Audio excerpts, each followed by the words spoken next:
Okay, we're live. Hello, hello, hello.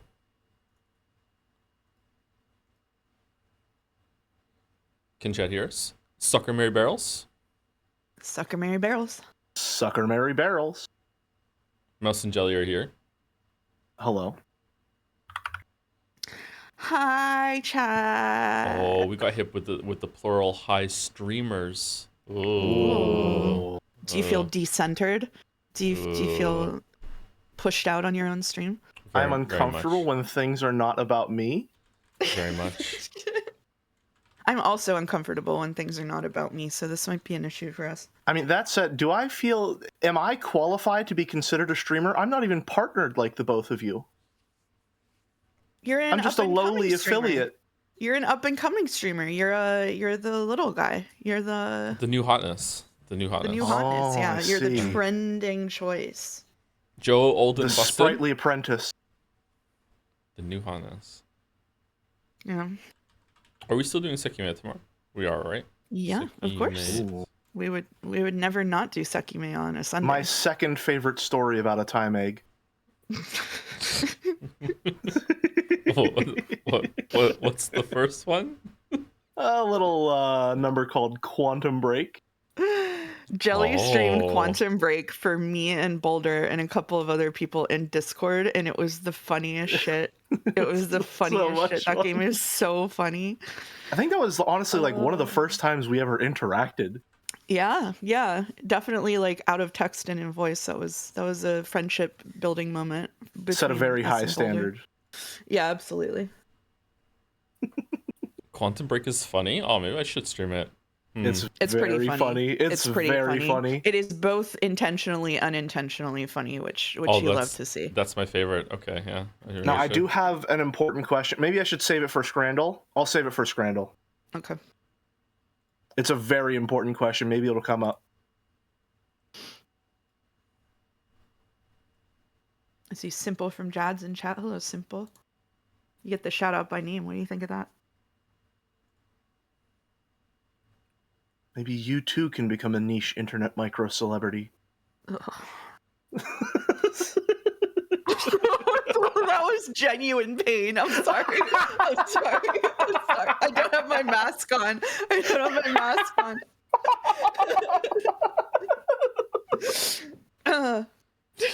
We okay? We okay? Yes. Yeah? All good. Okay. Okay, right. Centered. Okay, I have all my windows set up and my link is out, and I did not put YouTube chat on. 1 second. There we go. I have YouTube chat on now. Okay. Even though YouTube will never see it. All right, we're starting off with fan art today. I lied. We're gonna do the dolls, but fan art is on the screen for now. Look at this. I can't let this go without commenting right away. Look at this. The gang is all here. We have a collection of waffles at the Pancakes house. This is like. We have the OG waffles from Undertale. We have waffles Wizzapon. We have Chatapon, Satapon, Datapon, Cardapon, and Buzzellapon from Starfield. Are there any missing? It was my assignment this morning from Boulder, High Chancellor of fan art currently, to make sure that all of the tags for these characters were there and correct. I believe I have fulfilled my duty. It looks like it, yeah.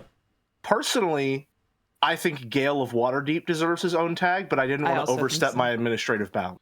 Yeah, I also think so. Yeah. Gale's always hanging out with Wizzapon, that's true.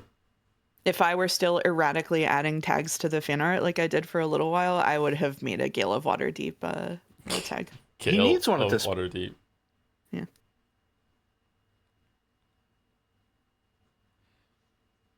Wizzapon feels naked without the cowboy hat. It's like when Tom Cardy has shaved his mustache. Yeah, I agree. Yeah. There's something missing. Yeah. I was gonna say it would be impolite to have it on in a Waffles house, but one of the other ones has a hat on, so I feel like. Well, I mean, that's a trucker hat in a Waffles house. That's like, seeing a fork in a kitchen. That's how it should be. That is doing in Rome as the Romans do. Yeah, that's true. All right, so we have a lot of fan art today, so we are going to have to try and keep on a timer. However, I refuse to not at least do Gamedle, Bandle, and Jodel. I'm not sure if we're going to do Scrandle. We'll see if we can get through Scrandle quickly, because I know everyone loves Scrandle. Anyway, let's go to Gamedle, and we'll see how it goes. Gamedle, this is Is this Getting double dragon again? Fighter 1 vibes? Street Fighter 1, we want to go with that?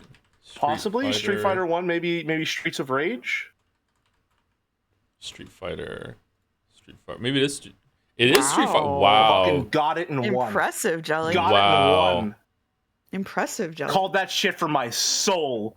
I would not have gotten that. Wow. I don't even know how I got that. I've never seen this box art before in my life.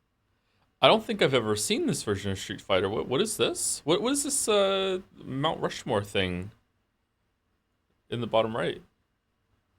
With this portion of box art, this level of deduction is possible for Jelly Channel. What do we think, everyone? Oh. Oh. Okay, what's this? It's the outside of the manor house in Rikenjima. Mm-hmm. I feel like I need to just sit back on this one. I've done my part. Is it the Order 1886 thing game? No. Oh.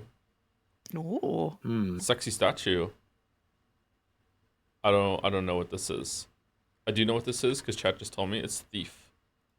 It's not Thief. It's not Thief. Chat was wrong. Is it Castlevania? No. It looks like Castlevania to me, but I'm not really bad at this stuff, so Castlevania.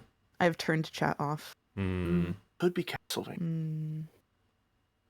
Which one would that be, though? It's not. It's the wrong franchise. I feel like this is gonna be our rat person for some reason. Is it Vermintide? No, He's feeling it's not. rat. It's not. What is this? Gloomwood? It might be Gloomwood. Oh, it's Gloomhaven. Oh, all right. Someone's gonna get it now. I don't recognize this character at all. This is not for me. Vaguely Prince of Persia, but definitely not. These look like Castlevania weapons to me, but it's not. Yeah. I feel like that's one of the 3D Castlevania games. Van Helsing? Is there a Van Helsing game? Is there a ripoff of Castlevania? Oh, so many. One of them is called Metroid. I feel like this is one of the 3D Castlevania games. Legacy of Kain? Which one? Just the first one? No. The Lost Faith. The Last Faith. I've never heard of this game. 2023. Neither. Did anyone in chat get it? Pretty recent. All right. We're going to do Bandle. Let's see if we can hear. Oh, no. 1990, 71 million views. Very hard. Okay. I have to sit back. I played this one last night. I wouldn't be any help anyway. I got this on par. Okay. Here we go. Can chat hear it?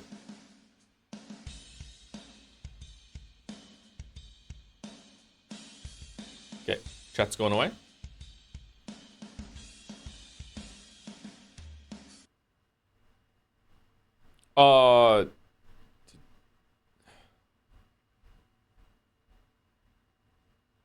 I don't know why it's making me think of a song that goes like "Dead or Alive" at the end. Is that it?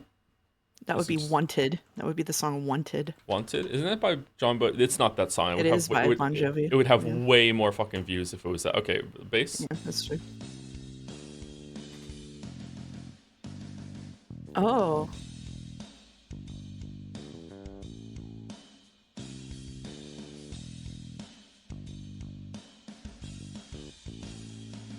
Oh shit. I don't think I know it. Oh shit. I do know it, but I can't get it just from this. Do you want guitar? Yeah, I want guitar. Okay.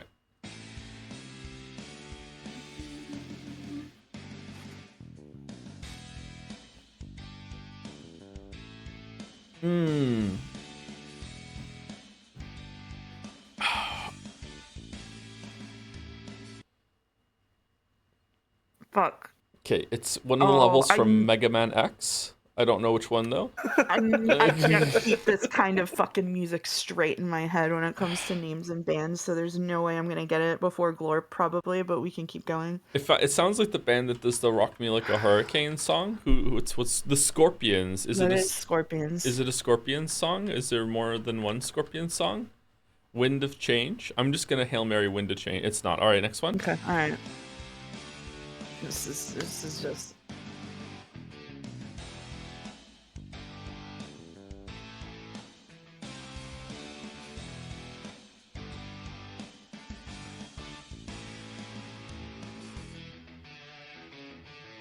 Oh shit.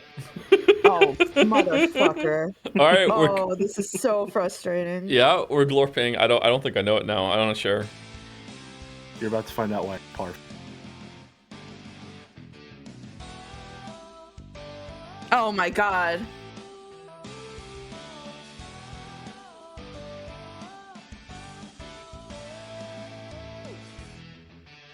Oh fuck. I still don't know it. What is the song? Oh no. I still do, don't. but I can't remember the title. I don't remember what words they say there. I Play still it don't know again. Play it again. Oh no. I can't help because I know it.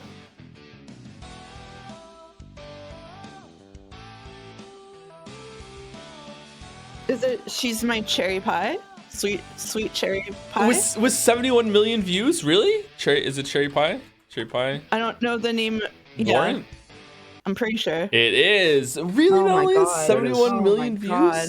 Holy I shit. want you to Oh know. my god. On the electric That was, guitar, like, Joe? pulling teeth Yeah? out of my brain. I also thought it was Rocky Like a Hurricane. Did you really? It was the exact one that I thought it was. Literally all of these songs sound the same to me. They're Yeah, in like a it's- giant cluster in my head of like stupid dad radio. Like Especially with the MIDI font that they use. Is font the correct sound font? Whatever they use, it's just, I can't use the word slop anymore because I'm having a falling out with it, but that's the word I would use if I could yeah, still use it. someone in chat said I love rock and roll, and I was having so much trouble because the cadence of the song is exactly the same as I love rock and roll. Oh, yeah, And yeah. so I was just stuck on that. Yeah, like they and- sound so similar. And you I knew also that it knew couldn't be was that in with Guitar those Hero. views. Yeah, it can't Yeah. be that with that many views. Yeah, I was. Yeah. Yeah, for sure. Yeah. It sounds like at least 3 different songs all at once. Yeah. If you, I identified it was in Guitar Hero before I identified the song itself, which is the worst part. I was like, I remember pressing these buttons. I've played these games before. I had the same exact reaction. I was like, this is definitely in a Guitar Hero game that I played. I've never What played is it? Guitar Hero. Never ever. I I played it. I was always bad at it. I never went above easy because I didn't have the hand-eye coordination as a child to use my pinky. I used to play it in college. I would go to random people's dorm rooms that were playing Guitar Hero, and I would just be like, "Hey, can I play?" And then I would go in, and then I would kick their ass, and then I would leave. You were fucking smurfing in the college dorms. I was with smurfing guitar? in the You were- college dorms. That's yeah. insane. I had very few things to feel good about with regards to myself, so I had to pad it somehow. This is the first time I ever heard smurfing used IRL. Is it not the correct term? It is. It is the correct term. But I haven't heard smurfing in a long time. Someone in chat called it dad slop. Anyway, Jelly, if you want to get back on the slop train, just play Night Rain. It'll really get you using that word a lot more. Please no. Please Yeah. no. Oh no, I not didn't the Night like Rain Elden Ring discourse. already. You're not gonna make me play multiplayer only Elden Ring. Anyway, time for Jodel. What? Wait, what's happening right now? Why are we calling her? Of course. I mean, I accidentally hit yes, my finger slipped, but I don't understand what's happening here. What the fuck is this from? Oh shit. It's definitely a stream.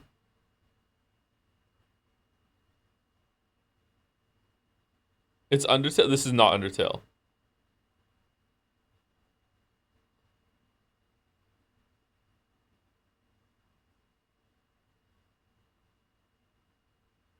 When do you call people on a phone in a game? It's pretty rare, and it's a choice.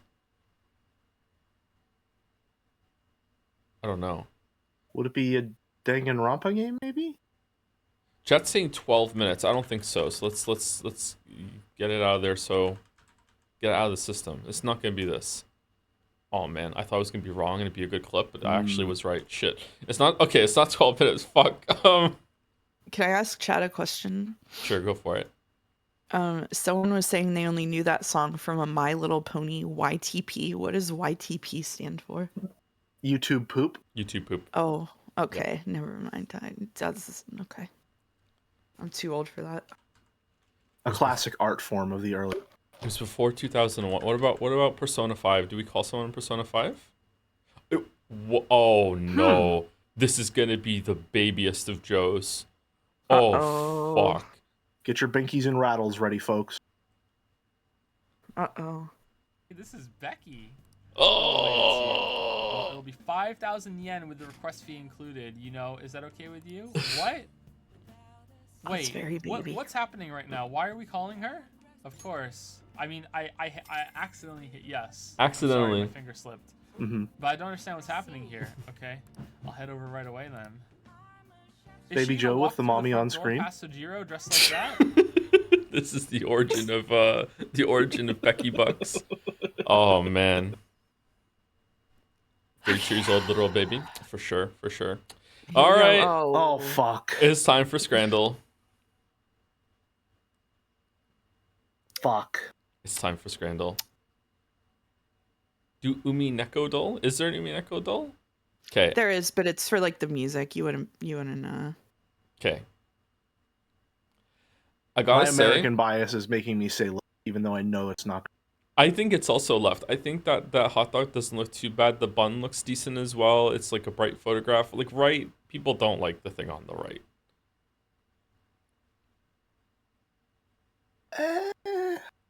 I mean, aside from the green color, the sprinkling of what I assume is parsley in the gravy is vaguely appetizing, and it is a pie with mashed potato. Right will be around 60% probably, says someone in chat. Okay. I would see, I think it's going to be around 50-60, but I think left might be a little higher because it's just so inoffensive and it's only 2 pounds. I feel like left Now, might do be you up think there. someone browsing through Scrandle just on an average day might read the one on the right too fast and assume there's a pint involved?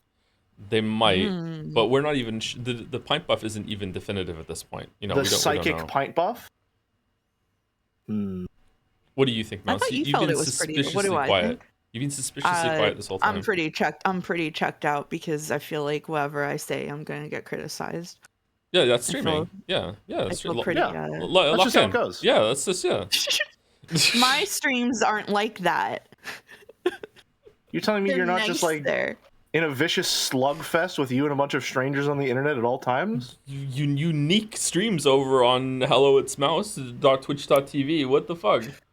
Chat, in Just case like- you weren't there, whenever we all did a collab stream on Jelly's channel for Overcooked, there was a poll of the chat of whose chat was nicest, and my chat won by like 95%. A landslide. Deserved for sure. Okay, You gotta understand, one of the foundational members of my chat room is Merrick, and that kind of speaks for itself. Love you, buddy. I'm going left. I'm doing Just pick it. the hot dog. Just pick Go the for hot left. dog. Go left. Just pick the hot dog. No, I knew no, no, I knew no. I also knew knew it. I'm sorry. Oh, I'm you sorry. can't. No, that's not allowed. If you don't speak up before, then that's You it. gotta Sorry. contribute. Yeah. I'm sorry. I'm sorry. I'm sorry. You can't claim knowledge without pulling your weight. Chinese chicken wraps versus pigskin and salsa. I mean, it's got to be left, right? The wrap I would does go look left. pretty Yeah. good. I would go. Yeah. I would go left on that. I'll Yeah. voice my opinions now. Currywurst and beers, double pint buff, sloppy Joe burger. Okay, right. It's Double gotta be pint left with the even without currywurst, pint. but the burger buff. The right looks actually pretty good, but it looks like you need a knife Does and fork it? to do it. I think that looks pretty good. Yeah, there's a lot going on there. I would eat that. There's too much going on there. What, Joe? What do you mean? The I beer can't buff? discern anything in that mess. Yeah, it's like a gas giant has been put between two, like a bun, but like it's. I'd eat it. But I would definitely be knife and forked here. All right, let's go. Left looks like the more approachable. Actually, you know what? The more I look at the food here, the more it looks like garbage. It's just not. It's incredible that they have that really nice lighting coming in, and somehow none of it hits the food. They're obscuring it. Okay, I will trust my co-host today, and I'm gonna go left. Oh my god. I will trust them. Oh my They were God. right. They were right. Currywurst with a double pint's hard to beat on Scrandle. It is, yeah. This Oh, it's- fucking hot dog. That's 20%. Well, There's this no is a way. gimme. There's is a no gimme. way that hot dog. There's no Yeah. way this chicken has less than 20%. What's a go, John? Look, I don't think the average Scrandle goer is going to look that up. They're just going to see the chicken and say yes. Okay. 93. Yeah, again. 93. Do we- 93. Are all three of us in agreement that chicken tenders, chicken strips, whatever, is the ultimate scran? Like there's nothing I more. think so, yeah. Yeah, it's I got to think be. it's the most agreeable scran that could possibly exist. As long as Yeah. it isn't like over fried to shit and looking like it sat under a heat lamp for like 3 hours. Yeah. Yeah. Okay, they're comparable price. Some of the stuff on the right doesn't look too bad, but it's broken. It looks a bit dry. Left looks. It's got to be left, right? I think so, yeah. I would go left. Oh, that was a lot All right, higher than I thought. had my on right. doubts. I had my doubts. Okay. Oh, this is a tough one. Oh, that Roxburger. egg looks so good. Okay, I can pop the question here. All right, important question for the future of perhaps democracy itself, Joe. Mm-hmm. Mm-hmm. Eggs locked in. on a breakfast sandwich, sunny Yeah. side up. Uh-huh. Do you keep that yolk runny? Oh, of course. Yeah. Okay. The Good. best thing you Good. can do when you have a breakfast sandwich with runny yolk is that you press the bun down and you can feel the yolk kind of pop underneath the bread, and you're like, woo, there you go. Now it's a sandwich. Okay. Yeah. All right. Good. I'm glad I can trust you. I'm glad Yeah. I can trust you. And then Jelly and you I can- already confirmed this stance with me previously. Yeah, this has to deal with a very important plot element in Quantum Break. So Yes, it does. be ready for that when you're forced Okay. to stream it I- later in your career. If the time travel egg, if the yolk isn't kept runny, it's not funny anymore. Just you go back in time instead of forward. Yeah, exactly. Yeah. Okay. All right. Yeah. I think it's anyone's scran. It It is I think anyone's screen. The burger buff is gonna beat the churros. I think personally, that's a 3 pound. I'm not. Listen, Pound it's is pound. not. Squid. It's not my money, Squid. so it doesn't exist. My Sterling. money barely exists. I think going it's the left. left. Yeah, I'm I'm going- gonna go with burger. I'm have to going go left. burger. I'm going left. Yeah. Whoa. Oh my Wow. god. Okay. All right. Wow. I'm Judith. Okay, that's right. That's right. He's- right. Wait, hold on. It's over 10 pounds. 1 second. Okay, but the one on the left looks Oh like my shit I would get at a school God. cafeteria on a bad day. I Oh. know, but we've been scrant before. I don't know. Or skirt? Burnt? Skirt? We've been skirt before. Start. I think it's still got to be right. Right looks really good. It has It's to be a right. pretty good looking burger. We can't see the chops, and that's kind of pissing me off. We just have to believe that the chips exist. They're being hidden by Yeah. the giant burger. 94, easy. Okay. Easy. Whoa. Chicken tikka kebab with a pint that's been drunk already. The Gaffer Burger, 6-ounce beef patty with lettuce, cheese, crispy chicken strips, bacon, and crispy onions. That I burger think looks so good. It's It's Oh a Oh good my looking burger. God. I think if the person on the left had taken the care to actually get a good fucking picture of this chicken tikka kebab, it might be a decent competition, but they've just ruined this shit.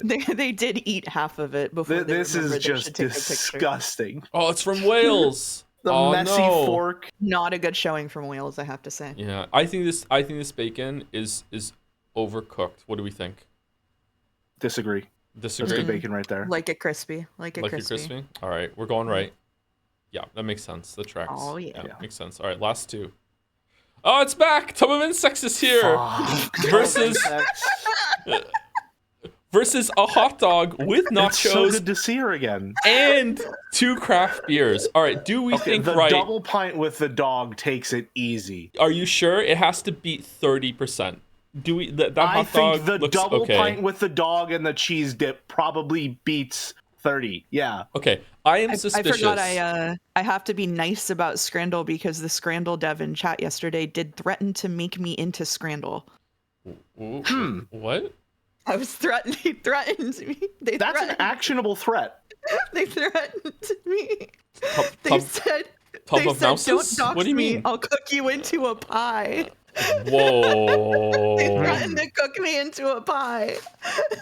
Whoa. Now, do we believe that threat? Okay, No. speaking of believe, am I the only one that thinks it's highly suspicious that for £6.20 you're getting a hot dog, a whole bag of Tostitos, dip, and 2 pints?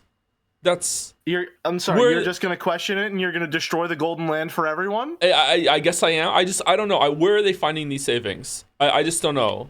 I This The is just magic exists in this stadium. I That's will why say- they're allowed to give you that much for that amount of money.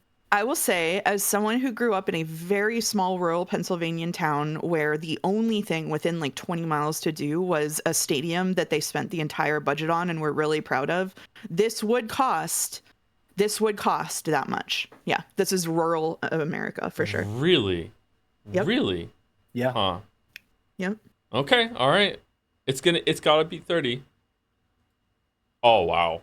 Wow. Yep. Were there ever any doubts? Wow. Wow. There was a Right. little bit of doubts. Right. Those are some sad, sad looking nachos. I don't even want to look at them anymore. I've seen worse, but it is right. Yeah. The left. I've left, also seen worse. Yeah. Left is yeah. I think the left is going to be around 45%, and I think right is going to be around 81.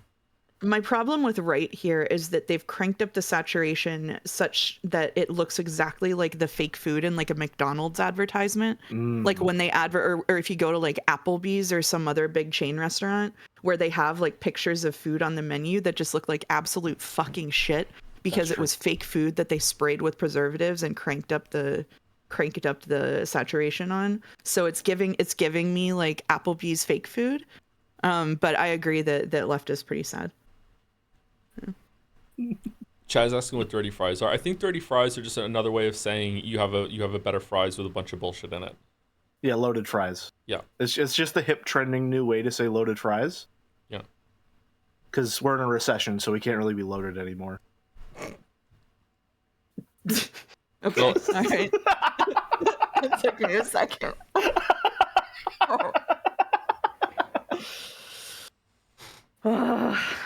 The Zoomers also like to LARP as like kinky and open-minded. So if the fries are dirty, they're more more inclined to eat them. True. Yeah.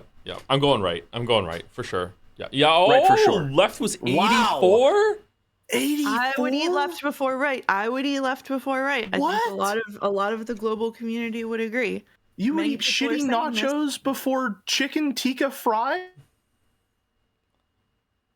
They're sprayed to put them on an Applebee's menu. I am surprised. Oh, we didn't do the Scrandle mantra. Can we choose it? Yes, we Yes, scram. Scran. Okay, there we go.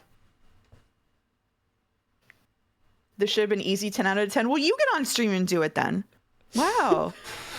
Can't believe I broke my perfect on-stream Scrandle record for this. I'm ruined. My credibility is in the dirt.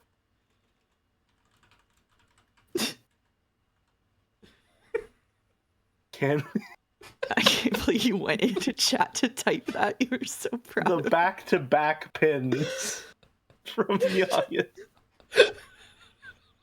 I mean, That at this one, point, is Nyagis not our head of propaganda here at the Jandy Streams? Oh, I just snorted. Oh man. All right. Had a propaganda on my streams too.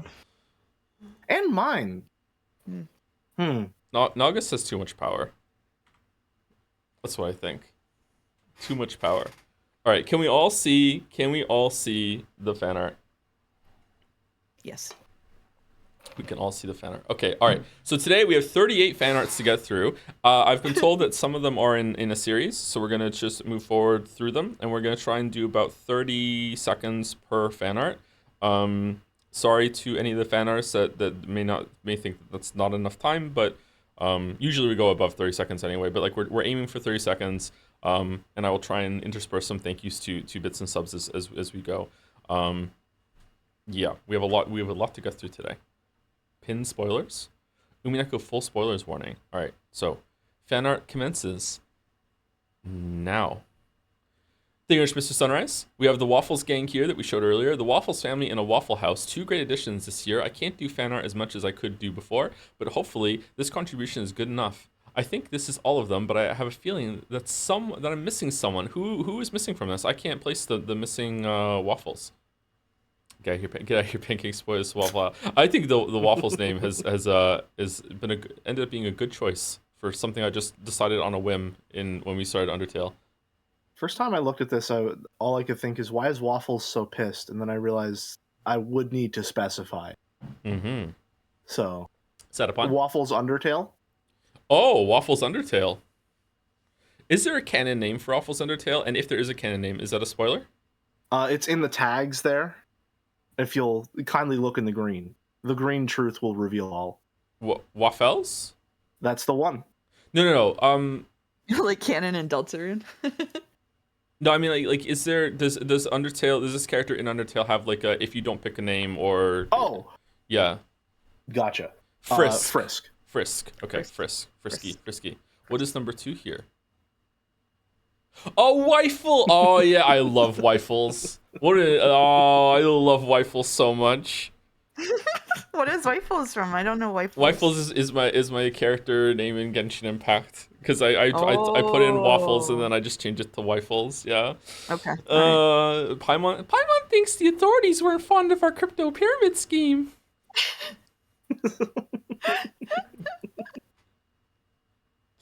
Wow, she's pissed. Holy fuck. Mm-hmm. So the gotcha life will do to you. It's a hard road to travel. Oh, some people are surprised by the Paimon voice. I could do a decent Paimon voice, yeah. Oh, it's gonna change because they got a new actor. Oh, did they? Did they? That's what chat says. It says you're gonna have to relearn the voice. Sounds like Elmo. Yeah. You haven't played Genshin Impact? That's on target. I think the first fan art I ever made was of Elmo Paimon, and it looks so fucked. It's so cursed. It's fucking terrifying. I fucking hate Paimon so much. Thank you, Mr. Sunrise. Thank you. I do a really good Elmo voice, but I'm not brave enough to do it here. Do you have any side or anything?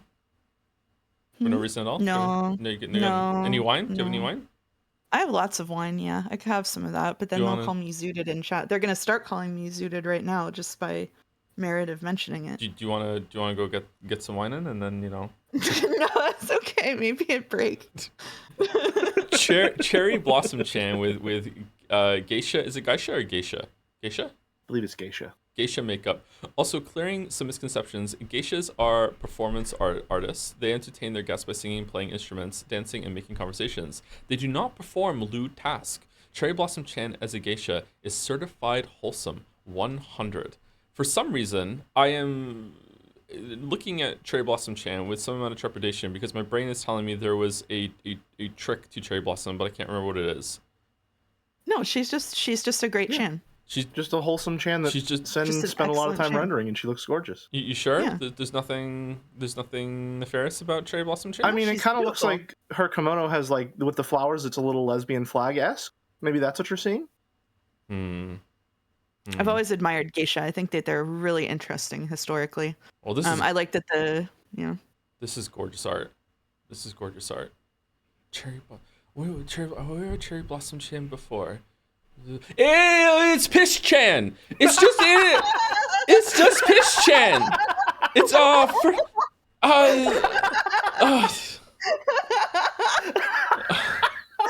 thought you were doing a bit. I didn't think he was doing a bit. I was just lying to him.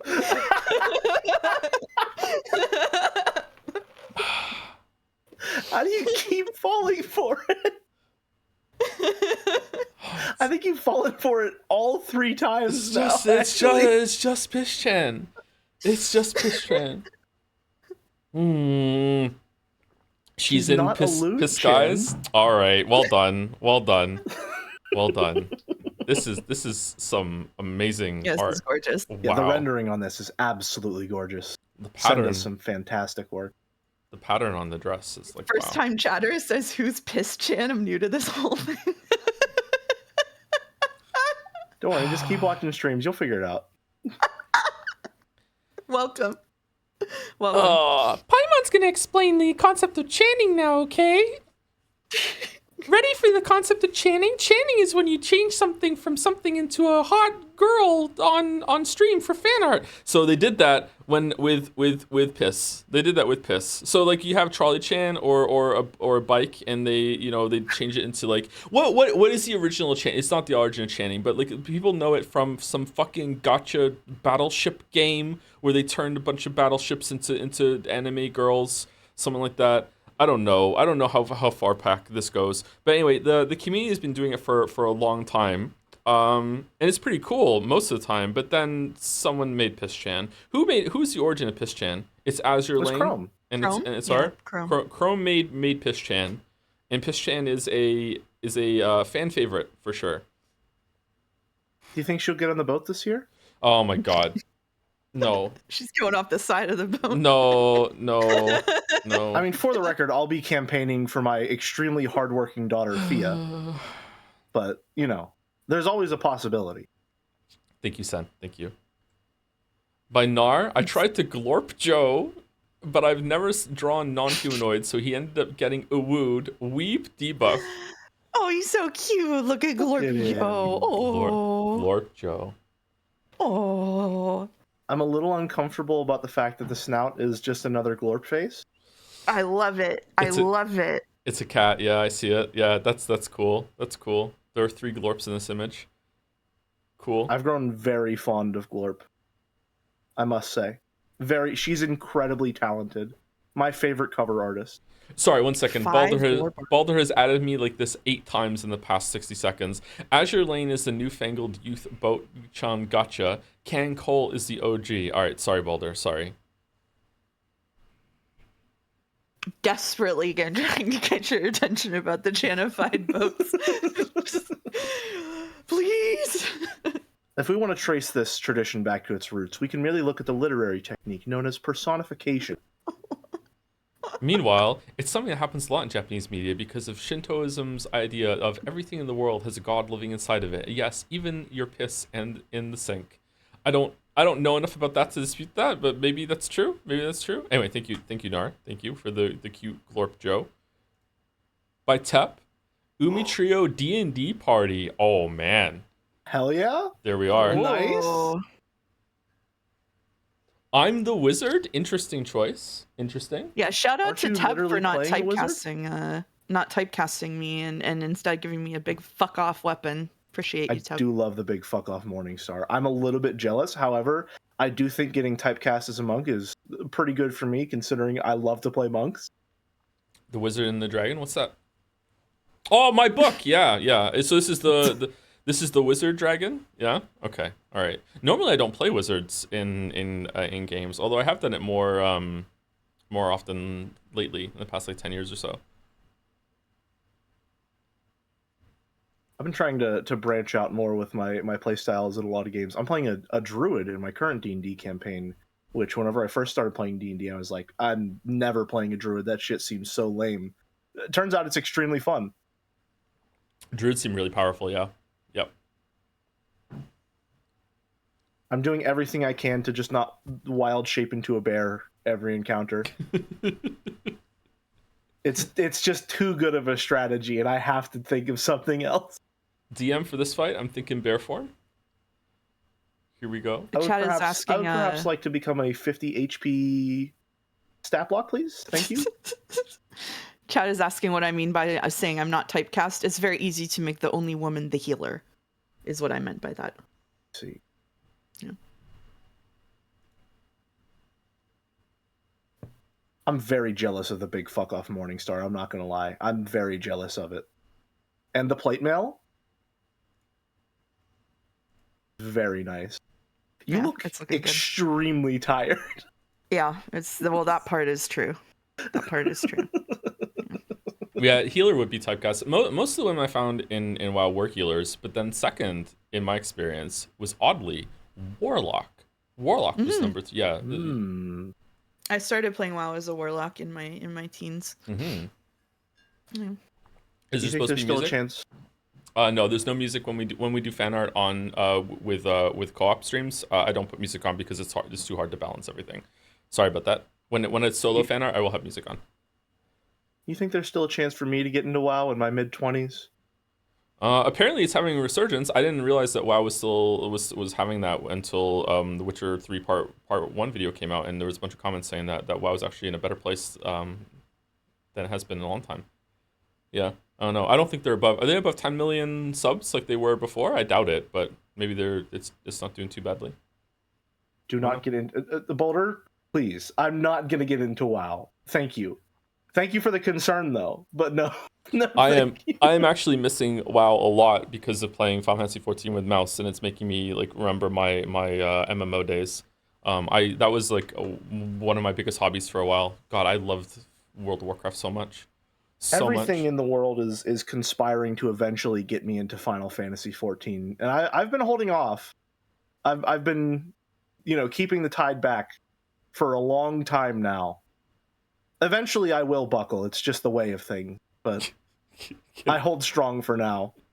Can I go into crack in my 20s? Anyway, let me weave some thank yous in while we're going. Thank you, Average Joe Worker, for the resub. Hi, Mr. Anderson. You are saving me on my banger ass Saturday 9 to 5. Thank you. You're very welcome, Average Joe Worker. Good luck with it. Thank you, Froggy Toad, for the resub too with the glorp. Oh, the topical glorp here. And thank you to Captain Cobalt for the resub also. And also thank you to Tep for the fan art. Chat asked if there was a chance we ever played WoW together without realizing it. We were on different servers. Different servers. I was in the guild that did the funeral raid. I had a very interesting time in World of Warcraft. The funeral raid? Yeah. This is ancient lore. Someone died in real life, and there was a funeral in a contested zone called Winter Spring, and my guild thought it would be really funny to go PvP kill everyone at it. What the fuck? that is a deep cut for some people in chat. Okay, you don't understand. Yeah, that anyway, thank you Lilac Siren. Quick and dirty waffles, a wonderful day for murder. And we need to go back and rank. I don't know how the Baldur's Gate 3 streams have done this, but so many of them have had great like cliffhanger ending moments. And the first stream that we did of Act 3 ended so beautifully. Oh man, I love that so much. The narrator is so good in Baldur's Gate 3. Baldur's Gate 3 Supercut will go hard. It unironically will, yeah. Like it'll cut out a lot of bullshit. I think that when it's distilled down will be a really good watch along. Yeah. They've been very fun. I love Minthara slowly growing on you with every single fresh orders. Fresh orders. I love waffles too. I'm surprised that I've taken to him so well, because usually my character in these games is just like whatever, just a stand-in. But he's his own force. It's crazy. It's so good. Anyway, thank you, Falco5 for the resub. With me when I read Umineko. What is it? Happy? Sad? Confused? Where I'm all of those most of the time. Thank you, YSF for the glorp. YSF for the bits. Hi everyone, I'm new. Holds up chopsticks. My name is Erica, but you can call me the Great Detective of Doom. Lol, as you can see, I am very intellectual. That's why I came here, to meet intellectual people like me. Kirby face. I'm 16 years old. I'm mature for my age though. I like to read Perot with my girlfriend. I'm bi. If you don't like it, deal with it. It's our favorite mystery series because it's so intellectual. She's intellectual too, of course, but I want to meet more intellectual people. Smiley face. Imagine not immediately knowing this reference, like within the first nanosecond of it starting. Very mature for her age. Yep. Whatever, she just got into a brutal scrap with a 9-year-old yesterday.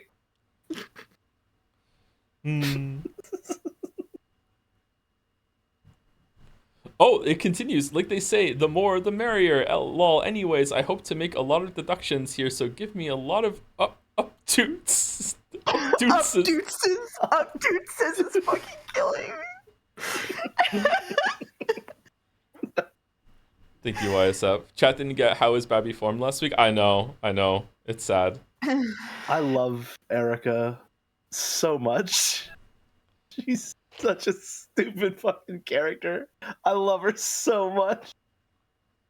Thank you, Jonas NY Backa for the resub. For oh shit, the Mousketeers are back. This stream is gonna be peak. Oh, thank you, Jonas NY Backa. Thank you very much. And also thank you, Lilac Siren. Sorry.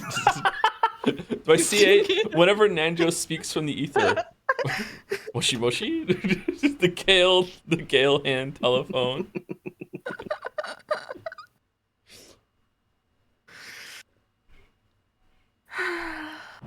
Nanjo was a inspired choice for that character for sure. Yep. Yeah, I just made a hawk girl, but you really went above and beyond. Oh, what's it like if you do make it a hawk girl? Is that the trap you're meant to fall into? Is that you make it so it's a hot character that you want to romance, and then suddenly spoilers happen? Pretty much, yeah. Pretty much, I made mine I was devastated. Like Mike Ehrmantraut from Breaking Bad. She was so hot, and then she turned out to be unironically gross. It was really rough for me. Oh, I'm sorry. I'm sorry, Mouse. I'm sorry that happened to you. I'm sorry. It's okay. Thanks for understanding. Here's what we're gonna do. You're gonna take the mind flayer tadpole. You're gonna put it in your mouth. Chew 3 times. Swallow. Walter.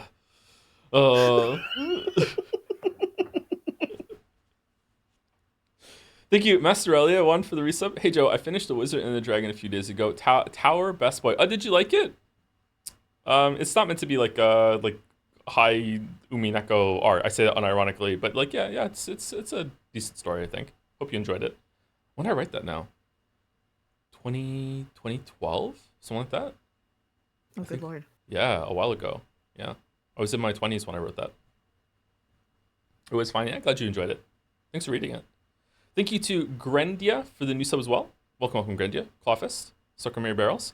Thank you, Rex Yalda both for the resub as well. When you 3 read Umi together, it's always peak. Looking forward to today's stream. Thank you, Rex. Hope you're well. Thank you very much.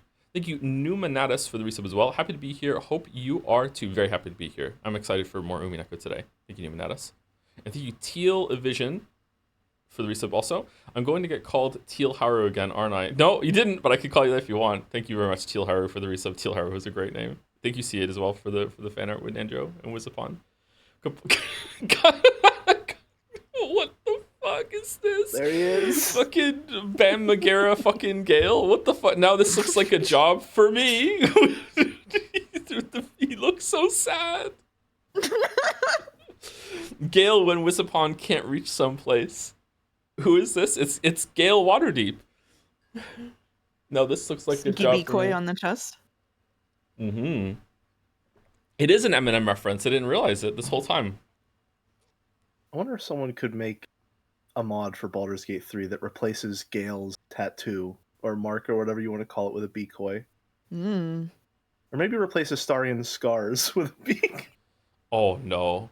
That would be...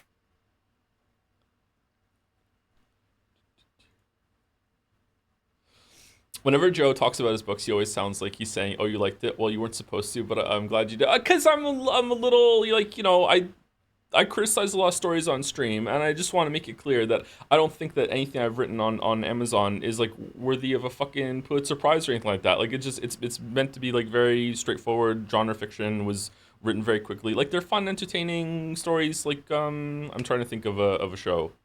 It's like Supernatural. It's like a Supernatural show. I don't know why that's going to mind. Maybe I saw some clip of Supernatural on YouTube or something like that. It's like it's it's not meant to be Breaking Bad. No, Breaking Bad's kind of bad. I'm just thinking about that meme where it's just like, okay, it's like supposed to be bad though. No, it's like no, it's like they mean it to be bad. No, like you're not supposed to like it. No, but like it's meant to be bad. No, like it's bad on purpose. I don't know this meme. I don't know this meme. Umi Fuller's defending I'll send it to episode you 5. later. I do keep posting it because it's just relevant all the time for Umineko fans. Umineko 5. Oh no. Thank you, Drag DC, for the new sub. Welcome, Drag DC. Thank you, FM Bearden, for the resub as well. And Lurfy Lad for the new sub also. Welcome. Thank you, Clawfist. Lurf. Thank you, Pause From for the bits. Umineko's podcast. Oh! I need to answer my DMs about that.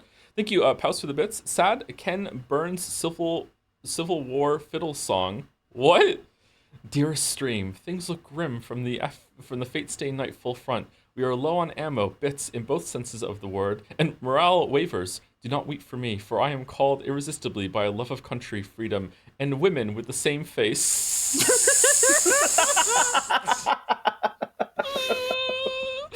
Leave the VOD on, I'm coming home. Dry narrator voice. Brigadier General Cornelius A. Paus died 2 weeks later in the Second Holy Grail War of Fuyuki City. Is that a Fate reference as well?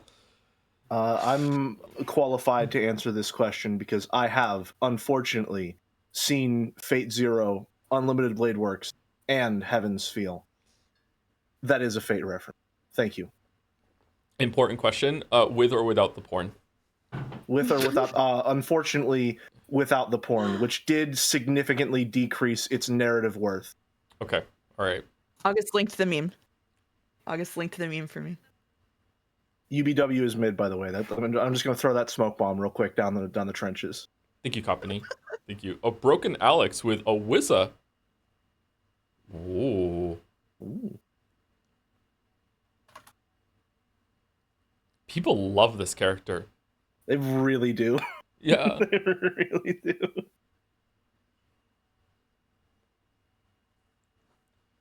Rizza? Oh.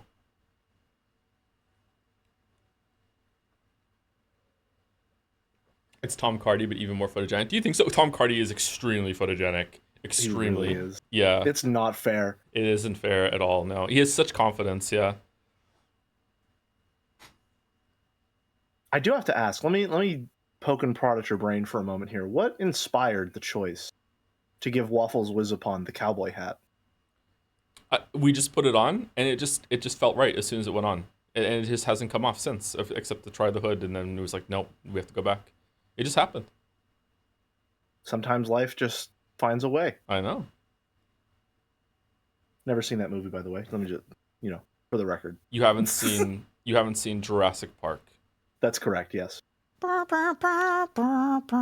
that was just my actual reaction. Turning back into the conversation.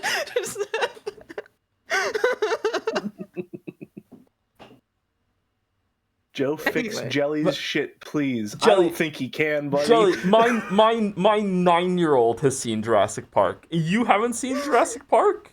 Listen, there's just a lot of media to get through is all. I have to save my time for the stuff that's really important. Oh my god. I got like the melancholy of Haruhi Suzumiya. I gotta say, rewatching it as a very young, almost 40-year-old man, Jurassic Park, it wasn't as good as I remembered it being. I'm sorry, it wasn't as good as I remember it being. I still enjoyed it, but it was not as good as I remember it being when I was a kid. So what you're saying is I don't even need to watch it. Exactly. I would suggest starting with Jurassic World and going through that. That probably holds up better. Yeah. I think I have actually seen the first reboot movie. It wasn't bad. No, that's right. I've seen the second movie in the reboot trilogy, and I thought it was complete shit. That one's true. Yeah, That movie is so bad it's funny. It's really. Did you like it when it just becomes like a slasher fic with a girl in a mansion at the end out of nowhere? It's pretty good. Yeah, it's pretty good. That movie Don't you understand? She had to let them free so that they can roam free and kill innocents, I guess. That movie has it's all over the place. It has no sense of identity. Like a certain game just came out called Night Rain. Anyway, thank you very much, Broken Alex. Thank you very much. Adros, it's Tub of Insects Chan back again twice She's today. Back. Just here to quickly drop a third version of Tub of Insects Chan. She likes taking long baths by candlelight, listening to Depression mode. I don't know what that is. What's Depression mode? Depeche Mode. Depeche mode. So here you go. If you're new to the fan art in Channing, you probably saw early in the stream Tub of Insects. This is the Chanified version of Tub of Insects from Scrandle. Yep. This is so fucking funny. Do we have enough Chans to make our own Chandle that is like putting Chan against Chan like Scrandle? Oh. Good question. Mm. Good question. Oh. Okay, well, we saw how the last Chandle went, so let's be a little cautious here. Mm-hmm. All right, I think we have the capacity. It's just not properly cataloged just yet. I love the detail here that there's like soap and shit in the background next to the candles. That's nice. She's having a good time. Thank you to Haunted Curio for the resub. Oh, you should let me read this one in the proper cadence because I recognize it. This goes, Beato-chan hai nani ga suki ushiromiya batora yorimo natta. I know this one. Very nice. Uh-huh. What does it mean? It's from a Love Live song. I don't know what it means. I just recognize it. Not a weeb, by the way. Not a weeb, by the way.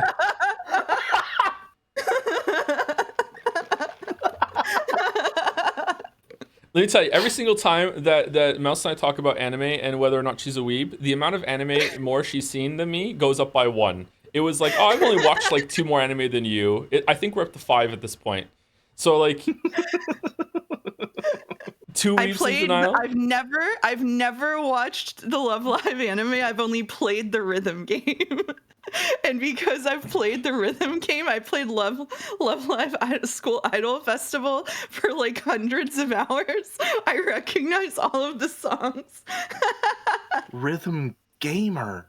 Is that the one I watched you play? You're really good at that one. No, that was like a long time ago. Oh, okay. All right. Snow Halation. Oh my god. That makes sense. I still have That's trauma worse. from that. Like you.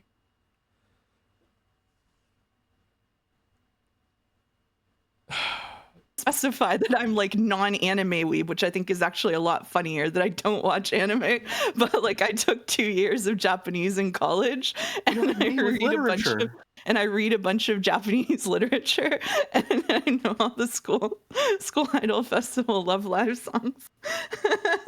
You're fluent in I need Wii to without learn watching Japanese. anime. I need to learn Japanese. I need Yeah. to learn it secretly learn Japanese, and then like 5 years from now, just bust it out, and I'll be like, "What the fuck?"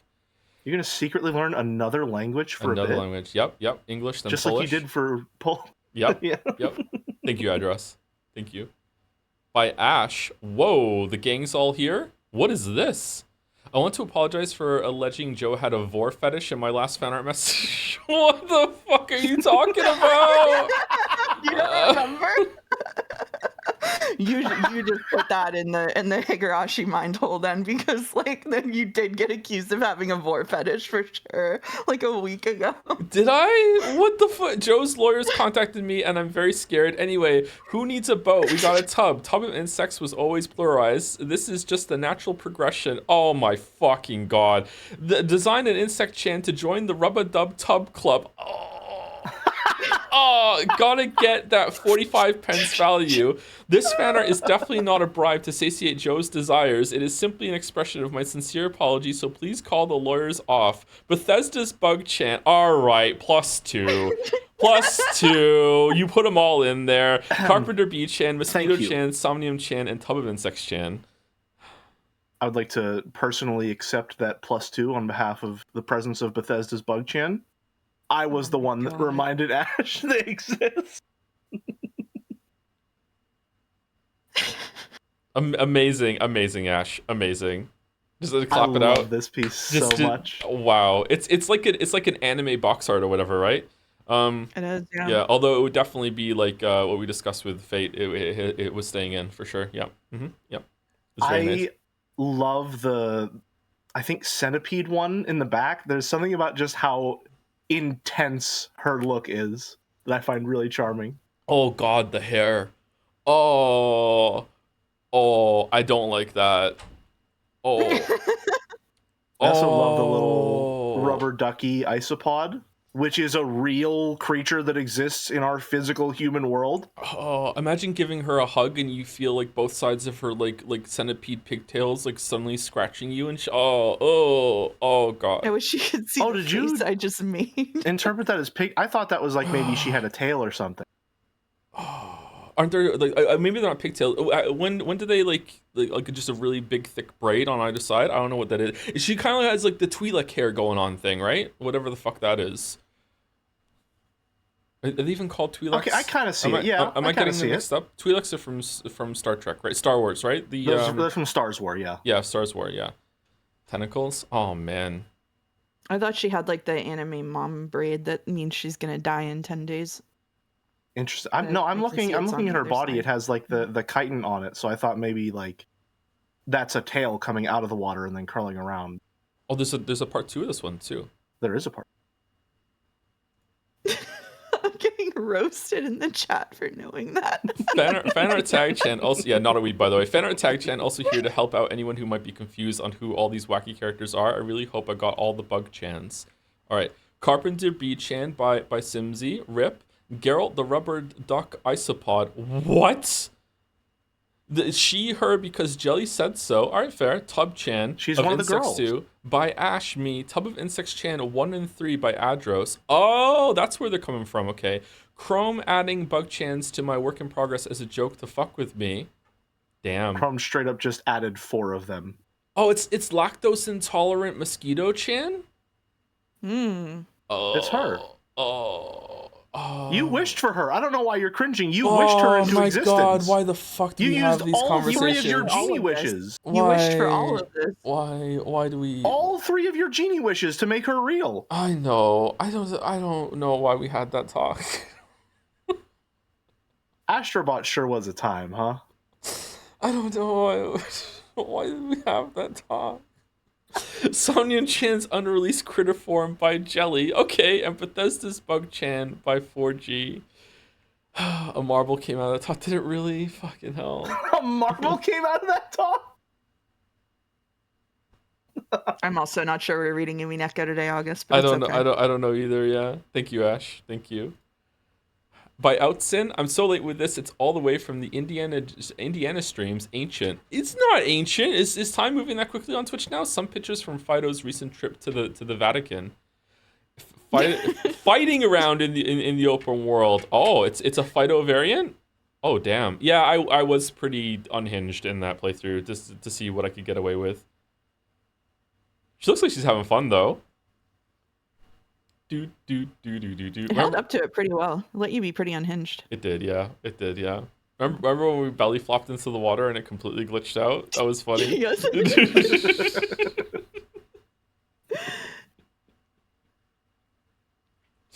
Yeah, the person who suggested giving a mosquito lactose intolerance got a marble. I don't remember that. Phil McPinned it and said, "I need people to see this fucking sentence."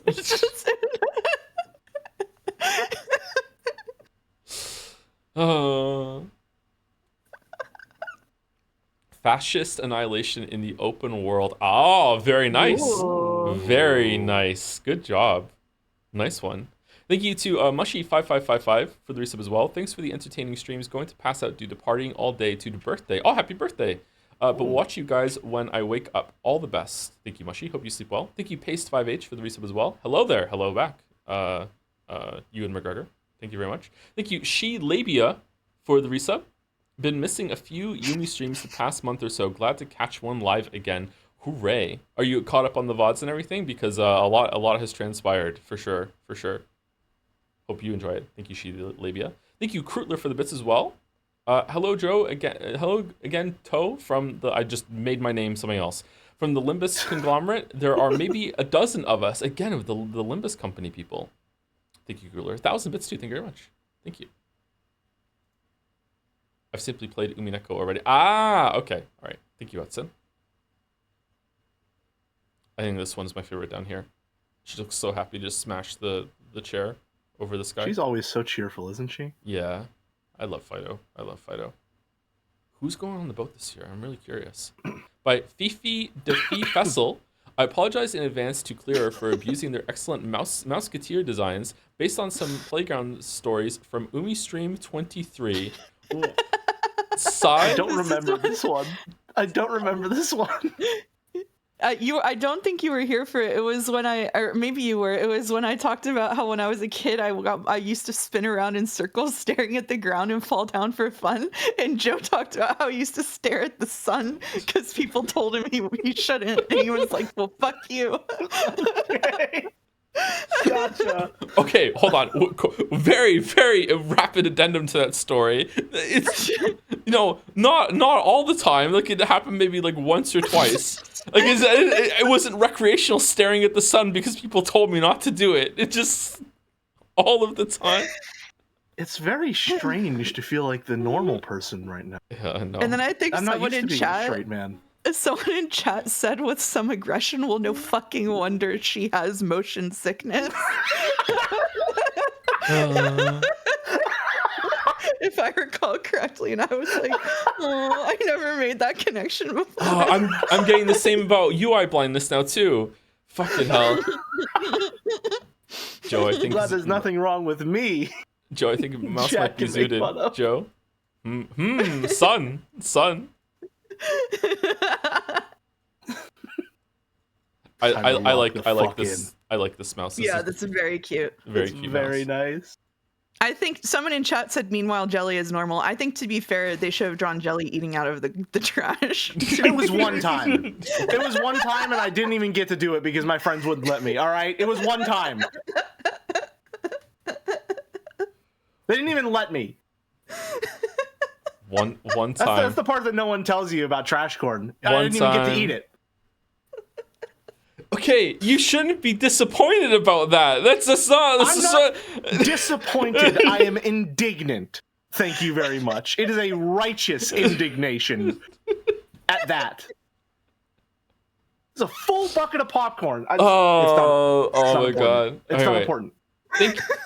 Thank you. Lily is tilted for the resub. Barely caught up with the VODs in time. Can't believe that in episode 5, Delanor used the illegal move Nox's 11th rule. Ushamiya Battler is simply wrong. Holy shit. How did Nox know this? Thank you very much. Thank you, Kaja Registradora, I think, for the resub. I think maybe I got that right there. Maybe I said it right. Thank you very much for the resub. And thank you, Isia, for the resub also. And thank you, Fifi. Cute Mouse. Thank you, Fifi. Cute mouse. Crystal. Oh, fuck. Okay, so we're in the next round of emoing the Ushirimiya characters. We are, yeah. I'm still trying to figure out the order I'll show these each week, but for this week, have this family. Eva, Hideyoshi, and George. Oh, God. We're going to have emo George. I'll be real, I spent 10 minutes on George. Oh, shit. Ava's kind of pulling this off. Yeah. Yeah? Now, are you just saying that because of the gloves? No. They're helping. You even changed the color of the one wing tattoo? The detail. Oh, I didn't even see it. Yeah. Where's her nose? It's there. Now, are those snake bite piercings? I don't Is that know. what those are called? I don't know. They are, yeah, they are a variant on snakebite piercings. Yeah, they don't have to be rings. They can also be just studs. I thought about getting studs, but haven't pulled the trigger on that yet. Are these I don't think I ever tattoos or are they makeup? Probably makeup. Could be either. All right, what's Hideyoshi and George gonna look like? Let's see. Hideyoshi. Oh my god, this is really good. This is really good. This is really good. I like that some of these are more understated, and you just know this guy. If you're me, you just know this guy. Oh my god. Okay. He looks like he's gonna sell me a used car. He's gonna start singing Creed any second now. I'm still trying to figure out the order, but I'll show you. Oh, it's the same message. Okay. Holy. Clearwater Revival of the Golden Witch. I appreciate the use of the texture on the jacket too. It's nice. It's really nice. He pulls it off so He hard. looks like my dad. Does he? I would not want to hang out with this Hideyoshi. I would no, thank you. Like, oh my god. Maybe 6 feet. The ain't so goatee far makes now. him feel Oh, untrustworthy. now. He does have the vibe of like the adult man who hangs out with college age girls for some reason, which is probably where Yeah. George gets it from. It's the goatee. For some I reason. think it's the goatee. This is what I imagine when Mouse tells the Gorillas guy story. What? The what? I went out on it. I told a story last Oh, time right. where I Okay, went out on the date with the guy who had a Gorillas podcast. Yeah. Yeah. I don't remember what he looked like. Oh, Okay, God. It's all he needed. He only needed 10 minutes to become the biggest. He looks exactly like a guy I knew in high school who was obsessed with the band Him and loved Interview with the Vampire. He's just him. That's it. Somehow still an improvement for George though. Do we agree? It's like still Yeah. better. Yeah. I don't agree. No, You don't agree? That earring is not doing him any favors, man. I like it. I like the earring. I think George looks better this way. I'll be honest. He still doesn't look great, but he's I mean, better than base George. The color composition of the suit is certainly better than his fucking live action Joker bullshit he usually has on. I'll give it that much. I like an earring. I gotta say, I like an earring on a guy. If he had a little on this guy especially. if he had a little black nail polish on the hand poking out of his pocket there, that would be even better. That would be chef's kiss. Absolutely. Interesting. Joe's taking notes. I don't think I want earrings. Sorry. I don't think I want them. Sorry to disappoint you, chat. Not saying no to the nail polish. I've never tried nail polish. It's fun to apply. I've done it once or twice. It's very satisfying to apply in like a color in the blank sort of way. All of my uncles had an earring stud. I don't know why they had that done. On my mom's side, not my dad's side. My dad's side didn't do that, but my mom's side did. Always Thank you for pitting that. thought it made them look like pirates. He looks like if he laid down flat, you could knock a pool ball into his mouth. What the What fuck does that mean? fuck? What does that even mean? What?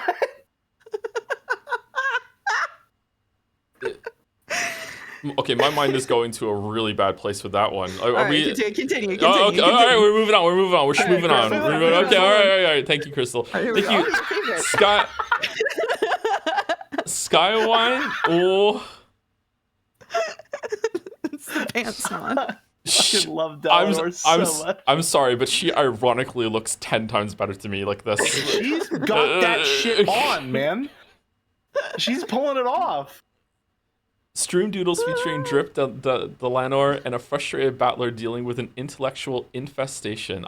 She looks legit better to me like this. Wow. I This have is Delanor on Casual Fridays in heaven. I have multiple times now likened Delanor to a Barbie, and I really do think she's fulfilling that purpose quite well. I think she could pull pretty much anything off. You think so? I think so. She has grown on me very quickly. The Lanor I can tolerate now, whereas the other two I still can't. Yeah, I just can't do it. I'm sorry, but the Lanor's I have alright. a fondness for the other two. I just really like their designs. Can't do it, sorry. I try. I can't do it. Thank you to Sham Rackle for the resub. I read The World According to Garp last month after you mentioned on stream. Really liked it. I love that book. The sense of impending doom in parts was really reminiscent of the Baldur's Gate 3 streams, Cream streams, unironically.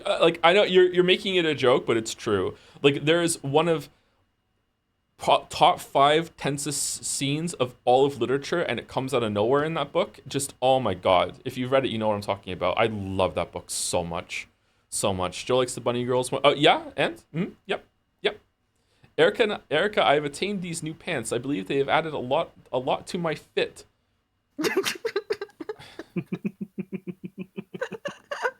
What book? The World According to Garp by John Irving. It's a pretty long book. John Irving is the writer that's currently living that is the most like Charles Dickens. If you like the Dickens, Dickens really grew on me. So I don't know, like when you're younger, like it can be kind of like Charlie can be very like, oh, just get on with it, but like as you get older, like the prose is just flows so well. John Irving is like that. John Irving he's quite funny, but he's more serious. He does repeat some themes too much between books for my liking, but I can live with that. Like yeah, John Irving is my favorite writer. I love John Irving. I feel like one of the things that gets missed whenever we talked about Shakespeare a couple of streams ago. I feel like one of the things that gets missed teaching things like Charles Dickens or Shakespeare is like actually how funny they are. Like they're purposely telling jokes to high schoolers. Like they don't talk about that. I feel like you could sell high schoolers on that stuff a lot better if you pointed out the parts where they're just being fucking ridiculous on purpose. Like in Charles Dickens, like in one of his books, there's just like an old maid lady who wanders around a house wearing a wedding dress, and she's just like the most ridiculous character. But the way that book gets taught, you would think that's being played for face value instead of like just being absolutely ridiculous. I wish that teachers focused on that more. Yeah, they present it as high literature, so it's going to be serious. So therefore, yeah, for sure. Yeah, go ahead, Jelly. Sorry. I tried to focus on that whenever I was teaching Julius Caesar during student teaching. There's a scene whenever all the conspirators meet up, and I think Caius and Brutus go to have a serious conversation, and everyone else who's just been sort of roped along has a scene that we cut to for some reason where they're just arguing about which direction the sun sets in. And all of them have different answers and they disagree. And I asked the class, I was like, why do you think this scene exists? Why, whenever we're about to have this very serious, conversation between all these conspirators, do we cut to everyone else arguing about something and just being factually wrong? And I was like, it's just to show, like, these people have no fucking clue why they're even here. Sounds like a Monty Python They're sketch. just a bunch of bumbling idiots that are being dragged along for this. Someone in Shakespeare chat is said, not taught well. great, yeah, that's so true. Great expectations would make a great anime. It unironically would. It even has a really bullshit anime tier plot twist at the end. That would make Don't me spoil. like sip like a whole cup of tea like on stream when we got to it. I still really like that book. Don't get me wrong, but like oh my god. Anyway, thank you. Oh, it's like there's a the- second one for this. Oop, sorry. No, go ahead. Well, I was just gonna say it's like the Brontes. Like if you read, I was talking about like Jane Eyre to you the other day. Like Jane Eyre is like the most fucking ridiculous plot line with like melodramatic bullshit, walking away into the moor like howling for a month about how sad she is, kind of nonsense. And it's just like it gets taught like super seriously. Anyway. Yep. has this mouse been playing Expedition 33 to get this dodge timing down right? With That's the stomp? Erica. That's the rat. That's Oh, the it's- rat. it's- Don't put that on me. Excuse me. Excuse me. Sorry. I do love like the wave dash after image. Need to keep It's my rodents really straight. good. The tag does really just good. say rat. It's all lowercase too. Rat. All lowercase rat. Thank you, Auto Lices for the bits. Being wrong about watch order, he truly is a Fate fan. Uh-oh. I think that was for you, Jelly, in the order that you you watch Fate in. 1,000 bits to say that too. Thank you, Auto Lices. Yeah, that's right. Maybe I should have watched UBW first because maybe my standards would be lowered and it would make everything else better. Instead, I started with 0, which is the best one, and it went down for UBW and then back up with Heaven's. Spit your shit, Jelly. Wow. Thank you, Skywine. By Moth.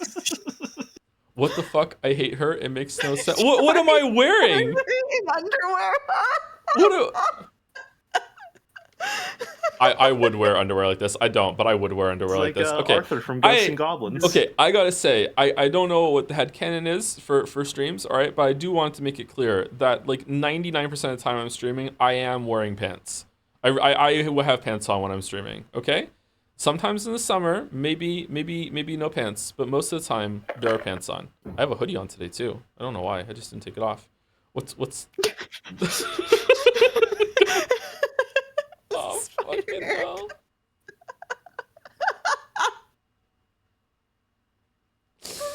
She's always lurking. Beware of spiders in swimsuits. Oh, I see the top of the swimsuit there. Okay, Spider Erica.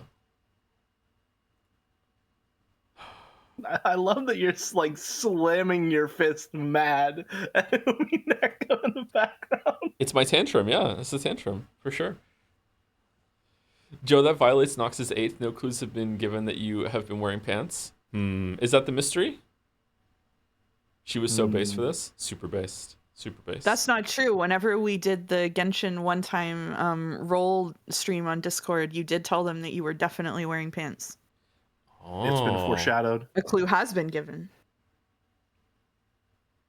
Was I wearing pants? No. Oh.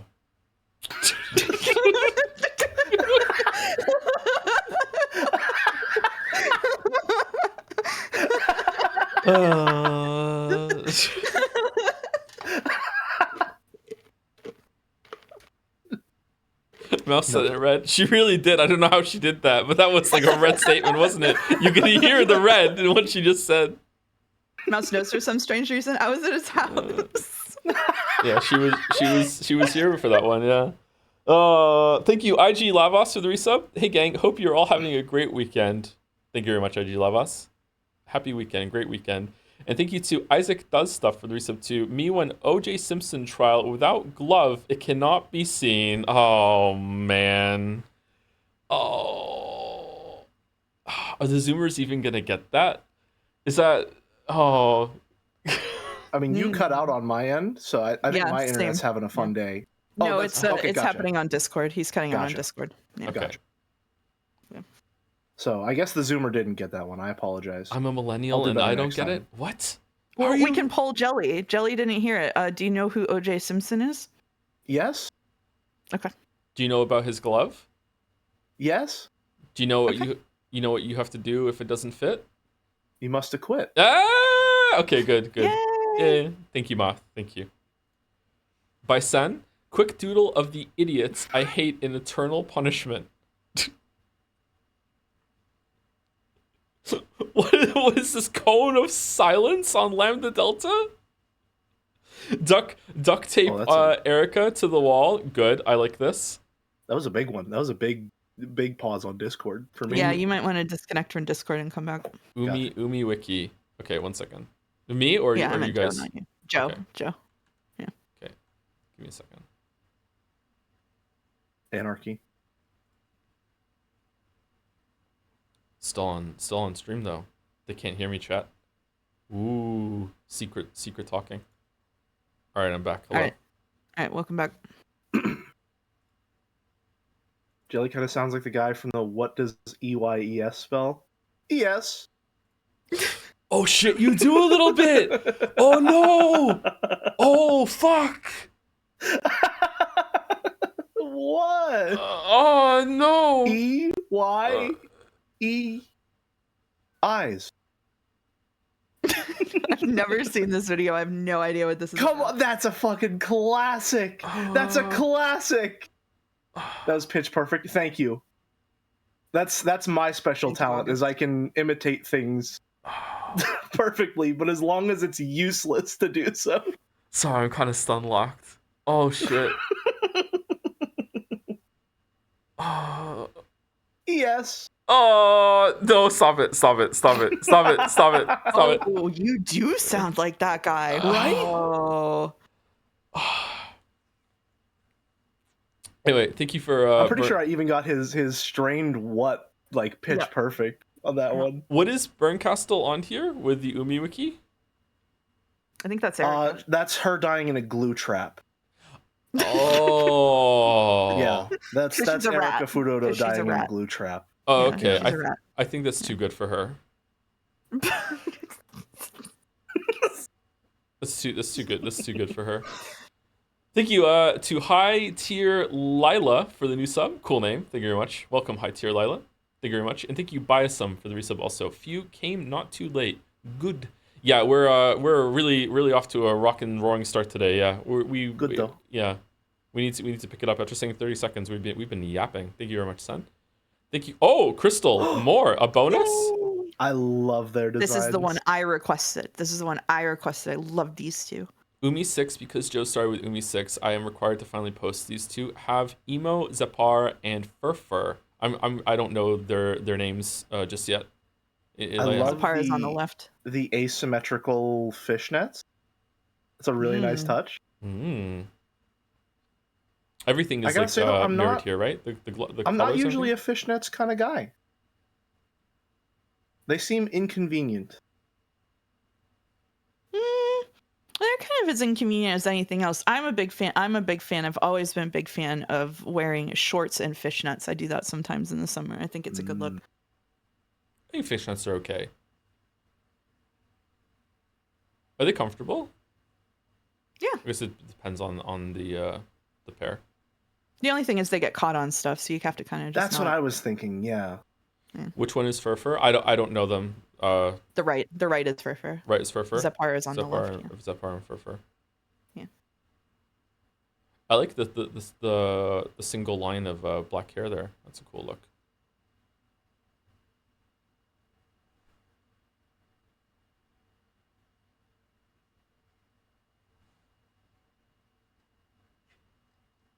Who wants to read the Koru post? I'll do it. As the resident Fate fan in just about the largest air quotes we can afford. Speaking of Fate watch order, someone should really get Joe in the loop, since he probably doesn't have enough of a spine to maintain this refusal to read Fate forever. The best primer currently available is the video by Giga. It's only 30 minutes long, and it should give you enough background info to understand the rest of the franchise. After that, start with the prequel series, Prisma Ilia. Oh, this is venomous. Prisma Ilia, which is made to be understandable to newcomers. Then you can read Fate Zero and skip the rest. Thank you, Koru. Thank you, Koru. I didn't understand a single part of that post.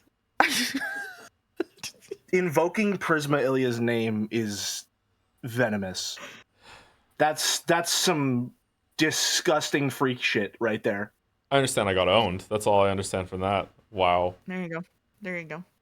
Mouse pretending not to be a weeb. I fully acknowledge the things that I understand, okay? I don't pretend not to understand things. I'll acknowledge the things that I understand, okay? I'll just be honest about things I don't understand. Anyway, thank you, Crystal. I think this is my favorite one so far. They're very good. Crystal released a new one the other day that I think is my favorite. There are no rules saying you have to sleep, chat. I caffeinate with weeb tears. Quick shitpost inspired by hypothetical Walrus saying that Erica staying awake all night listening to At the Wall would be what Joe would do if Umineko was a video game. Okay, all right. It's true. It's true. It is true. It is It's true. It is true. Okay, however, in my defense, in a video game, Sumari, when I played Among Us, not only do I not do that shit, I actually don't like it when other people there become Erica and are like, they take over the interrogation meetings and they're like, hey, I'm in charge. Yo, what were you doing? What were you doing? What were you doing? What were you doing? That just ruins the game. It's not in the spirit of the game. I don't like it when people do that. All right. So like when it comes to a mystery game, I am not Erica. But when it comes to literally any other game, I am. Okay, I don't think Everyone the quoting genre... Leo in chat.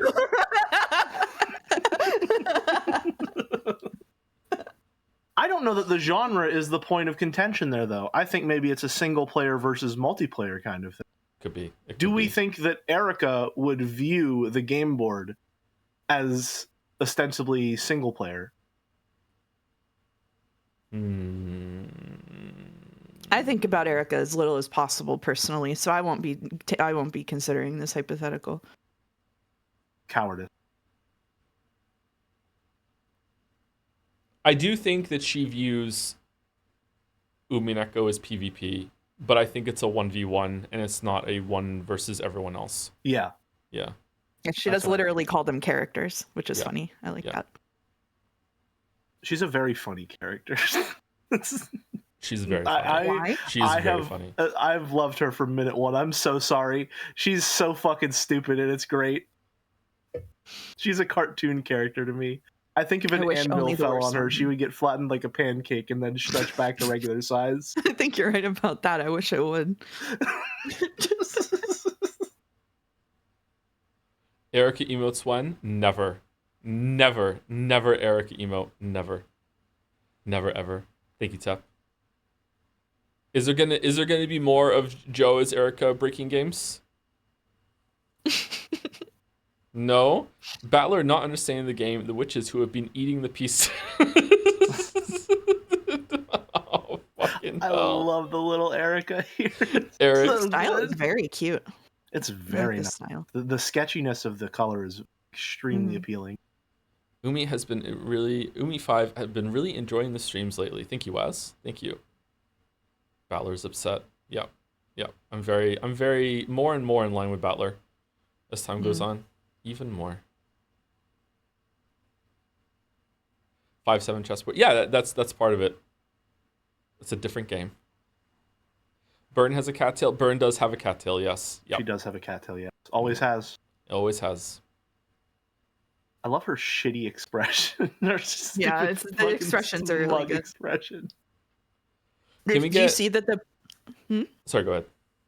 I was going to say, if you see the pose that Battler is making there, that is what I have been doing at my desk for the entire... You cut out there, sorry.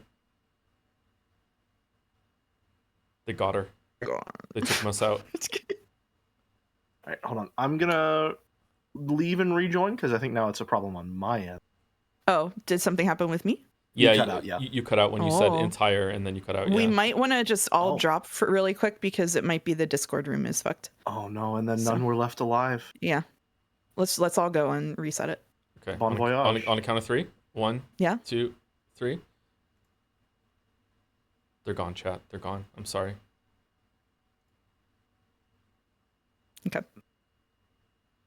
When the seagulls back. cried. Yeah, seriously. You are going to have to share your screen again as well. Yep. Give me a second. There you go. Anyway, I said if you see the face that Battler is making there, that's what I've been doing for the entirety of Higurashi episode 2. I'm just Oh, they got you back in there, did they? Yeah, that's me. It's not so much a promise, but I told Lurf that I would, if I had time, read part 1 of Higurashi. So not locked in, no guarantees, but Good luck. maybe. Good luck. That's all I have to say. Good luck. Thank you, Wes. Thank you. I like this battler. By Vixit, same inspiration. Chat, this is Danganronpa Stupid. Oh my god. Holy fuck. The spider.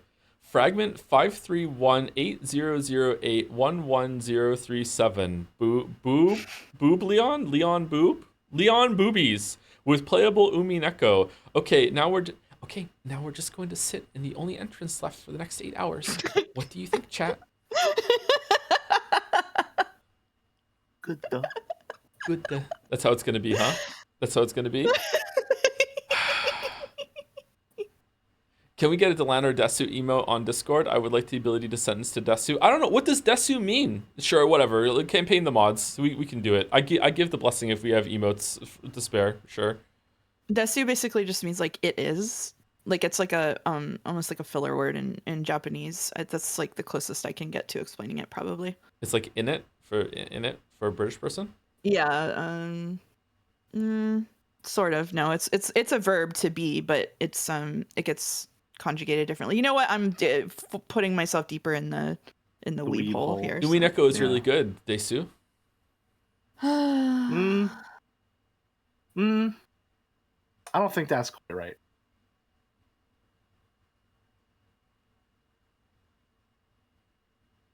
What have you done? This fan art is really funny, Desu.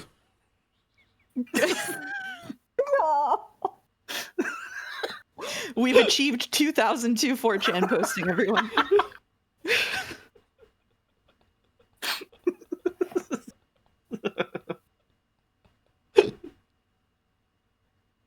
Oh, this is Vixit? I didn't know this was Vixit. Yeah, it's Vixit. Good to see you again, man. Yeah. Good stuff. It's Vixit. One of the 35 people I have an unread DM from right now. Yep, it's Vixit. Yeah. Oh. Yeah. Yep. Thank you. I can spell for the resub. Now that the Mousketeers are back, we never have to worry about missing the start of the Nada game. Oh. To be fair, it's fan art. We can do this all day. To be fair. Thank you, Vixit. I love this so much. This is giving me Blueprints really vibes for some reason. Is this on purpose? Yeah. For sure. That's the feeling I was getting too. Yeah. Is that Bikoi on the shield? Half a Bikoi, like half the wing. Yeah. Half a Bikoi. Half a Bikoi, like the one wing is inspired. The one-winged Bikoi. Inspired as fuck, Desu. Good job. I love Holy Cannon fuck. huddled there with the rest of the furniture. One winged Bikoi. Thank you, Vixit. Thank you. By Skywine again? Oh, this one is just really fucking good. This one is really fucking good. Umi 1N plus TP, Tea Party, draw. So episode 1 scenes I want to draw. I like it when stuff is spooky. I think that this scene, this part of the story, has been the most tense that Umineko has ever been. And I wish that the story did that a little bit more. I love how tense the end of episode 1 is. This is regrettably, really Ryukishi's best tense moments are gated behind Higurashi, unfortunately. I was talking in the stream chat on Discord about this a few nights ago, and I was thinking more about the end of episode 1, and I think it would be really, really fucking powerful because at the end of episode 1, Battler sees someone at the end of the hallway, right? And it's like, it can't be that person. I think that it would be really powerful if at the end of that, it turns out that that it's Kyrie or his dad, and that's the killer for episode 1, because that and he just kind of like deleted that in his mind afterwards, because that is like the worst person it could possibly be for him, and it would really justify why he is so dug in after that it can't be one of my family members, because that is the worst family member it could be. That would do like crazy psychological emotional damage to him if it was that. I kind of hope that it is that, because that would be really strong and powerful for what the story's done so far. But I can't really justify it, so it's just going off of vibes. So it's I probably have to say wrong. that this might be a point of contention which I do need to address. A lot of people have been drawing contrast between you and I, saying that you're not locked in on the mystery anymore, and they've sort of hoisted me up as the savior of the mystery within Umineko. And I gotta say, unfortunately, you're hitching your cart to the wrong horse here, folks. It's All really right. funny because Jeremiah doesn't give a shit about the mystery. You think the mystery isn't that important, and Joe says the mystery is dead. So I don't know who they want to believe in. I think you're the least bad. That's not the point of contention that I'm here to speak Oh, okay. on. I'm sorry. I do think the mystery, as in the overarching mystery of what are the bits of truth in each of these episodes and what do they mean, that's really important to me. However, not once past episode 1 and a little bit during episode 3 have I ever been locked in on solving the murder mystery within an episode. I need you all to be aware of that. That has never been a priority of mine. I would still like to solve them. Maybe I should do that AP quiz thing and see what I could do and lay it out. It might be interesting to do that on Tuesday instead of streaming Umineko again. I'm not sure. You could do that, yeah. Or do something like that. That could be fun. I would also like to state, I view this as a personal failing of mine. I think I should be more invested in the minutia of the episodes and the mechanics within. And Koru says, can Mouse at least use her spoilers to pretend to speculate on the murder? Sure. Rosa is Beatrice. You heard it here. Rosa? Rosa Treese. It's true. It's real. Rosa Umineko? That's why Maria always meets Beatrice in the Rose Garden. Oh shit. Holy shit. I really like this Natsui. I also like this Natsui back in this episode. Natsui, oh man. I wonder if I could, at the end of this, am I going to have done a 180 on every single character from what I thought in the first couple of episodes? Maybe. Probably. Hell. Except for Battler. Oh, I hope I don't do a 180 on Battler. I love all the differences in the physiques that everyone has. I love that George is a lot more stocky. I love how lanky Battler is. It's really nice. Did you know he's 5'11"? I did not know that. Wow. There's a part 2 of this one? Yo! Umineko End. This is the Tea Party one? Cool. Holy fuck. The colors. Look how much more it's otherworldly here with all this shit in the background. Oh, that's so cool.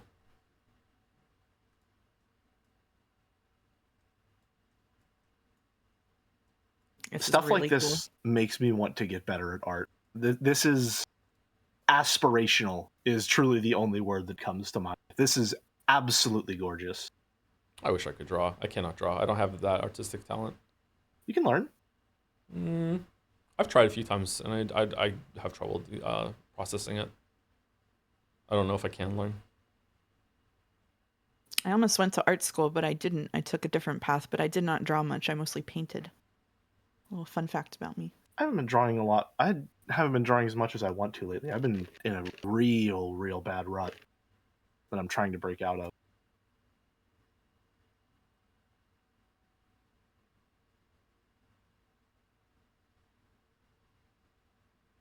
Colors in absolute past.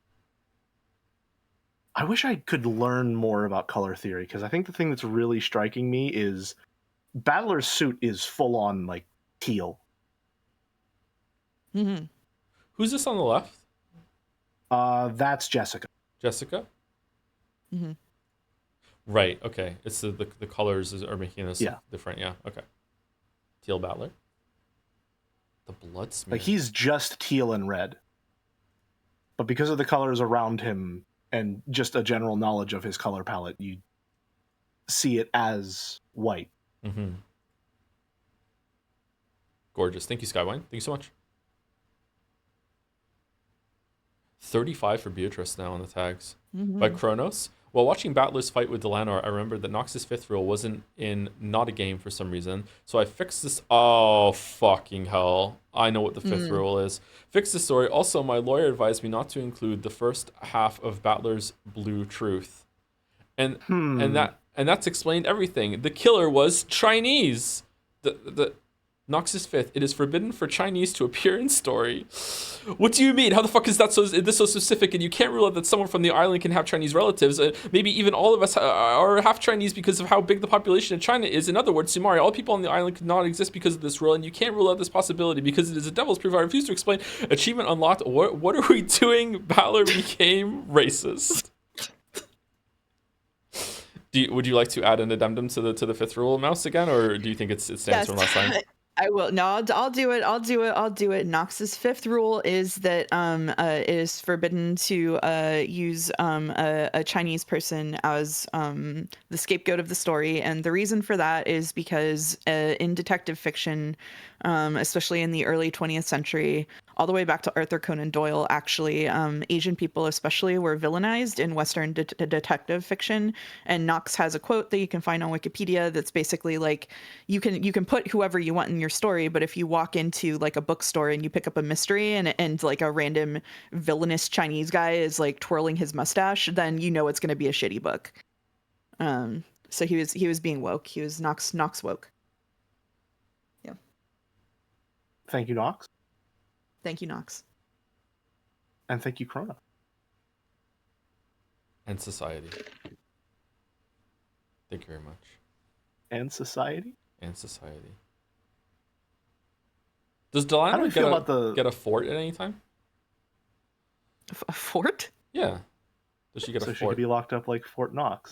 Yeah. Are you asking for spoilers? Maybe I am. Oh, the decoy hat! Look at the decoy hat. Oh, you're right. I missed that. How do we feel about the lace up in the back? Is that what her design is actually like? I have actually no idea. I look at Delano's design as little as possible. Fair. Fucking Catler down here. What the hell? Look at these expressions too. Thank you, Kronos. Thank you.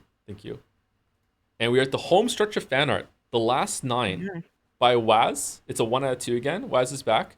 So basically, I go around and put down tape on the windowsills, sticky side up, so that if anyone climbs the walls like a spider, they'll freak out when their hands touch the weird material, like people do to keep cats off the counters in those funny videos. Okay. Yay. I love OK Yay. I don't know why. I love it so much. Really good. I have been struck with the curse of silly Umineko doodles. Well, thank you for sharing them, Wes. I love the dynamic between the Beato sisters. It's very, very cute. It was a good scene. Just like very smugly showing off like, yeah. And so here, what I do is I open up the window so people are like, why would the window be open? Pretty cool, right?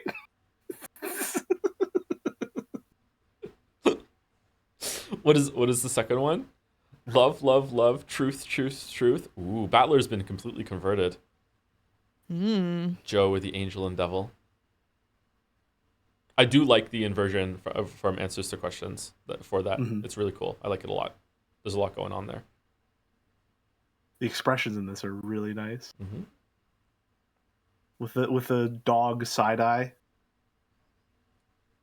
Yeah, you're right. It is like that. Yeah. Oh, I didn't feed Gatsby. Okay, after when we take break, I'll go and give him food. Yeah. I can't believe you're starving Gatsby, my beloved dog. I'm sorry. No. I'm sorry.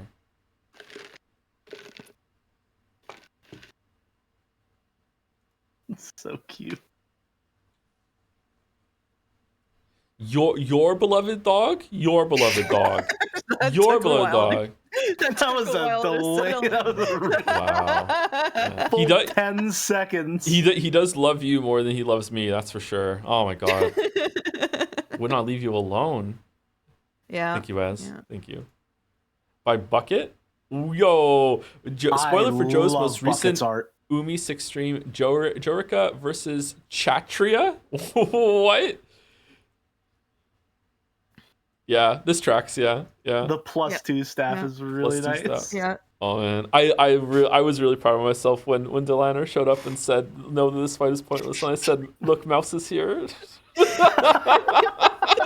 like that so much. It's like, did you see what they said? And I was like, why do you even bother engaging? That scene is so much fun. No, Just- this fight is pointless. That was a Full good on scene. beefing with a 9-year-old, has to get the entire Inquisition to pull her off and just be like, dude, calm down. This fight means nothing. Chill out. And One of she two? still has to turn around and get the last word. She's really pathetic. Big time. Big time. Yeah. Oh yeah. That's great. That said, Mods I do have... beat them to death. Wow.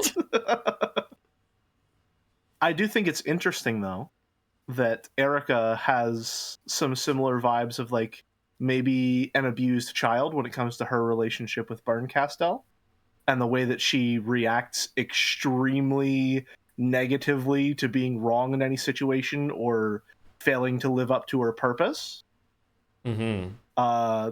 Which, especially when contrasting her against Maria, is very interesting. I do wonder if at any point I'm going to start feeling sorry for Erica. I wonder if they're going to go that far to make me feel sorry for Erica. I think in all the other fragments where Erica is alive, Berncastel just puts her in beauty pageants. She has pageant mom energy. That's Oh, honestly my a God. perfect description. Holy shit. That's so evil. That's oh, it no. exactly. Oh my god. Oh no. Anyway, That's fucked up. which mod would like to make a macro that whenever they ban someone in chat, it says Delanor's Great Equalizer, Heaven, Die the Death, whatever the whole thing is. Yep. Alduin was Sentence asking is for the death. Desu emote. Who wants to do it? And who wants to volunteer to be the first one to get banned for 10 seconds permanently with to test it out? Go for it. I'll do it. Go for it. Thank you, Bucket. Thank you. Also, thank you to Puka Boy for the resub. A tier 3 resub. Holy shit, thank you, Puka Boy. Episode 6 with the Mousketeers. You love to see it. Did it go through? Did it work? Thank you, Puka Boy.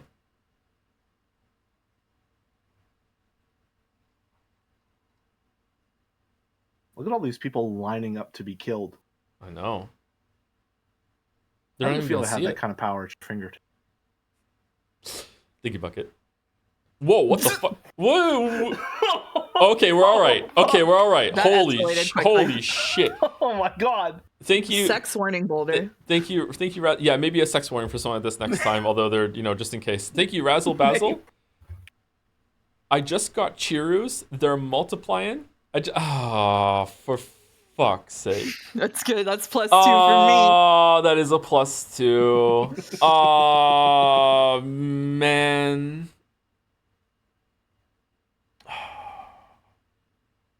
Ungrease me. Ungreased. Oh, my voice cracked during it. Damn it, it's worthless. Ungrease me. He told me to make him a sandwich, so I made him a sub.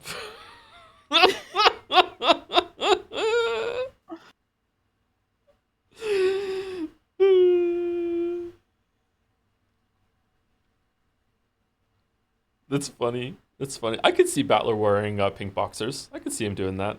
Yeah.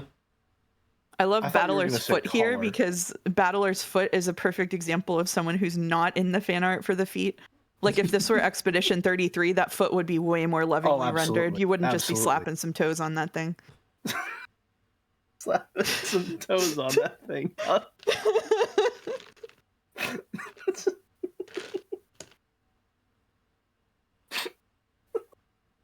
Mouse, don't mouse me. Have you seen Expedition 33? There's like 8 different foot guys in that thing.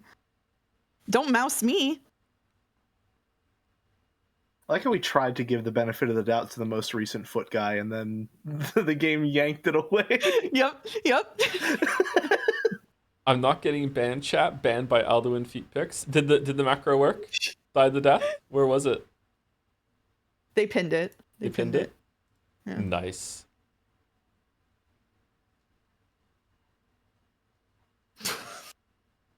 Ungrease me. Thank you, Henry Wyatt, for gifting a sub to Battler. Battler with the sub. And now he is a sub in more ways than one. Thank you very much, Henry Wyatt. Can we ban Dalmec? I'm surprised we haven't already. Has Dalmec ever been banned? We modded it. Yeah, you and I started talking because I said I would be your friend if you banned Dalmec. and you banned Dolmek for a while, and then I made you a Ooh. certificate of friendship. That's how we became friends. Okay. Mm. Thank you, Dominic. And then we Cool. modded him. Dominic has been banned twice. Twice. Next time you do unbanned court, you should talk like the Lanar. Okay, I don't know if we're doing unbanned court again. The first time it was really funny. The second time it was a lot less funny. It was just sad. So I don't know.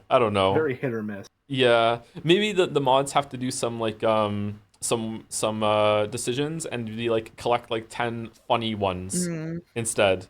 And just highly like curate. reject the other ones. Yeah. Yeah, there's a lot in there right now that are like, I don't understand why it's bad that I said a slur. Like those ones aren't funny. It's just kind of Define. Thank you, Razzle Bezel. Thank you very much. Yeah. Thank you, Raz. Vixit. Umi6, some edits I made for Umi streams. Lambda Kangaroo Court. Scene Joe forgot because episode 2 was boring. Introducing Erica. Endless Faller. And Golden Nanjo. Lambda Judge. This is insane. This is all I could think about during the courtroom scene. Wish I could read. I was bracing for the confetti. Confetti Court. What? There's 4 of these? I got your pizza here. Enjoy. Erica head on the Shannon body makes me viscerally uncomfortable. so funny. Oh, I don't like this at all. No. This is an evil picture. This is an evil picture. Fell for it. Fell for it, and we'll do it again. He truly is the greatest.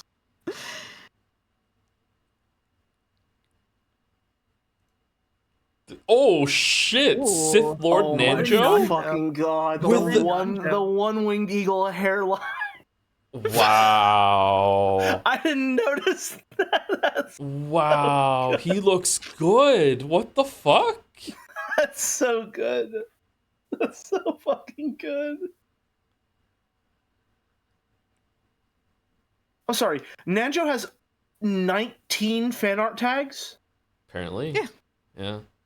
That's fewer than I would have thought, actually. And that's like 70 of them have been grouped under one umbrella. Yeah, so it would be even more powerful if we did them all one by one.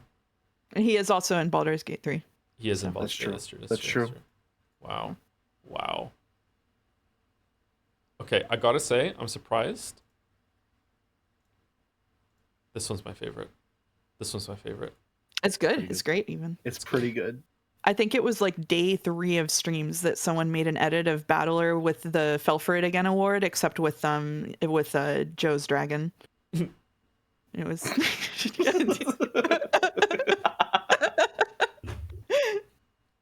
They called it. And then but you just community kept knows falling me. for. Oh my god. Yeah.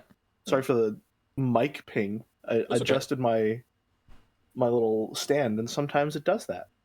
It was pretty quiet. It was okay. Thank you, Vixit. Okay. And last on today for fan art is from Outsin. The Umi 5 stream experience attempting a new format. Oh my god, the faces.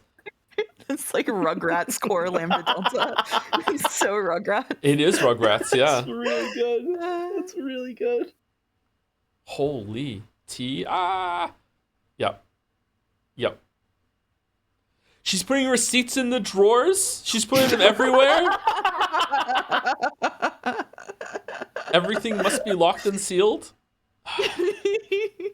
Whenever The you aren't separate looking, monitors are like split fiction. Oh no. whenever you're not looking, you can't prove there's not an Erica putting tape over every single entrance and exit to a building.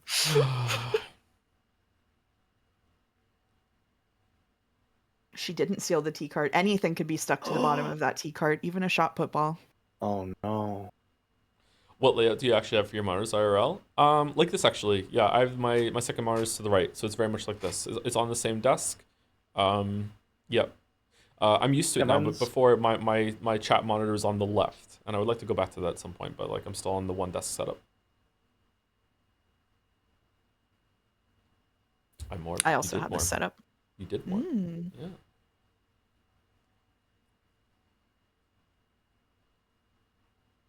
Poor Jodeler. Poor Jodeler. Subjected to infinite horrors. Didn't you have 3 before? I did have 3 monitors for a little while. One of them was a drawing tablet that was on a hook thing or a crane. I don't know what they're called. A mount. But I haven't had 3 monitors in years now. Yeah. It was cool having that on the arm because you could like swivel around. It felt very high tech. I felt like such a grown up. It's kind of sad. How does the giant blanket get used in this setup? It's been so long since giant blanket. I forgot that was even part of the strat. It's in the T cart. They brought it to me. They're gonna throw it over me. Oh, there it is. Yeah. Yeah. The gang's all here. Oh, thank you, Hudson. All right, fan art is done with 5 minutes to spare. Go us. Sub 2 hours fan art. Exactly. Wow. Thank you, Kever Kalarung, for the bits as well. We also got the dolls done. Erica is just Stan Twitter. She will end you and have the receipts. Stan Twitter. Yes, we stand. Yeah, Stan Twitter. Stan Twitter. All right. Let us get the Not a Game on, and then we will take a short break, and then we will begin reading. I probably have to review the reading assignments for myself as well. So. Okay, they're in stream chat. There's no way in fuck we're getting past 3 chapters, but I would like to finish all 3 of those chapters. So hopefully we got a lot of our yapping out. We got and this. We can buckle down and read. Yeah, maybe we should Time to lock the fuck in. Lock in and just read as much as possible today. Let's see. Yeah. Okay, run as administrator. I would like to get it on before we go on break. On script, I think that's it. It's gonna be white. Sorry, chat. Yep. Oh, okay.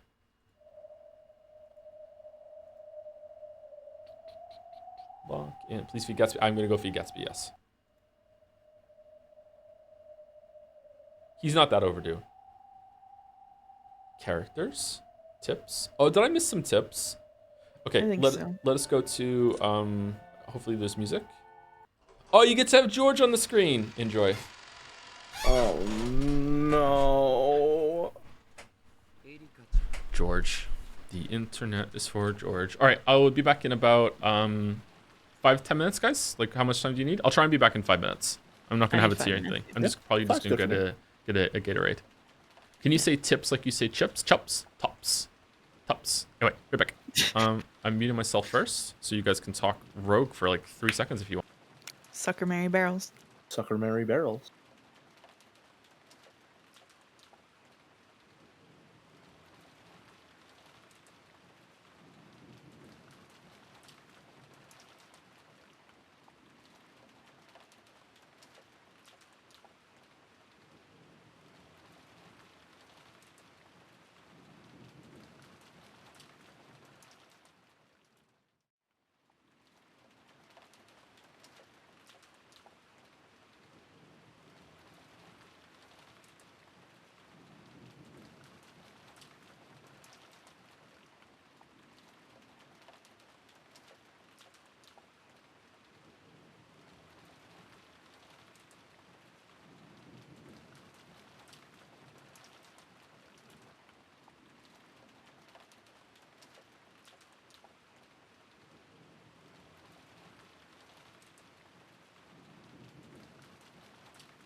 Sucker Mary Barrels. Sucker Mary Barrels. Sucker, Mary, Barrel. All right, so we're probably going to read a couple lines, and then we're going to see if we need to adjust the audio. So far, it sounds fine to me, but if it's too quiet for chat or too loud, then let me know. Right now, I think it's on Baldur's Gate 3 volume, so it might be a little too loud when someone talks. Oh, especially considering that I haven't gone in and fixed it yet.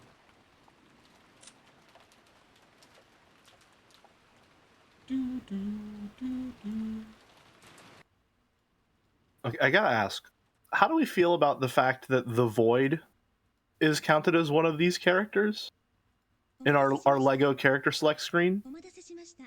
It can talk.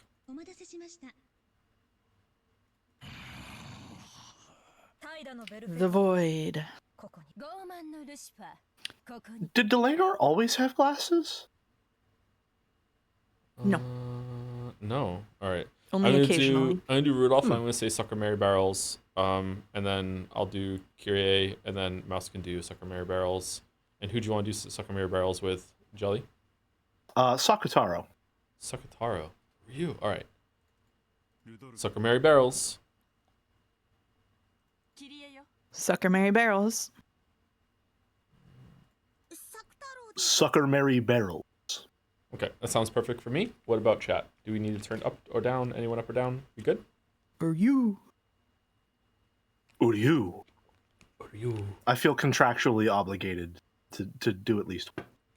Barely audible. Okay, let's do a couple lines in the scene, and then if we need to, we'll turn up a little bit. Is Jelly cutting out again? Not on my end, which means it should be fine on your end too. The rain has stopped for some reason, and if I reload it, it's just going to break again. So let's see. All right. I see. Anyway, yeah, let's go. It's on you, Jelly. Erika-chan, huh? She's an odd kid. Somehow, I just can't seem to get along well with young kids these days. I don't know about that one. You're still pretty young yourself, George-san. Is he? I guess it's because I've always been the oldest of the cousins. It's always made me feel like I'm not one of the young ones anymore.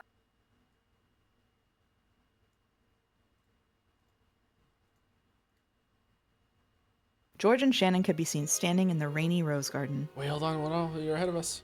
Okay, there you go. Okay. I'm sorry. That's okay. Chat saying the sound is low. Yeah, I turned it up to -10 since then. We're going to see how it goes after that. Yeah. Okay. Though the rain was still pouring down, there was hardly any wind at all. The scant protection provided by the arbor was more than enough to house this secret meeting between lovers. Following that fight with Erica, they had decided to play some cards for a change of pace. When that was over, Shannon had returned to the servant room, and shortly after that, George had left his room to meet with Shannon at the time they had arranged. I think kids around Erika-san's age have a hard time getting along with themselves, more so than any other age. Yeah, that's true. Around that age, most kids are so determined to free themselves from the shell of childhood that they lash out in all directions with their beaks. When they do break out, they'll finally be free to stretch their wings and fly high. I was like that too. My old self, still trapped inside that shell, was a weak, deplorable person who I couldn't really respect. That's not true. No, it's okay. I realize it myself. Back then, I might have been the oldest of the cousins, but I was still a lazy, hopeless person. And it wasn't just with the cousins. At home, at school, I was like that everywhere. I hated being like that. I wanted to break that shell and become a splendid adult like mother and father. But in the end, you did break out of that shell, George-sama. Every time I've met you these past few years, you've grown beyond recognition. Thank you. Did something cause you to make up your mind? To break out of my shell? Yes. I can't imagine that you grew so rapidly, like a butterfly breaking out of its cocoon, by just wandering around aimlessly. I thought there must have been some turning point that made you become so determined. I fell in love with you and grew thanks to the power of love, is what I've told you so far. But The truth is, the turning point was a much more negative emotion. No way. It's hard to believe that someone who's always as bright and cheerful as you could have negative emotions. Well, my parents brought me up to treat women with care, and I thought that I'd managed to live my life that way. What the fuck is George cooking? Yes, I think you're wonderful, a real gentleman. I don't know what he's cooking, but I have to serve it. But I'm not, actually. Hmm? I didn't know how to interact with the opposite sex. I defied them excessively, and I thought I always behaved in a gentlemanly ladies first kind of way. Was probably outright afraid of interacting with girls. It's deified, actually, I think. Oh, deified. Gotcha. Deified, I yeah. deified them Sorry. excessively. Yeah, Gotcha. normally it's fine, but I feel like that's an important correction. Yeah. Holy shit. I was gonna say. Of course, George had wanted to be around girls as much as any healthy boy might. However, he didn't know how to interact with them. He wanted to act like a gentleman, to avoid being disliked by them, treating them with care. Of those feelings, only the words treat women with care took precedence, blossoming into a subconscious fear of women. You might call a man like that gentlemanly or a late bloomer. Ridiculous. I was just a coward. Because of that, I started to wonder why I couldn't get a girlfriend if I was so gentlemanly. And I eventually came to the conclusion that all the women in the world had no taste, and started to hate all of them, selfishly. What the Can't believe I'm still single. That's what a truly pathetic man looks like.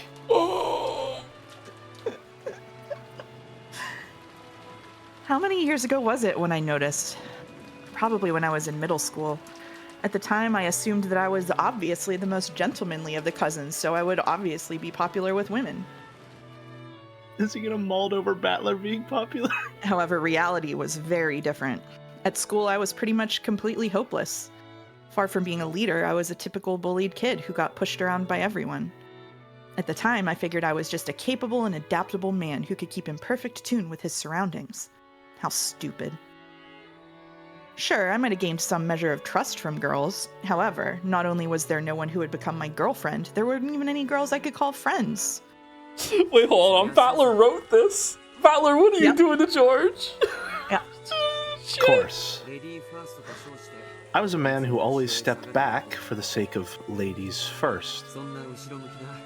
Who would ever want to follow behind such a negative, unmotivated man? It's funny. I didn't even realize this. I was convinced that I was an attractive guy. I can sort of understand how you felt. Just because someone puts in a lot of hard work to look attractive to the opposite sex, it doesn't necessarily work out as they plan. Oh? Does that happen to you too, Shannon? Of course. One time, I wanted to catch a boy's eye so much I tried to put on makeup even though I didn't know how and embarrassed myself. I remember a lot of embarrassing failures. The person that made me finally get over my conceit and open my eyes was you, Shannon. No, it was both of you. Battler's actually writing himself as the Chad Cheese puzzle solver and George as the virgin insult to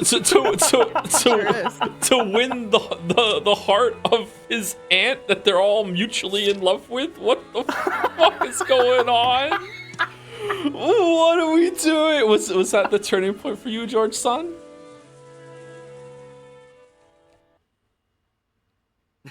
I love Umineko. Envy, probably. Sorry, No, I got it. I got it down. Got my line. that's unexpected. But envy over what? I saw you and Battler-kun having a really good time talking. That made me envious. Me and Battler-sama? Shannon raced through her memories, trying to find a conversation that might have made George envious. Probably seemed trivial to you two. However, it still made me envious. I don't want Battler to hear what I say next, no matter what. Can you promise me? Battler leaning forward in the velvet room. Of course. He's writing it down. He's like, damn, this is juicy. It's going to be a shameful confession. Still, I want you to hear it. I want to hear your answer tonight. Only after I've told you about my bad sides as well. Okay. Let me hear it. With a smile but a serious look in her eyes, Shannon nodded. Tonight. She knew what he was going to ask her tonight. George had the right to confess before asking that sacred question, and Shannon had the obligation to listen. Shannon understood this, so she listened quietly. Jeremiah punching the air at the religious parallels here. So this is what a witch of theater-going peeps in on during her spare time? Stories of love are precious in any age. I never tire of them. However, I do find that expression of virgin disgust on your face even more amusing. Featherine laughed quietly. Angie huffed and looked away, but she quickly realized that this would only entertain Featherine even more, so she tried to act unconcerned. This is where I tell you that Ryukishi once famously said that people who didn't understand Umineko was probably because they'd never been in love. That is an incredibly polite way of saying something. Holy shit. That's amazing.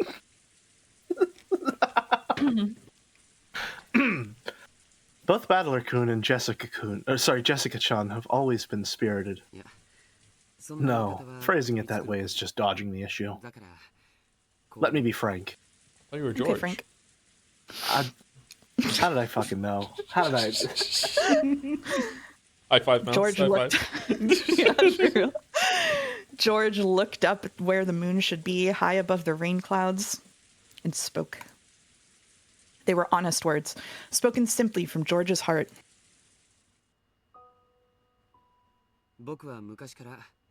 For a long time back then, I thought of Battler-kun and Jessica-chan as bad-mannered kids. No, let me be even more blunt. I thought that even the way they talked was vulgar. It's true. I don't mind if you hold me in contempt for that. I don't. People are allowed to think anything they want inside their hearts. In fact, I think you were all the more commendable for not letting it show on the outside. Thanks. I secretly looked down on those two. I was so conceited that I truly thought I was just overflowing with gentlemanly charm compared to them.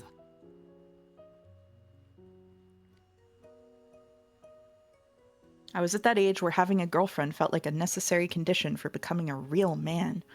I truly believed no girl could fail to admire a gentleman who treated girls as well as I did. So I really did assume that the girls I knew were attracted to me. I thought that Battler-kun and Jessica-chan, who always joked around and spoke in a rude, vulgar fashion, would never be able to get a boyfriend or girlfriend. I might have used that argument to distract myself when I still couldn't get one myself. I was a fool. They weren't inferior to me at all. I was the inferior one, with my deification of the opposite sex and my fear, which I hid under a guise of ladies first. That's been Battler and Jessica's personality from the beginning. True, they were rude, and one couldn't have called them gentlemanly or ladylike. However, they did have the power to interact without worrying about gender. In fact, you might even call that their charm. Sort of understand. People like Oni-chan and Jessica Oni-chan can get along with anyone, whether that person's a boy or a girl. I hate to bring it up because George Oni-chan, because of George Oni-chan, but I find people who act too overtly like a gentleman a bit creepy. It's like they're virgins trying too hard. Whatever. When dealing with strangers, people prefer for them to be harmless and boring. However, they only appreciate these qualities because such a person doesn't get in the way. No human would want to hang around with a boring person all the time. Of course. No idiot would want to be friends with an unmoving, unspeaking telephone pole. However, unmoving and unspeaking is exactly what you'd want from a telephone pole. That's True. it. True. It seems as though George finally discovered that he wouldn't be viewed as an attractive man no matter how superior he was, and that he had been treated like a telephone pole the whole time. So, Joe, Mhm. can you finally believe that he's still single?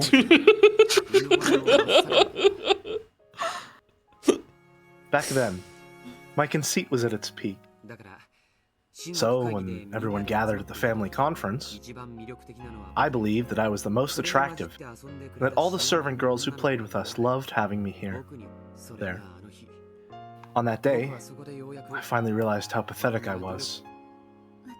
I would say this is where George's incel arc really begins. Did I say something inconsiderate then? No, it's the opposite. You didn't say anything at all. My conceited delusion that I was the only one ever reflected in your eyes was crushed. Just when did it start? No, it must have started long before then. I only failed to notice because my eyes were clouded with conceit. One day, I suddenly realized all of you were getting along with Battler-kun and Jessica-chan far better than me. Playing around and having a good time. Yes, those two whom I had looked down upon so much were radiating far more charm than I was. You really looked like you were enjoying yourself that day. The look on your face was far brighter than any you ever showed me. Sickening, isn't it? I just assumed that you liked me.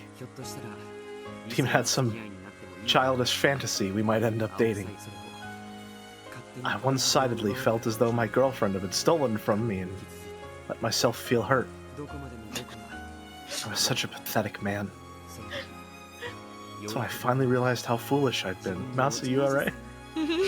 So the reason why chat, some people are like, I don't understand why chat is being weird when he's owning up to it. I think the reason why is because it doesn't really feel, maybe it is, but it doesn't really feel authentic right now. He feels like he's exactly the same. He's just saying it. You know what I mean? Yeah. Like I don't know. Like maybe we're gonna have a demonstration of this change soon, but it feels like he is like. It's good that he has this reflection, and he's basically able to see that in himself, and he's like, okay, this is a flaw, but it doesn't feel like he's moved past it. This is something that I have trouble with. I can admit a lot of flaws and I can acknowledge flaws in myself, but that doesn't mean I've moved past them and I'm still looking at them and being like, I don't know if I'm doing that work to work through it. Yeah. So it's good. Like kudos to him. Like genuinely, like it's good that he's realizing it, but like doesn't mean that he's any different. It kind of feels like he's talking about the walls coming down from on top of a rampart. If that visual metaphor makes any sense.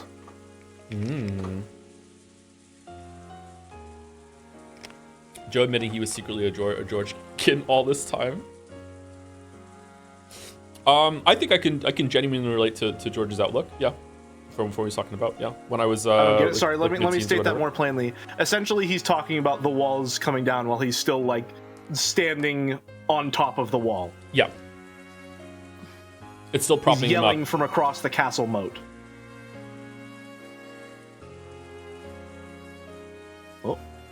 Oh, thank you to Berserker Magi for the resub. I haven't been this sick with the flu in years. Take my final sub. No, you'll be fine, Berserker Magi, I believe.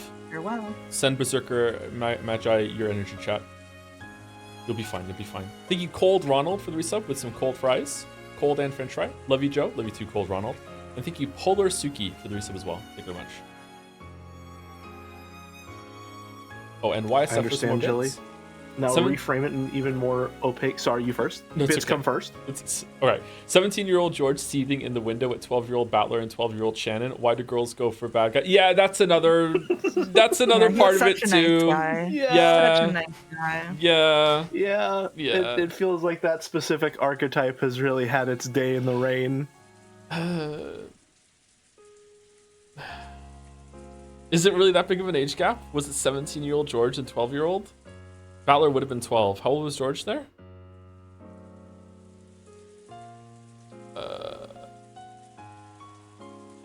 Yeah, 6 years ago, George would probably be 14 or 15, I think.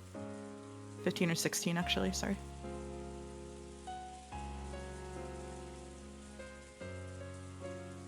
George stocks are rising.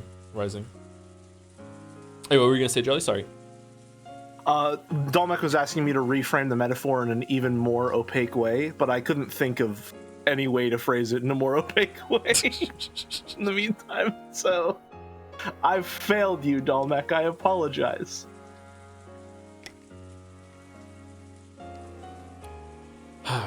George Sama. George Sama.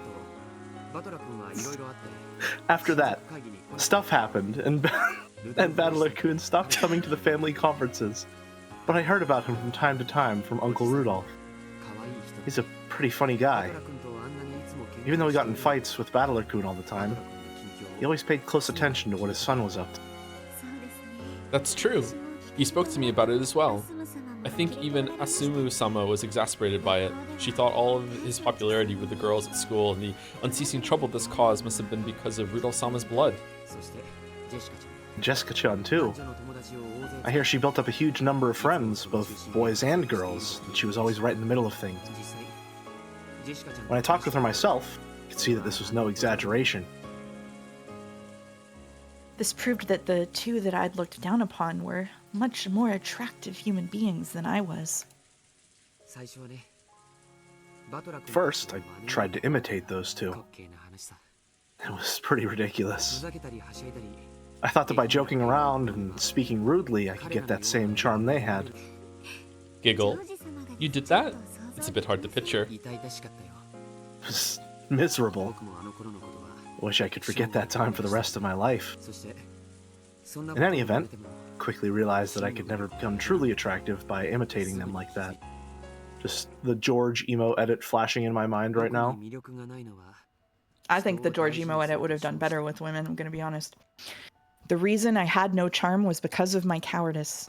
Under the pretense of respecting people and acting to fit in with the general atmosphere, I was always running away. I resolved myself to overcome that flaw and be reborn. I finally understood the shell I was in, and I swore to break out of it. Every time my determination began to waver, I'd remember that day. That day I saw you two forget about me entirely and play around happily. And the fact that those eyes of yours, which I always assumed were attracted to me, never noticed me at all. I made an oath. This time, I wanted to be the one who caught your attention for real, the one reflected in your eyes. That's actually the first thing I felt when I fell in love with you. Sounds like it was pretty complicated for you. Oh man, on that day, my desire for revenge against the two who had ignored me and played together, no, against you alone, suddenly transformed into true love. Yeah, this is why I don't buy this shit at all. You don't phrase it like revenge. Oh, that's bad. Oh, that's bad. However, I do like being proven right about George. However, I swear this to God. Even though that was the reason I first started to take you seriously, there are no lies in the way I feel about you now. I swear to love you for all my life. I will not lie about that for anyone or anything. And I'm prepared to take you as my wife, even if it means having the entire world as my enemy. George-san. That's the confession I wanted to make to you beforehand. Before now, I called you my first love. Love at first sight. It's a lie. It was only my selfish, twisted... Get it twisted? That doesn't matter. Shannon smiled, but she spoke forcefully enough to cut through George's bullshit. Is there some rule saying that people can't get together just because they weren't each other's first love? Is it betrayal to forget the first person you fell in love with? Love isn't that simple. Well, it might be simple. After all, love is easy. At all times, whatever you feel now. Only the honest feelings you feel now can tell you the right answer. So, things in the past or how a relationship started aren't important at all. Then, confessing to all that was wrong of me? Giggle, no. I'm a bit glad to learn that even George-san, who's always perfect at everything, has a human side to him. And I'm kind of glad that I'm the only person you've told this to. Thank you. I was only able to become who I am because of you. Me too. I am as I am because of you, George-san. So please, tell me without holding back, what kind of husband and wife will we be? And what kind of future will we build together? When I have you as my wife, I will become an even more accomplished businessman than my father. And after several challenges and adventures, I hope to find the limits of my potential. I want to reach that peak with you. The view from there will be something no one can show you but me. It sounds fun. I'll be with you wherever you go. Of course, it won't only be an adventure as a businessman. I'd like to create many things that only a couple can make. Giggle. And what could that be? Let's have some kids. Giggle. Yes, my husband. I'd like 3 of them, at least. At least 1 boy and 1 girl. And what if all 3 are boys? And the next one might be a girl. We can have a 4th one. It doesn't matter how many. Let's enjoy the adventure of bringing them up together. And then those children will eventually leave their nest. They'll make us some grandchildren. Before we know it, we'll be at a boisterous old age, surrounded by a whole crowd of kids and grandchildren. It sounds like fun. I wonder what kind of grandpa you'll be. And I wonder what kind of grandma you'll be. However, I will always keep loving you. When we eventually pass away, surrounded by our vast family, our lives will stretch behind us, unmatched by anyone else's. George didn't just talk about his love of the present. He swore to love her soul until the final moment when the lid of their coffins would be shut. Then, George took a small box out of his pocket. Even without opening it, she knew what was inside. He took it out with a motion that was even more natural than the one he'd practiced in the airport bathroom, and it was overflowing with masculine charm. Just real quick, I'm seeing some people in chat who are like, I don't see what's so bad about this. Just a vibe check. How old is George and how old is Shannon? Oh no. Oh, Jolly, what have you done? George is 23. Shannon is 16. Okay, which thank means you. which means that when he's talking about being jealous of her in Battler, he was a 17-year-old watching a 10-year-old Shannon and 12-year-old Battler flirting. Okay, thank you. Just wanted to make sure everyone's in the right headspace for this. I just put my So hoodie we're all up. on the same I page. just put my hoodie up. It's my safe space. Oh my god. So, yeah, this is a 20-year-old telling a 16-year-old he wants to have kids with her. A 23-year-old telling a 16-year-old he wants to have kids with her. Right, yeah. Mm-hmm. Yeah. Sayo. Yes? After choosing her when she was 10. Yep, yeah, you got it. There we go. Let's get married. Yes. Please, take this ring and put it on your finger. Yes, George-san. I would like to point out that if Joe's theory is correct and the man from 19 years ago is Shannon Cannon, then she is lying about her age and she is actually 19. But that does not, or 18 or 19. But that doesn't erase the fact that if that were true, George thinks she's 16 here. Yeah. Yeah. George believes he's courting a minor. Yeah, a caveat that will be inevitably posted. Sorry. That ring, which glistened divinely even in the dim light of the arbor, passed from George's hand to Shannon's finger. Of course, Shannon had already decided which finger to put it on. I swear to resolutely stand against any fate that may attempt to stand in the way of our future. George proclaimed that he would reveal their engagement to the entire family on the next day.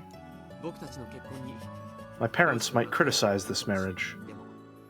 However, I will not let them stop us. I'm going to inform them of our engagement, not ask for their permission.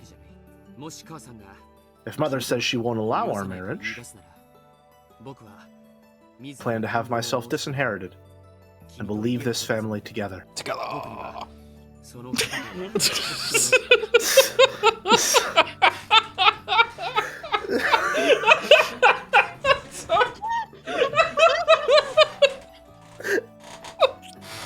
It's just that there was so much enthusiasm in it. Join the Ushiromiya family.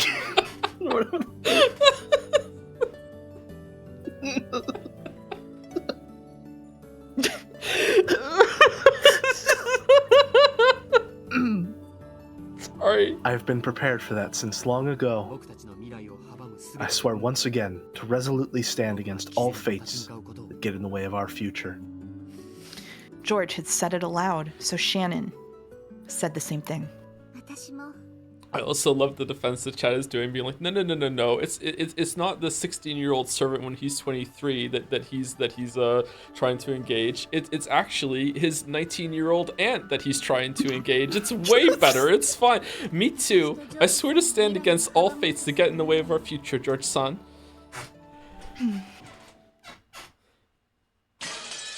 Joe, it's fine. She's an adoptive aunt. Oh God, Erica's here. Oh fuck! Yay! Yay! The circus is in town. Battler-san, when will the crime start? I've just about had it with this love show. Be quiet and watch. Sure, fine. I'd hate to yawn and let some spectacular bit of foreshadowing slip by.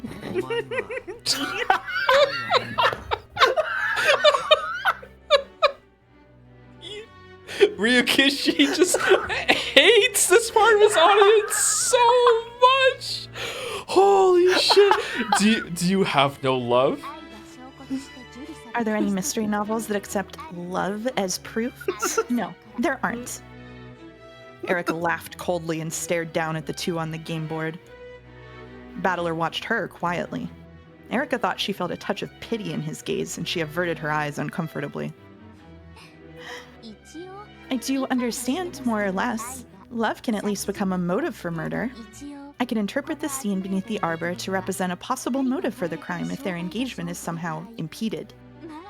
Then again, no matter how much people talk of love with words that aren't read, it's all just an illusion. That's sad. So you can never love a human without proof given to you by a witch. Please put an end to this frivolous love talk. I'm your enemy, not a friend to whom you can talk about love just for the hell of it.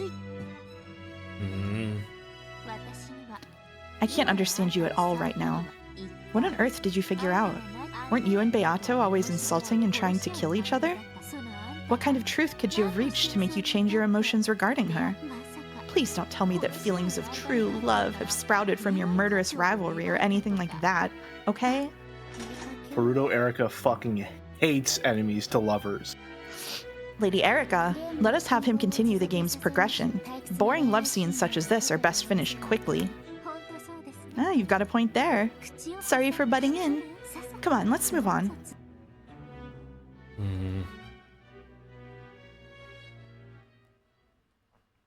Hi, first Umineko stream. Is man's name actually Battler? That's an F tier name on God. How are you here? You know, it's a good thing though. He's already perfectly in lockstep because that's one of the first things Battler says. Is what the fuck kind of a name is Battler? Yeah. You're gonna fit in well here. You got it. Yeah. Welcome to the first step of having the appropriate reaction. Yep. Enjoy. Welcome. Enjoy. Welcome to your first ever Ryukishi reading your mind. It's Shannon. I've come back. Who is Genji? Am I Genji? I believe that's you. Are we on chapter 2 now? Oh no, we're on first chapter. You can take Genji, Joe. I can take Genji. Indeed. The log for today has not yet been filled out. Yes, I'll do that right away. Kennen-kun, thanks for keeping an eye out while I was gone. That was a pretty long break. Cannon had already noticed. There was a silvery glint coming from the ring finger on Shannon's left hand. Then I will retire. Please do not hesitate to wake me if anything occurs. Good night, Night, Genji-sama. Genji disappeared off to the waiting room. After that, only Shannon and Cannon remained. Thanks for giving me some time. I'll stay here for the rest so you can go to sleep now.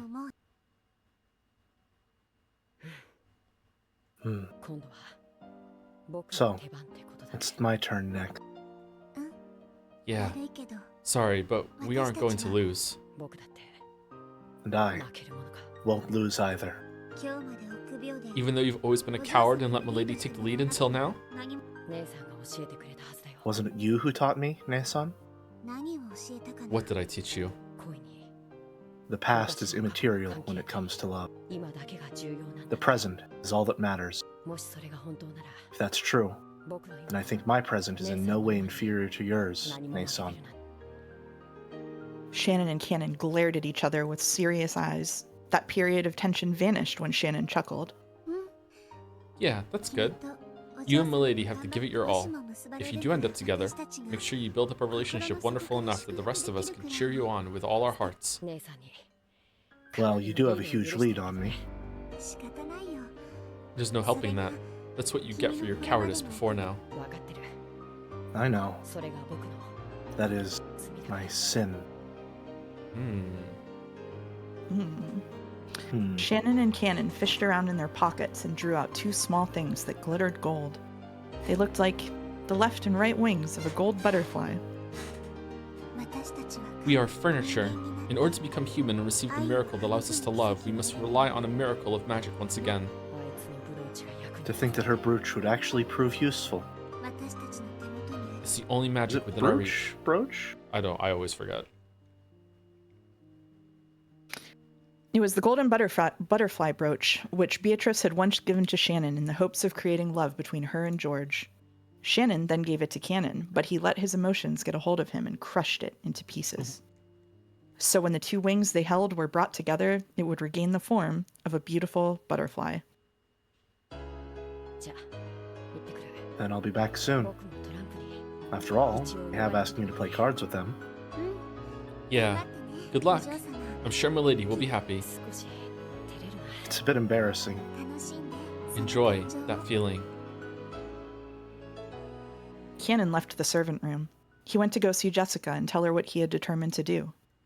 Shannon quietly watched him go.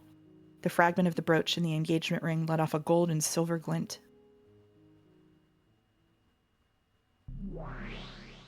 That takes me back. That's something I gave Shannon, if I recall. I always wondered if they lost it after Cannon stepped on it, but it seems they still had it the whole time. That's the golden butterfly brooch, isn't it? I've read about the magical brooch that can save a love relationship in Featherine Sand's book. That had been the first time that Beatrice, Witch of the Forest, had interacted with a human and given them her power. Bit by bit, she had transformed from a mere ghost to the ruler of the mansion at night, and by making the servants believe in her, she had wiped away the anti-magic power. And then, it eventually became possible for her to appear openly in front of Shannon, whose magic resistance had grown particularly low and who had begun to believe in the existence of Beatrice.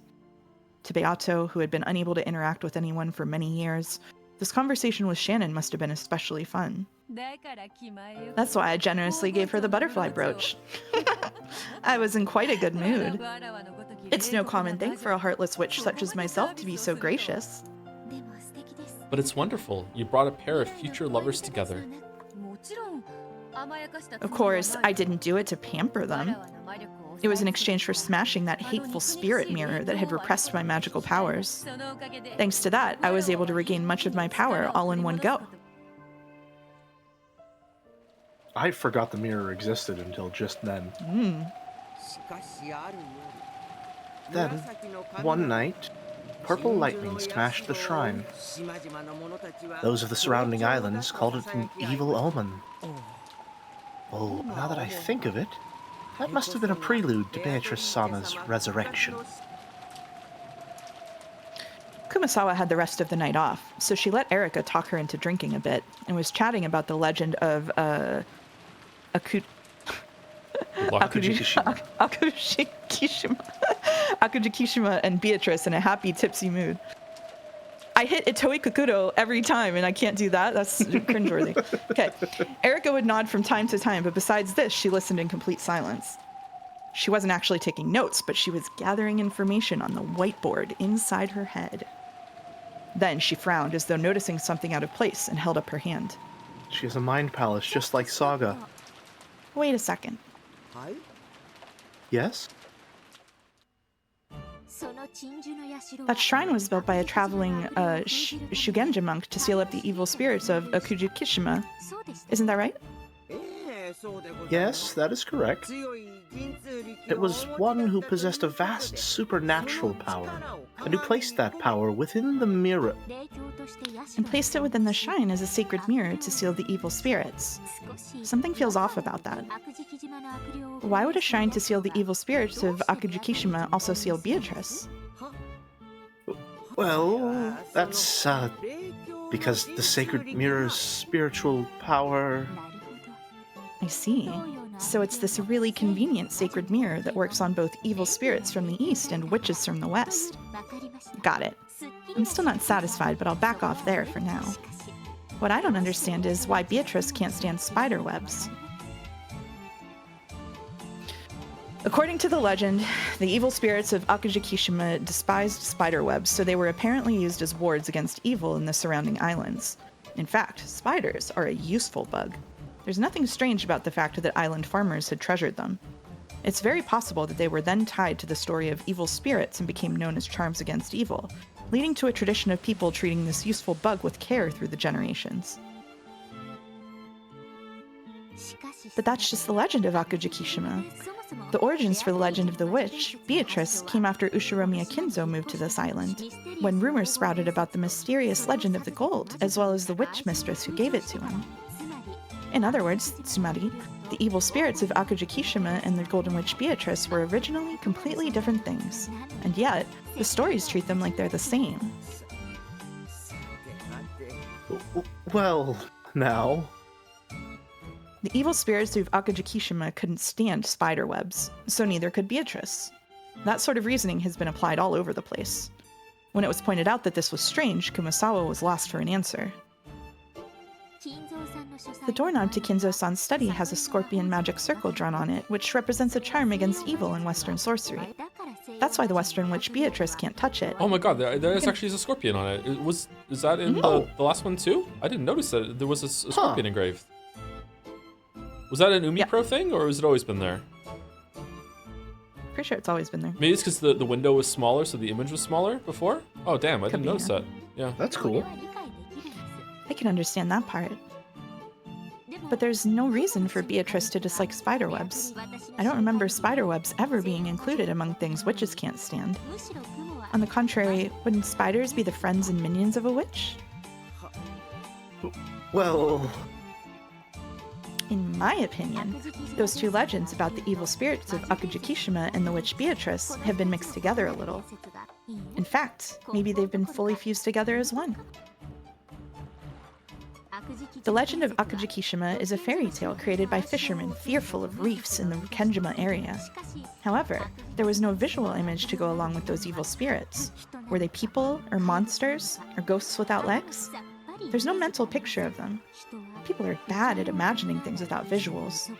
That's when the legend of the witch called Beatrice came in. A witch is a lot easier to picture than evil spirits. And on top of that, Kinzo-san had a portrait of Beatrice drawn and displayed. In other words, Tsumari, the lack of a visual image, which was the one weak point in the legend of Akujikishima, was finally completed. Since then, perhaps the two legends have been mixed together.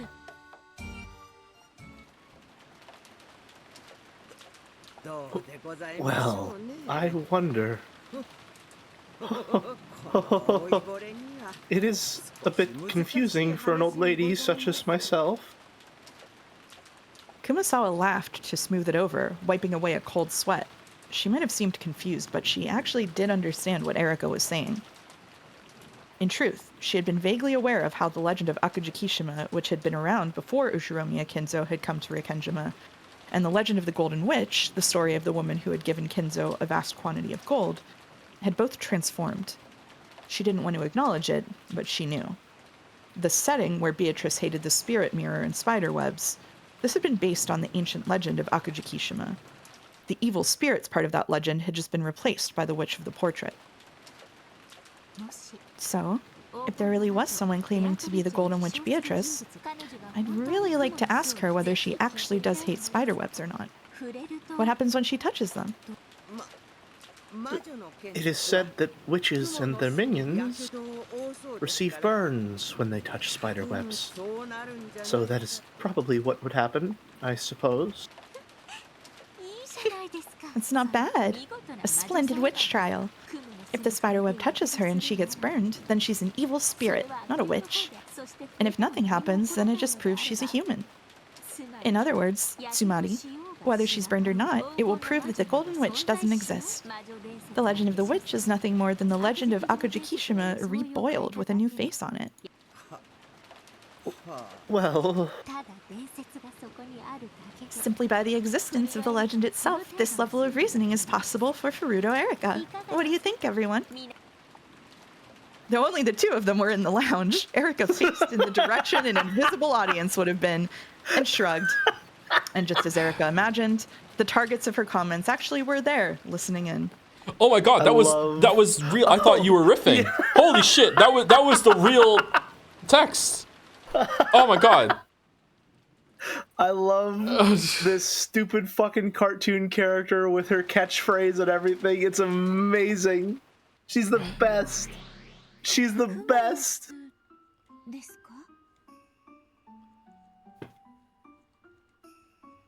Spider webs. They burn if you touch them? When Beato the Elder snapped her fingers, a graceful silver spider slipped down from the ceiling, hanging by a transparent thread. Wait, did you really just not forward it because you thought I was making shit up? Yeah, I thought you were improving. Yeah, I really did. Yeah. I'm reading from my own version of Umi Pro stream. You did say it very naturally. Afterwards, only a single silver strand remained. Timidly, Beato stretched her finger out toward the spider's string. Then, she touched it. I'm fine. You are? Huh? Beato the Elder lifted up a pale white finger, and after showing it to her little sister, she traced the silver string with it. There was a stench like a single hair being burnt. Once again, she held her finger up in front of Beato, who was stunned. There was a thin burn line, as though someone had traced across it with a razor. What's going on? That's what I would like to know. Why are you unharmed? I don't know.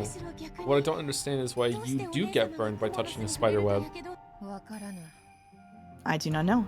It has always been like that since I first gained consciousness. Then, are you... Beato hesitated. However, her question was clear. No, I'm not one of the evil spirits of Akujikishima. I'm Beatrice, ruler of Rikenjima's Night. Even though I don't know why I have the same weakness as this island's evil spirits of old. Are spiderwebs the only thing you can't handle? As this Erika person said, I cannot touch the doorknob to Kinzo's study. That scorpion magic circle burns me. For me, trying to open the door to that study is like trying to pick a red-hot horseshoe out of a fire. What about you? Huh? Scorpion magic circles, you mean? The older sister snapped her fingers again. When she did, the surrounding scene bent and twisted, and they had suddenly moved to the place in front of Kinzo's study. And there was the doorknob engraved with the scorpion magic circle. Those who research magic must have a refuge sealed off from both human and spiritual disturbances. It's no surprise that Kinzo chose to seal off his study and place a charm such as this here. And unfortunately, that affects me as well. She gently grasped the doorknob. As she did, a violent burning sound, unbelievably stronger than the one caused by the spiderweb, rang out. One-sama, are you okay? Your hand! Ah! Her hand had been horribly burnt, and Beato couldn't help but avert her eyes. Fear not, the scratch will heal quickly. Apparently it would heal by itself if left alone. The older sister seemed to heal at an inhuman rate.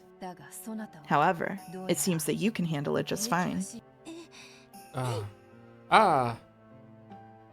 She timidly poked the doorknob. Nothing happened.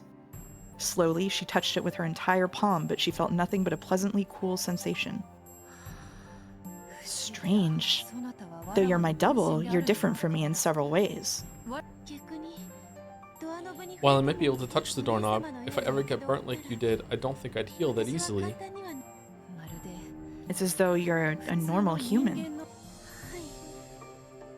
Yes. Even I find it a little hard to believe that I'm a witch. I can't use magic like you, and I can't get strange burns or heal from them later. Father believed that I was a great witch reborn, but I cannot believe that. Who are you? I am Beatrice. I was born for Father Sake. And you, One-sama? I am also Beatrice. I used magic to give Kinzo gold and later became a soul and the formless witch that haunts this island. It's interesting that the magical Beatrice is the one with the more normal clothes and hairstyle. And then the more human Beatrice is the one wearing the witch-like dress with her hair all done up. She's acting, the new chick Beatrice is also acting very, very, very much like the one that Rosa found in Kuadorian.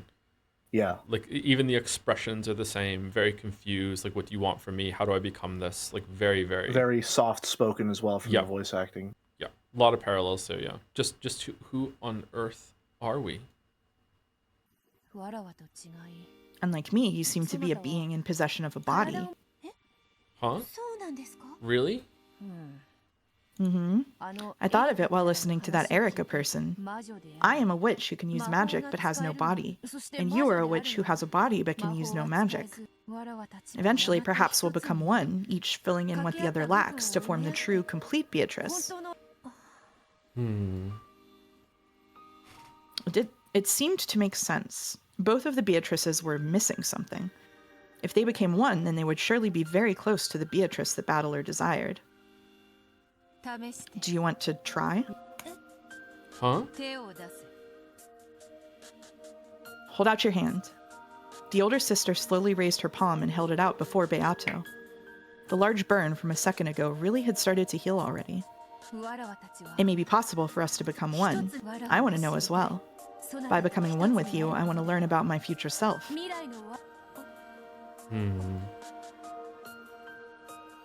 Beato also raised her hand slowly, and the two hands touched.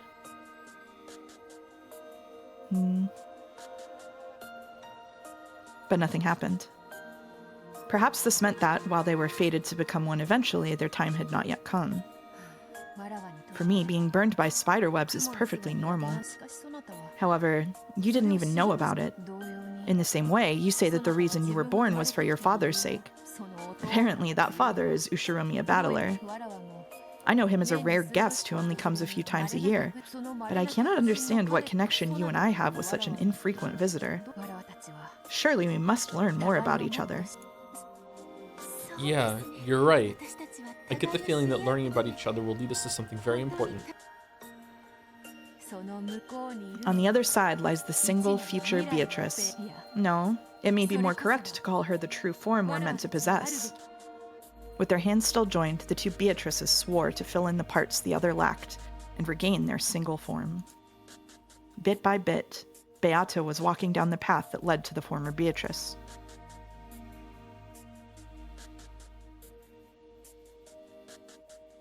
And that is the end of the chapter. Interesting. Interesting.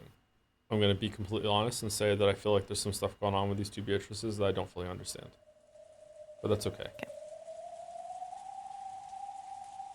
It is a bit confused. I was very confused the first time. I drew a chart. I'm trying to see if I can make any connections to these two Beatrices and the two that we see in the balcony scene at the end of episode 4. Because that has the same distinction of one of them wearing the witch outfit and one of them wearing the quote-unquote human Beato outfit as well. And they seem to have that similar relationship of the one in the witch outfit possessing a body that can be seen and that can interact with Battler on the game board.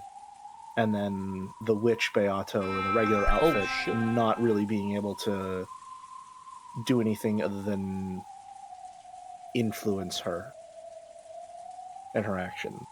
I think that person Battler was talking to on the balcony wasn't even Beatrice. I think that was probably Sayo still wearing Beatrice's dress. I was thinking in this scene that we were just going through right now, I would be curious to go back to that scene and see if she ever says herself that she's Beatrice. And if she does, or she refers to Beatrice in the third person or whatever, I don't know. If she does say she's Beatrice, I wonder if she's just lying or she's just acting or whatever. I'm not exactly sure how the furniture works with that. I want to know where you're at regarding that, because I think we're on the same page of saying that Shannon and Cannon are the same person, right? Shannon and Cannon are the same person. I think I cut out there. Sure. Are we on the same page with that one? With the distinction that I don't think Shannon and Cannon are two sides of the same coin. I think it's more like a D20, and they are one of the sides of the D20, and there are multiple sides that are there. But the dice itself, the D20 itself, the core, I think there is someone. I don't know if it is Sayo, but that's what I'm leaning toward. I think that's what it is. Okay. Now, I think that's actually a pretty good springboard for the next one, because I'm pretty convinced that Beatrice is another side of that D20. Yeah, for sure. Yeah. Okay. Yeah. All right. So when you say that wasn't Beatrice, that was Shannon in the Beatrice dress, what do you mean by that? On the balcony in episode 4. I don't remember it clearly, but I feel like there wasn't there a part where two Beatrices interacted? Is the plural Beatrice Beatrices, or is it Beatrice? What do we think? Beatrice. Beatrice. Like one of them showed up and said to the other one, "Don't worry, I'll take it over from here. You can go to sleep now." And I feel like Yes. that might have been the first time ever. There might have been a time before that we weren't aware of it, but that was the first time, at least overtly, that the Beatrice, air quotes Beatrice, that we see go despondent at the end of episode 4 interacted with Battler. I feel like that was the first time ever that I view this as Sayo. It might just be another Beatrice form. My guess is that I'm calling her Sayo. Sayo is the D20, and there are multiple sides of this that all have different furniture. And one of them is Shannon, one of them is Cannon, one of them is Gap, one of them might even be Renove and Virgilia. I don't know about those yet, or at least versions of. They're definitely Kumasawa and Genji, but I think that she has made furniture versions of them that she sees sometimes, and sometimes they actually are them in some scenes, but other times they're not. And there might on that side there might even be multiple Beatrice versions that are there too. There might be more than one Beatrice furniture persona that Sayo has. Gotcha. My assumption with characters like Gap and Renove is they appear whenever their human equivalent is acting in the interests of Beatrice. That could be it. Like, they exist as a representation of that character whenever they're working for the witch's side. So who is Sayo exactly in your theory? In my theory, right now, Sayo is probably... I don't know for sure if I can trust the Natsui storyline about the person from 19 years ago. I don't know if I can trust that, but it's something in that line. That part might be fake, but I think Kinzo got a replacement mistress as a young child and basically indoctrinated her to be like another Beatrice, and that's the person that Rosa met in Kuadorian and got killed on the cliff. And I don't, for some reason, my brain is saying that the Sayo is probably a daughter that he made with her, but that might be going too far. Sayo just might be someone that is just another baby that he found as a replacement from the orphanage and was starting it again. The only reason I'm thinking that it's something else is because of the story from 19 years ago, is that he brought this baby and was basically like, hey, raise it like this baby is my grandchild. I don't think he would do that unless the baby actually was Related to him grandchild. in some Yeah, way. I don't think he would do that. And I feel like he thinks that the mistress line is somehow more legitimate in his head because he loved that woman more than he loved all these people, their mother. So that's what I think. So I think Sayo is that person, but I just don't understand how Sayo is still at the mansion. I don't like, maybe some help with her and maybe him. I don't know, but that's who Sayo is in my theory. Is that your theory too, Jelly, or do you have a different thought? I'm not super. I don't have a ton of the specifics of like when and where characters are acting in specific places, but my general idea is that Sayo is how I generally refer to the combination of Beatrice, Shannon, and Canon. I have some inklings of an idea of maybe they are one of perhaps multiple Beatrice stand-ins that were raised by Kinzo. Groomed would probably be the more accurate word to say. But as far as that relates to the identity of the child from 19 years ago, logic is telling me that it would fit real neat on that jigsaw puzzle if Sayo was that child. And for that reason, I'm hesitant to lock that in. If that makes sense. Okay. Which it probably doesn't, because it's going against my natural intuition. It's hard Generally because so much is speaking- untrustworthy about the story, right? Like it's like Yeah. Yeah. Which for the record, I do enjoy that. I like having to doubt the basic information and having to sort of scrap and scrounge for any piece of like objective reality, quote unquote, that might exist in any given episode. It encourages analysis. It's like difficulty in Yes. the game. Yeah. I like that a lot. Yeah. While we're on the topic and while we have this character sheet pulled up, I have a question for you regarding another case of overlapping identity. Do you think that Kinzo, or rather, do you think that Battler is Kinzo and has always been Kinzo? Oh God. I had that crackpot theory a while ago. I really hope not, because I feel like that is not going to be pulled off well.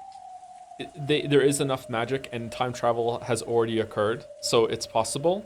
But I'm hesitant to even entertain that more than a joke because I would hate that. My personal belief is that logically, when I say logically, I mean like in the narrative, maybe narratively perhaps would be the right way to say it. I do not think Battler literally is Kinzo and has always been Kinzo. However, there is very clearly some metaphorical parallel being drawn between the two of them in regards to their actions, behavior, characteristics, and the like, that I believe ties all the way back to these large-scale themes of the sort of generational cycles of abuse, about how if you're not really, really careful and really aware of these things, you will just fall into those same cycles and trappings that you worked to avoid. I think the parallels that they're establishing with Battler are less to say that he literally is Kinzo, because that feels like it would cheapen the impact of what that's supposed to say. And it's more to say that, yes, he is the game master. Yes, he supposedly has the answers, but especially the stuff going on with Beatrice, where he's not acknowledging this creation as her own unique self and entity, and he's wishing that she was Beatrice.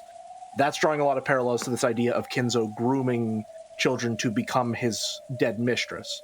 And to me, that reads as this idea of, yes, he's the game master. Yes, he understands what Beato's game was about, but he doesn't really understand the kind of power he actually has as the game.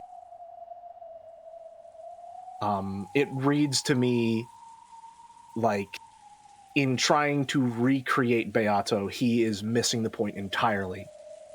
Because the point is, if he has the level of control to actually influence this world in a way that would be beneficial for everyone, he needs to destroy the world that would cause Beato to exist. Does that make sense? It does make sense. My read is more that Battler is like redemption through a generational reset of like Battler is viewing this, probably it's going to come back with love instead of Kinzo is like with obsession. So like Battler is like doing a lot of same things that Kinzo did. Is having a lot of even some of the same lines and same obsession. He even did like the Bitarichi at one point. Yeah. There's obviously some parallels there, but I feel like with Kinzo it's ownership, and with Battler it's probably going to be love, and I think that's probably going to be the difference between the two of them. So Kinzo is definitely Kinzo and Battler are definitely going through the same cycle. I guess it remains to be seen whether Battler is going to be able to get through it without repeating those same mistakes. But I feel like he already has gotten through it. I think, but yeah, to your credit in saying that maybe he's already sort of breaking the cycle, and you drawing that distinction between love and ownership, he seems very uncomfortable whenever the Beatrice that he's created refers to him as father or says that she was created by him for a purpose. Anything that sort of displays a lack of autonomy on her part, he seems very uncomfortable with. Okay, but have you considered this is anime bullshit? So since they wear the same cape, it means that Battler is literally Kinzo, and he goes back in time to create a bootstrap paradox, to create a breeding program, to create his own perfect girlfriend in the future. yeah, that's what I was Nox's rejecting at the eighth, we beginning, didn't yeah. see the Sekimea, so it doesn't exist in this timeline.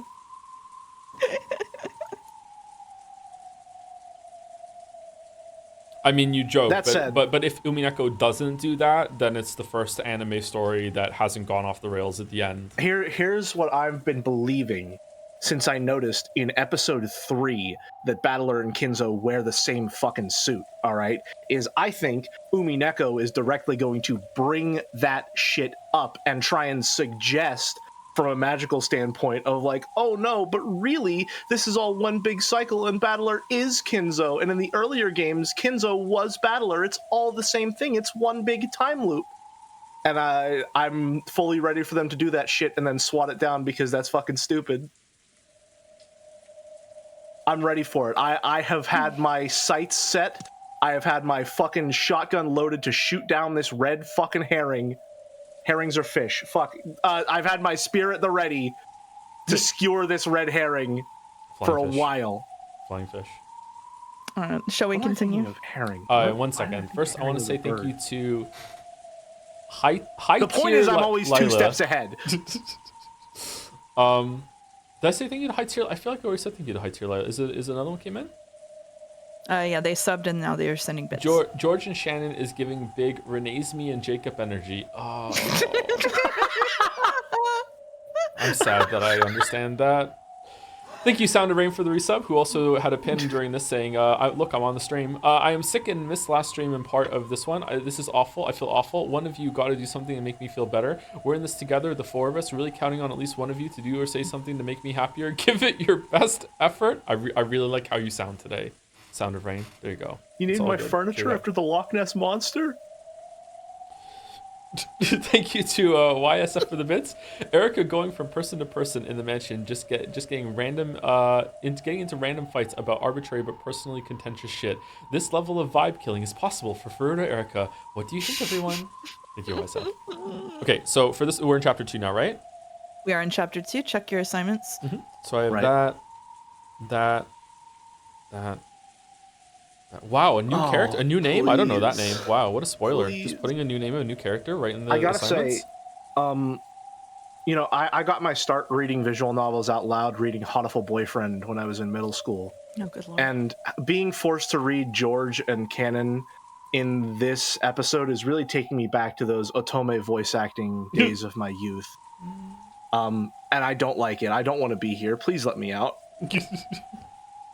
Are you more of that? I'm once again a bird in a cage. Hey, that's the theme. That's the Chick theme. jelly. Chick jelly. I could hear the eerie sound of wind and rain. Once again, I hazily regain consciousness on top of the bed. The Is it finger that- Hotiful an ironic shitpost? No, it's Peak. The finger that the witch had bitten off was attached to my hand. Oh yeah, the finger got bit off. Okay. That's not to say that it was all an illusion, but my finger was now attached. After all, the pain and the teeth marks as though a witch had bitten it were still there. Wait, what? And yet the window, which I had purposely smashed, had been fixed as though it had never been broken in the first place. How can I escape from this creepy room? Why am I locked up in this eerie room all alone? I want to get out. I have to get out. Please let me out. The door was sealed with a firm chain. I could open it a crack, but only enough to peek out into the corridor at best. Even getting a fist through it would probably be hard. The window wouldn't budge either. It was no better than a barred prison window. Okay, so my read on this scene is like a joke, but then like the more it goes on, the more it seems right that this is like Battler fucking like made a closed room that even he couldn't escape from and put himself in it, or like was testing some shit out, and that's why he's trapped in it. And then that happens later on after like he gets maybe cornered in something from Erica. Like no, can he? No, he's the game master. That doesn't make any sense. Could Battler fuck? Oh no, he could fuck that. No, maybe this is a representation of the logic error that they put down, and that's why he's like zombified and Erica is taking over at the end. Yeah, we haven't gotten there yet. Okay, the the way bathroom... that this is presented reminds me a lot of like an old like escape the room flash game. In a lot of ways, do you know what I mean? Yeah. And knowing how genre savvy Ryukishi is, it makes me wonder if that's intentional.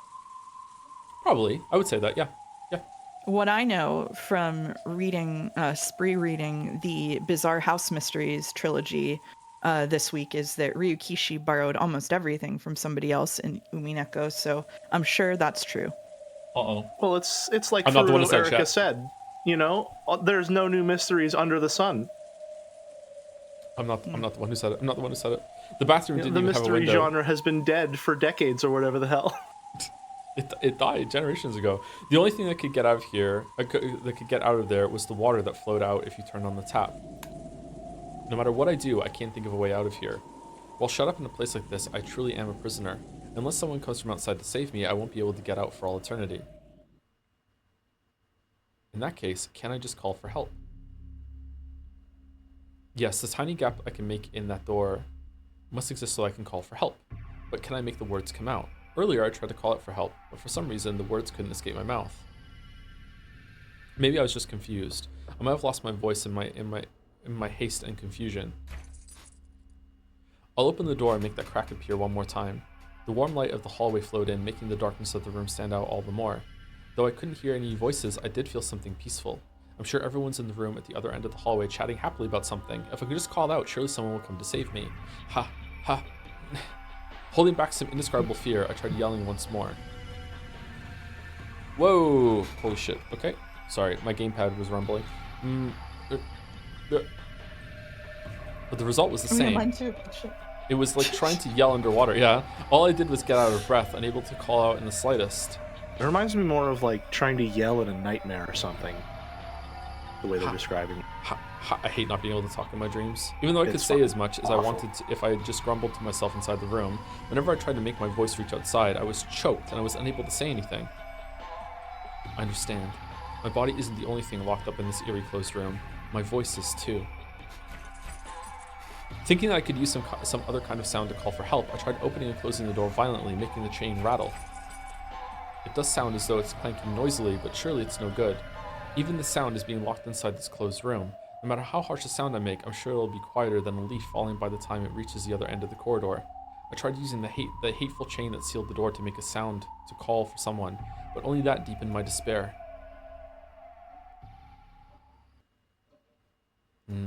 This chain? That's insane. Just a second ago, it was a stiff chain that looked like it might be used to seal a monster away, but at some point, it had transformed into a normal chain block. This changes everything. Now I can just undo it from the inside. I tried to undo it, but the chain wasn't long enough for that while the door was still open a crack, and I couldn't get it off. Obviously. Calm down. Gulp. I gulped, and I calmly closed the door. Then, when I saw the chain had slackened enough, I touched it with my finger to make sure. When I was little, I hated chains because I could never get them undone right. However, that was a long time ago. Now I can undo something like this. Anyone could. It's easy. Clank. I imagined the demon who locked me in this room, using this as a trap to give me hope, just to make me despair even more. But I pushed those thoughts aside for the time being. I was just thinking that too. As soon as he closes the door, it's going to go back to the old chain. I undid the chain lock, and the chain dangled there right before my eyes. Now, there's no lock sealing this door.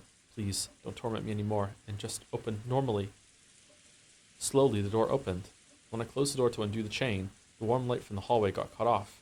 If I open it again, what if that warm light is gone this time? I was even afraid of stuff like that. However, that was just me over-imagining things. Slowly, quickly. No, I guess this is normal for a door. As the door let out an annoying creak, the exit from this cursed, closed room finally opened.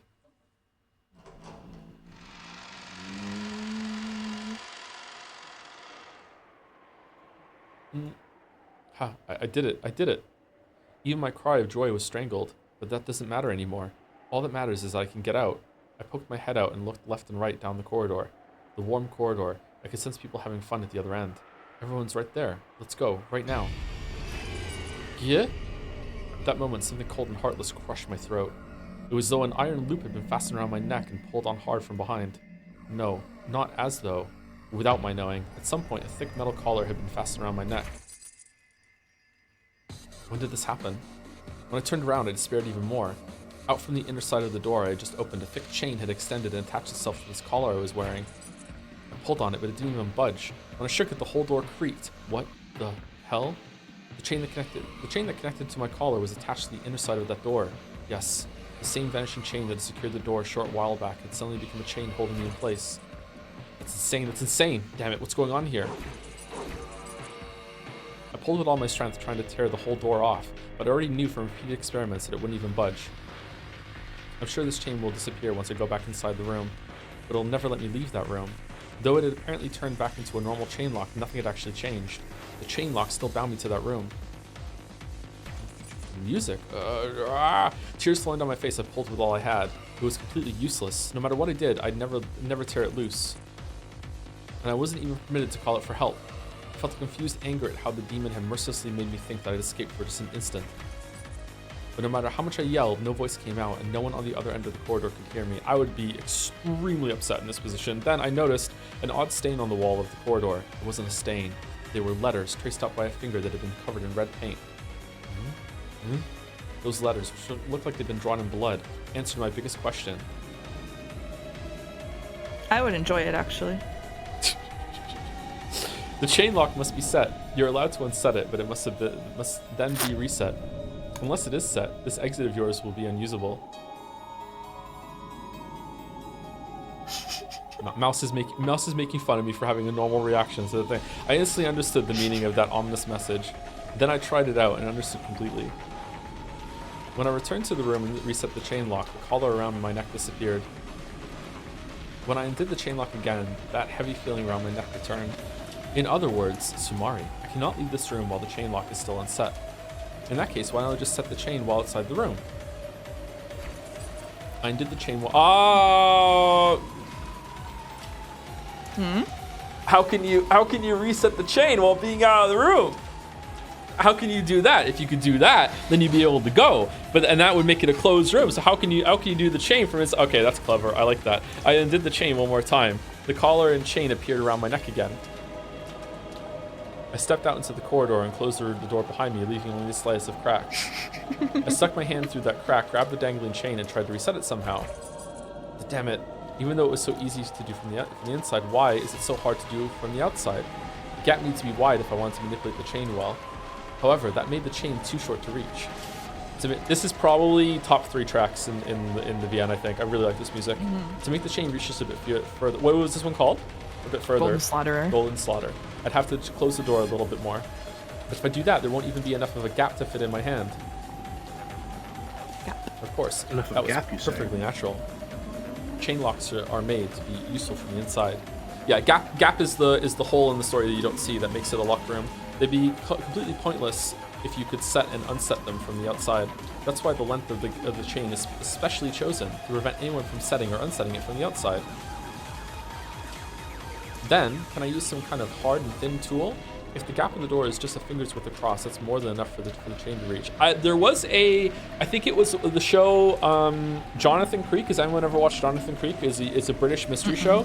There was an episode of Jonathan Creek that had a locked room, closed room mystery very early on, and it set it up and solved it within like a couple minutes. I think it was a quick blast, and the person who did it actually really did have a tool that they had made that slotted through the door frame and reset the chain from the outside, like that. But it wasn't like a big mystery in that episode. It was something that they showed and went through really fast. I think it was a long time ago since I watched that. If I could just bend a wire hanger so that it fits through the crack, and work the chain with that. That's right, there's a closet just this side of the door. Could there be some hangers in there?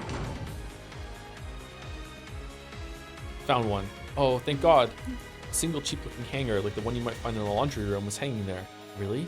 I'm pretty sure that when I last looked a short while ago, nothing like this was in the closet.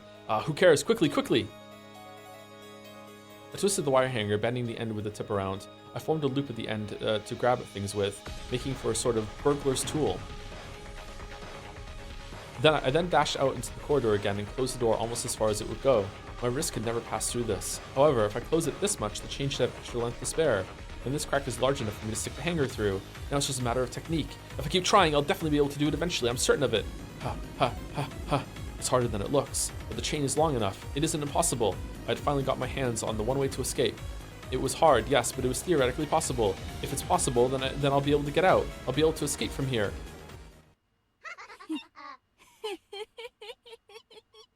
Oops. At that moment, I felt a heavy weight on the far side of the door. I felt as though someone inside the room had pressed their forehead against the door, and it was drawing closer, and she, the witch, had laughed. Then I felt a powerful and strange force on the wire hanger. Is she trying to grab it away from me? Yeah, right, like hell I'll let go. It's Nox's 8th Chan. Like hell I'll let my one key out of here get stolen while my guard's down. Fortunately, I'd stuck my wrist through it so I wouldn't drop it if my hand got tired. You won't be able to snatch this out of my hands.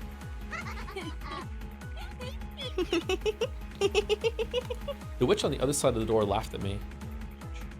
Then I noticed something weird. I looked at my left hand, which had pressed against the door to hold it in place, and between the fingers of that hand, I could see something red. They were red letters. I realized immediately. At some point in time, even more bloody letters had been drawn on the door, and my left hand had been covering them. Still fighting against the vice-like strength of the witch beyond the door, I moved my left hand to the side. Where that hand had been, bloody letters had indeed been drawn, and there, as if someone had predicted that I'd struggle this way from the very beginning, was a message from the witch to me. It is impossible to set or unset the chain lock from the outside, by any means. All tricks done from the corridor had been sealed by the red letters. No way.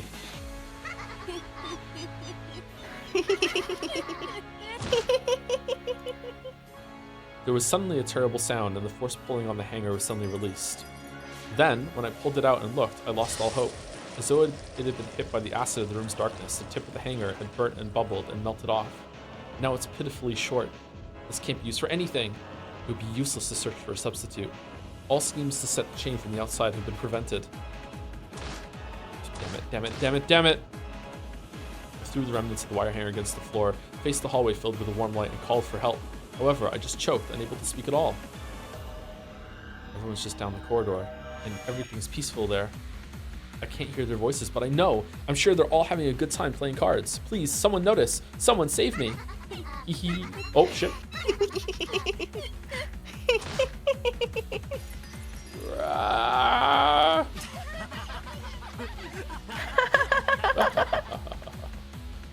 This time, it wasn't the witch's voice. It was the happy voices of everyone else, which I could hear coming from the other end of the hallway.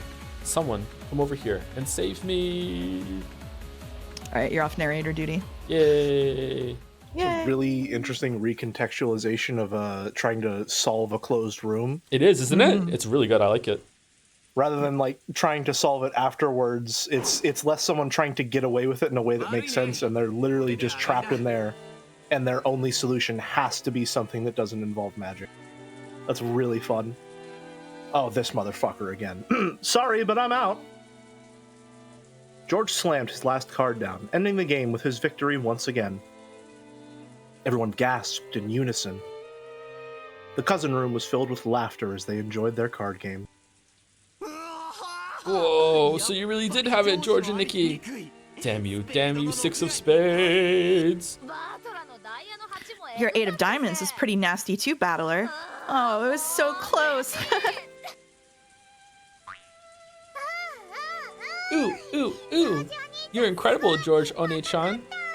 Oni-chan, you won again. Yep, looks like we've won again. Maria couldn't really hold her own in an all-out battle. So, she had teamed up with George, which was why she was celebrating his victory. Utter defeat. Cannon winced and let his cards drop to the table. The game of sevens between Cannon and the cousins had been a fierce battle. Normally, they would take things easy since Maria was there, so this sort of game was rare. Cannon had started taking the game seriously, unwilling to lose, so George and Battler had responded, and the battle had grown fierce. Unlike Battler, who was carefree enough to enjoy it whether he won or lost, Cannon's mood changed drastically with every victory and defeat. It was less of a dislike for losing, and more that he just wasn't used to playing. He wasn't used to trading a few wins and losses with his opponent. So he took even losses within a game seriously. Since he had resolved to win, and had unfortunately challenged the veteran players George and Battler, the result was plain to see. As Cannon slumped his shoulders, Jessica slapped him on the back. Hey, you almost had it. I love fighting all out like this. Whether you go all out or not, if you just lose in the end, it's all pointless. That's not true. If you really gave it your all, there's no reason to get all depressed when you lose. If you lost after hardly trying, then you'd be grumbling and complaining about how you would have won if you'd taken it seriously, right? That's right. People who really give it their all never complain. They're always cheering no matter what the result is. You're right. And they can be scarier than anyone else. They always learn something from their experience and grow. Very true. I was a coward, so I could never learn anything. I see that I am still immature. Anyway, go fish. I am furniture, so any dreams I might have are pointless. Because he'd rigidly believed that, he distanced himself from everything, shutting himself away. However, during that same time, Shannon had undergone many life adventures. And now, her hand was resting on the door separating furniture and humans. The old Cannon would have only seen this card game as a way to pass the time. However, the new Cannon was now capable of gaining something new from this experience. That's probably what it means to grow. Furniture does nothing but rot with the passage of time. The ability to grow is a privilege given only to humans.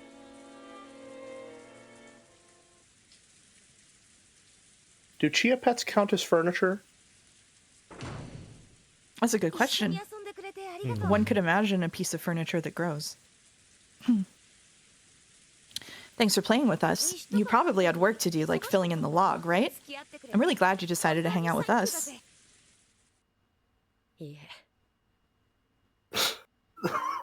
This Who wants to read it? That's a good one. I think it falls upon me to do this one. Okay. You think George is really good at sevens, but wait until you see how much of a monster he is at blackjack. He's the best at getting close to 21 without going over. I think in the Umineko live action adaptation, George should be played by Leonardo DiCaprio. For sure. Yep. You know, the book would tell him to hit on 16, and I think he'd be happy to do it. All right. All right. Fucking hell.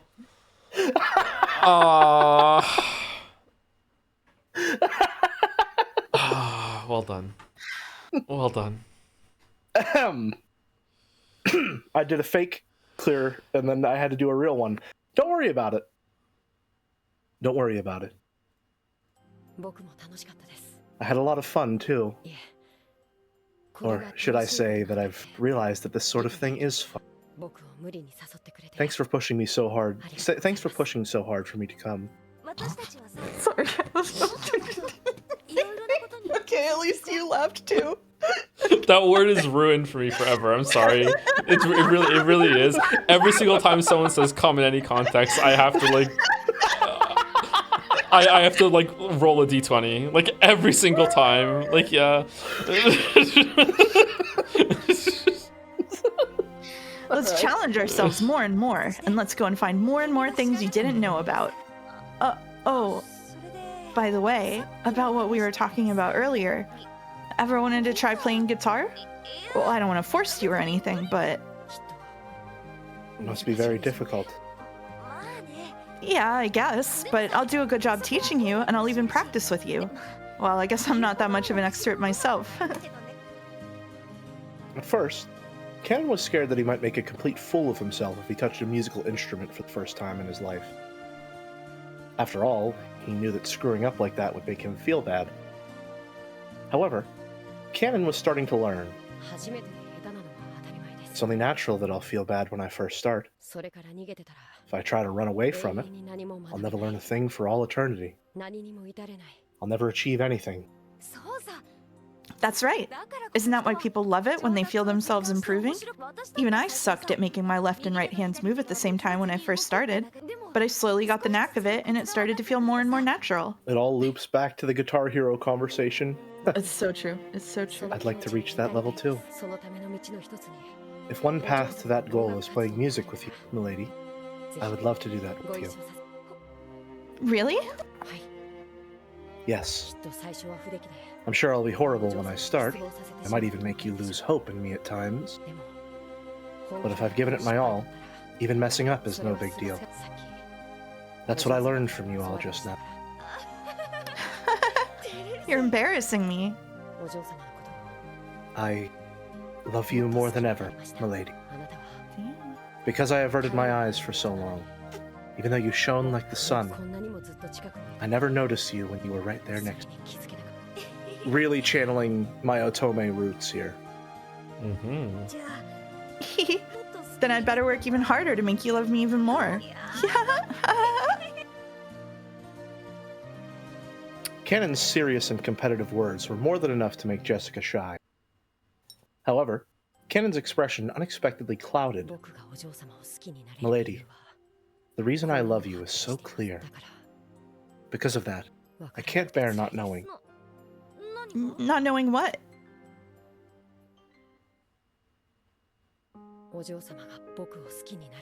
Why did you start to like me? Unlike you, I don't shine in any sense. Even now, I'm just clinging to your back as you shine the way. Oh, for fuck's sake. Can't think of any reason why you would love someone as shabby as me. So, I want to know if we're thinking the same thing. Joe, are you thinking about the death in episode 2 whenever he's holding onto her back and he tells her not to turn around? Oh, no, I'm thinking that Canon's fucking pathetic. Oh, okay, gotcha. All right. Gotcha. What is Umineko being if maybe pathetic men, really? I was thinking if maybe there were some tragic parallels that were being displayed there, and I guess you're fully in it with the romance.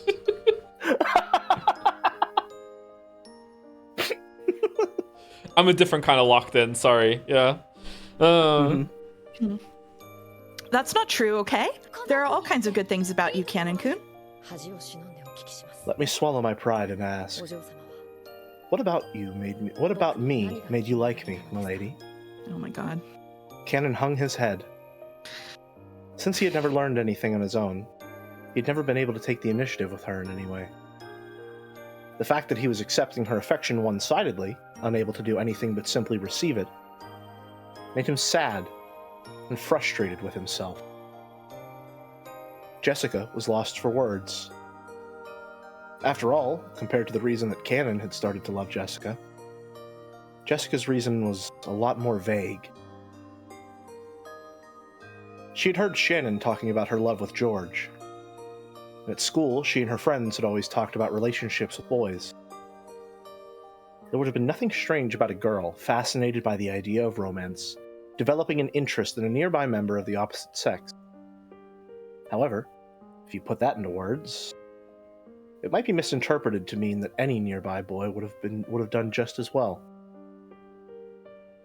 However, she could still be proud of the feelings she felt at this very instant. She really did love Canon, and she truly wanted to experience romance. As a result, they might end up together, or they might not. However, if she reached that result without holding back, she could accept it no matter which it was. That's why she was able to become serious and honest about how she felt. However, how many howevers have we had? This is like the 5th one in a row. She couldn't find the right words to tell Canon that. When Canon saw Jessica bite her lower lip in frustration, he finally realized such a fool. Huh? What about me do you like? That very question is foolish. Proof that I'm not serious about myself, and I haven't been able to understand even myself. It's horrible of me to try and make you say it for me. That's not true. After all, it's the first question any girl would like to ask after being given a love confession. What part of me do you like? It was immature of me to ask you that. How could anyone love someone so immature? The legs. Oh my god. I've had so many conversations like this with people. Wait, that's not... Jessica panicked, trying desperately to explain how she felt. However, Cannon was calm. And then, he spoke. Another however. In that case, I want you to love me the way I already love you. I decided to start changing myself so that can happen. I can hardly imagine that you would love me as I am. But someday, no matter what. Yeah, I'm absolutely sure you'll become a wonderful person, Cannon-kun. A guy so cool that I can't keep my eyes off of you. Until then, I'll stick by you all the way. We have plenty of time. Oh, Shannon winning? Shannon smiling behind the door? Shannon smiling under the beret? Shannon smiling in the chat? What the... She really is just like her dad, investing in something and maybe it'll pay off down the line. Going for the long shot bet on love, baby. But unfortunately, there isn't that much time left. What do you mean? It usually saddens you when I talk about furniture. However, Sumari, this is something I must tell you. And it is also something I must fight for with all my soul. What are you talking about? I don't want to hear any more of that I'm furniture, so I can't fall in love talk. You're a human, not furniture. Yes. I would like to become human. However, I am still furniture. In that case, just do it. Become human. The witch taught me once about a single element of this world. According to her, it's love. It's something that humans born into this world can take for granted. However, it is not something that those not from this world who were born as furniture can take for granted. In order to gain it for themselves, they must have magic or a miracle. In just the same way that Ne-san and George-sama would never have ended up together, would never have ended up as they have without borrowing the power of that golden butterfly brooch.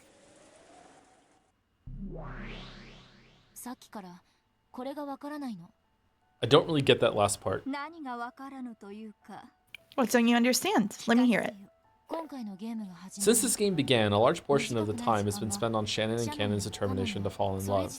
I've got no problem interpreting that as a story of growth and teenage determination for a girl and boy who call themselves furniture, but one of the assumptions they make feels really out of place to me. Why is magic necessary? Is that it? Both Shannon and Cannon call themselves furniture. They've always claimed that there can't be love between furniture and humans.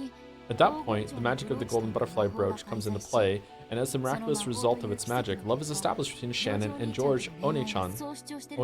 Fuck. That's what they claim. Might it mean merely that forbidden... Koru pose. That's pretty good. It's gone! Might it mean merely that forbidden love between people of different classes would be unmanageable without a miracle of magic? Sorry, I was scrolling up for the forward post.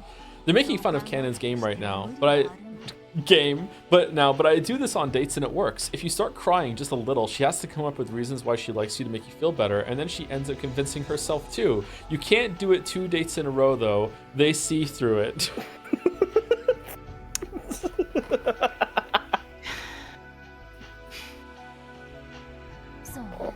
True. I can accept that Shannon and Cannon, who are servants in forbidden love with members of the family and suffering for it, might debase themselves by calling themselves furniture. Then what is it that you cannot accept? Without borrowing the power of magic once more, marriage will be impossible. That seems to be a common understanding between Shannon and Cannon. I just can't understand that part. After meeting in secret for quite some time, George and Shannon had finally gotten engaged. Both were fully prepared for it emotionally, and though there would be some trouble with the relatives, it would probably be impossible for anyone to prevent the marriage by this point. Trying to stand between two who wish to be wed is as foolish as standing in front of an arrow and trying to catch it. Exactly. Now that George Oni-chan has sworn to protect his lover for the rest of their lives, he has no need to fear opposition and disinheritance from his parents. On the contrary, you might even consider that a perfect test of his love for her. In other words, Sumari, they will be married no matter what. No one can stop them. And they've both consented to the engagement. No one can stop them or impede them. Trying to break apart lovers is a foolhardy venture. Yeah, and that's what's strange. There's no need for magic.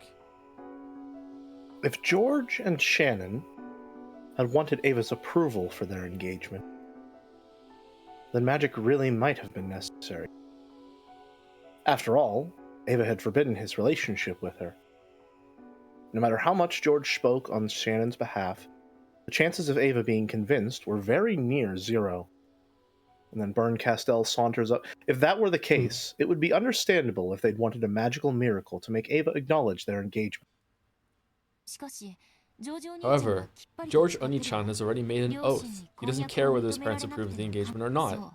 Yeah, there's nothing standing in the way of their engagement, and Shannon should know that well herself. So why is it now, on this night where the proposal went so smoothly, she's still praying for a miracle of magic? According to the furniture, she won't even have the right to marry without such a miracle. And there you go. It means that Shannon has accepted George's proposal, but she knows that there's still some kind of barrier that can't be overcome without a magical miracle. And that barrier isn't something that they can overcome by their own efforts. That's why they need this miracle called magic. Why do they need magic? If two people can love each other, what other miracle could they possibly need to be together? I see. Featherine listened to Angie's interpretation, smiling in a satisfied way. Apparently, she had already reached that conclusion and enjoyed watching Angie finally manage to do the same. Me on stream with Joe? And that same question applies to Canon as well. You wearing gloves? The love between him and Jessica One-chan had just begun, but their emotions are pure. There's nothing standing in their way. They're already in a loving relationship even without the golden butterfly brooch. The relationship they've started might easily last for years, eventually resulting in marriage. There's nothing standing in their way either. As long as... Oh, sorry.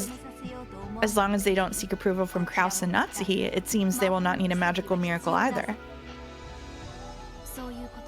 Exactly. Canon watched how Shannon lived and changed his own way of life. Then he let his true feelings be known and started a relationship with Jessica One-chan. There's no need for magic anymore. If it were a one-sided love, then he might need a love charm or something, but their feelings are already mutual. They've already communicated their intentions to one another, so why do they still need a magical miracle?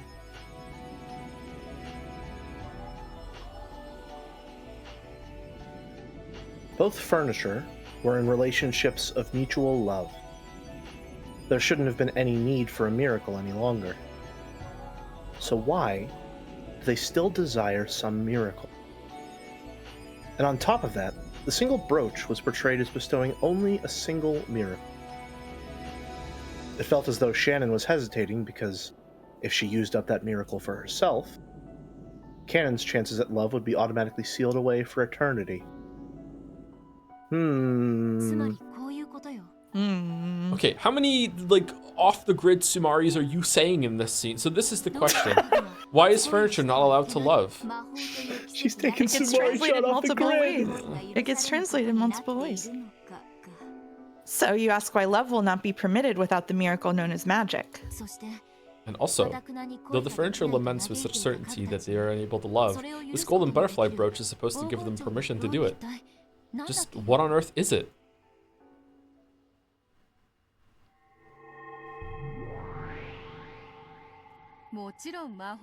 Of course, it's a crystallization of magic. However, like most magics, it can be burnt by the anti-magic toxin. Oh, for fuck's sake! So, it can only have an effect for those who believe in magic and witches. Correct? So Shannon, who was incapable of interacting with me, was able to make use of its benefits. However, if Shannon had dropped it on a sandy beach and someone who knew nothing picked it up,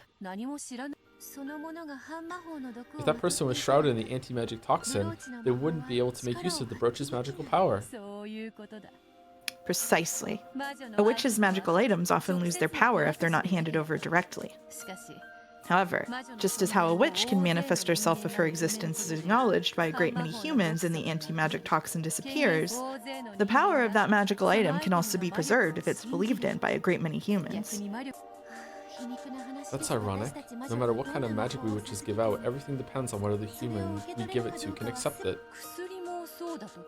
I've heard that the same goes for medicine. Even with the exact same medicine, humans who know of the medicine's effect experience it to a greater degree.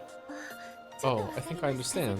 When taking cold medicine, I've gotten the feeling that it's more effective when you read the description on the bottle. How would she get that feeling if she... As she listened, Beato thought that magic sounded a bit like a ritual. When most humans think of magic, they think of incredible miracles being performed one after another in front of a crowd of other humans. However, this true magic that the older sister spoke of sounded almost like a ritual. Something that has no effect if the person using it doesn't believe. Shannon's heart was captured by George bit by bit as he grew by leaps and bounds. Captured, huh? However, she had given up, thinking that one of a different class, such as herself, would never find love with him. That was when Beatrice had given her the golden butterfly brooch and encouraged her. Giving up means that you've got zero chance of success. However, if the power of magic makes you think there might be some chance of your wish coming true, then the odds of it happening are at least greater than zero. Zero remains zero forever, so miracle is a fitting word to describe even a faint chance coming into existence. Humans can use magic to defeat resignation. The process by which they themselves make their probability of success zero.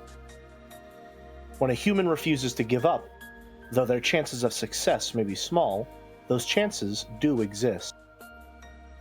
And the more determined they become, the greater those odds rise.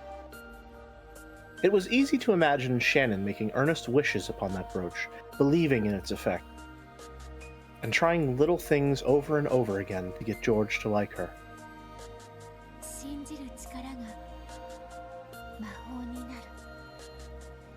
The power of belief becomes magic. And those who make others believe are witches. The ones who make others believe are witches. That's an interesting way to put it. If you think about it, it's true. Yeah. It really makes you think, you know? Let's say a witch steps out into a spotlight, waves her staff in front of a crowd of onlookers, and makes a rabbit appear out of thin air. The many people who see it will surely assume it to be a sleight of hand. They might wonder at how it was accomplished, but they'll surely say that it couldn't have been real magic. And when they applaud, it will be for a splendid trick that only appeared to be magic.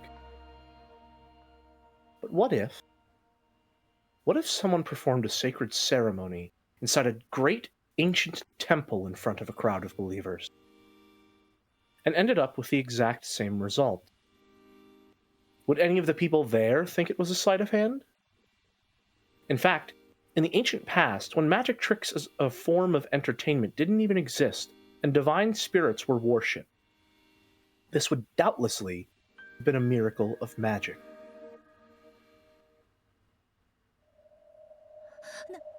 In that case, could this here be magic? Huh? Well now, what will be the first spell performed by the witch unable to use magic? Here, I have an empty teacup. There's nothing inside it. Yeah, it's empty. And then? You take it, turn it like this, and place it upside down on the table. And then? What next? Let's both close our eyes and chant the incantation. It was the same magic that had been used to give Maria candies. Beato the Elder grinned and closed her eyes. When she saw this, Beato slowly chanted the incantation. Come, try to remember. What was inside the cup? Indeed. Come, try to remember what was inside the cup. As she chanted, Beato slowly opened her eyes and made sure that the older sister was repeating her with her eyes closed. Then, a single gold butterfly appeared out of nowhere, fluttered down onto the overturned cup, and scattered away in a golden splash. Erica getting mad somewhere, not knowing why. I was thinking the same thing. Erica's like, but do you have proof? Did you say it in red that that butterfly was there? May I open my eyes now? Yes. Please open your eyes and inspect the contents of the cup. Well now, let's see how well your first bit of magic has performed. Taking her time and dragging out the suspense a little, the older sister lifted up the cup. Mm. How is it? When the cup was lifted up, there lay a single golden rose petal. Does this count as magic? Yeah, it does. You used magic to create a golden flower petal inside an overturned cup. It was a splendid bit of magic.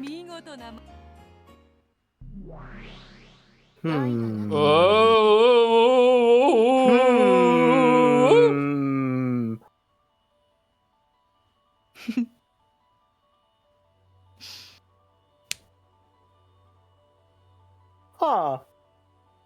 This Beatrice is the territory lord? Huh.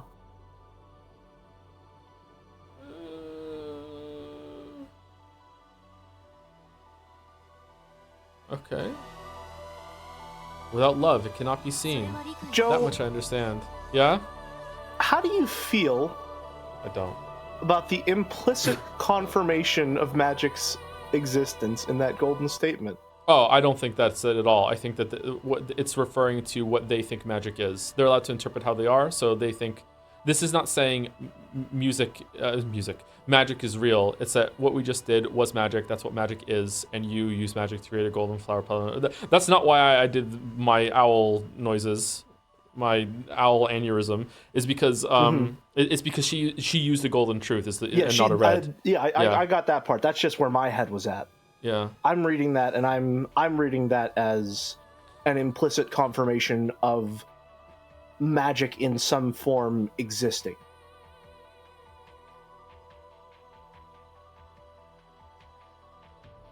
Nox is ninth. It is permitted for observers to let their own conclusions and explanations be known. Thank you, Delanor. Mouse Nor. Thank you. Okay. Mouse Norded? It may be viewed as a trick. It may also be believed to be magic. It all depends upon the toxin of the individual. Then again, while this can explain some of the magic that's been used in the past, it can't explain everything. To get back to the point, all this stuff about believing in magic and rituals doesn't answer the question, what was this golden butterfly brooch, which allowed the furniture who strongly believed that they could not love to finally find love still on it? If we blindly accept the story of those Beatos as true, might we assume that magic had the power to cancel out their feelings of resignation? Why mustn't furniture fall in love? Why is the power of the magic brooch necessary? Yes, it does seem at a glance as though what you and the Beatos are saying provides an answer, though a vague one. However, let me say this as a reader. The story's bullshit. I can't accept this as you've presented it. You cannot accept it, you say? The tragedy those furniture are struggling to resist is way too big to be explained away by that. I doubt they could reform their way of thinking just because they were given some charm for making relationships. It's true that the brooch gave Shannon the chance she needed to get together with George. Oni-chan. But sometime after that, she said she wanted to deepen their relationship without borrowing the power of magic, and she even tried to give the brooch back to Beato. At that point, she supposedly rejected the miracle of magic for a time, so why would that power be necessary again? Well now, perhaps there's no way to say it except that love and marriage are very different things. Featherine laughed lightly. She had probably formed a theory of her own and was laughing at Andy, who hadn't reached it. Let me hear it. What's your view? I'd like to keep that to myself for just a while longer. And of course, watching you form doubts and let your mind race is one of the joys of being read aloud to. If I gave you my views, you would accept them and stop thinking. Then having you read aloud would be no fun. Fuck you, Featherfuller. Fuck you. Fuck you. So you're saying you're having me read a mystery novel you already know the answer to, just so you can enjoy watching me blunder about. That's right, Joe. Well, I am the Witch of Theater going. If you wish to laugh at my bad taste, please do not hold back, my Miko. I'm having the exact opposite reaction, where I'm looking at these two and I'm saying this is a very delightful inversion on the much more hostile relationship that Battler and Beatrice had, where they're on much more playful, even terms despite the distance between them. Oh, it's nice. I'm playing up. I really like Featherine, actually. Yeah. She's very fun.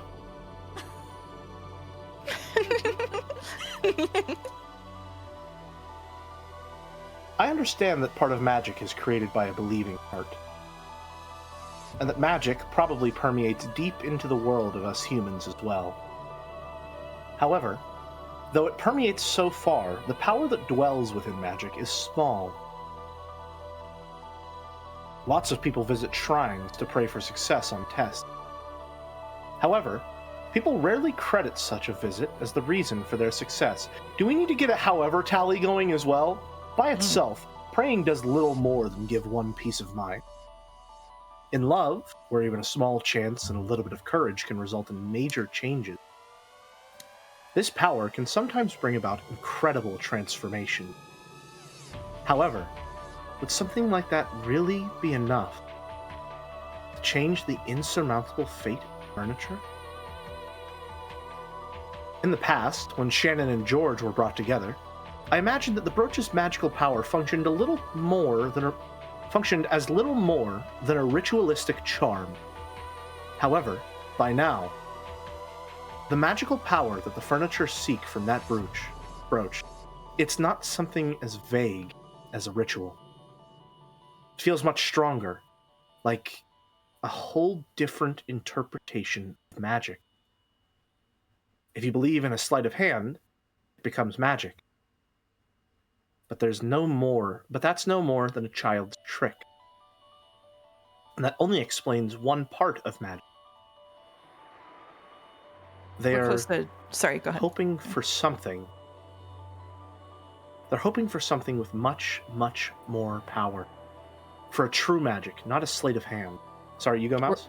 We're close to chapter end. I was just letting you know we can keep going for a bit and then take a break. So then, just what kind of magic is the furniture expecting from that brooch?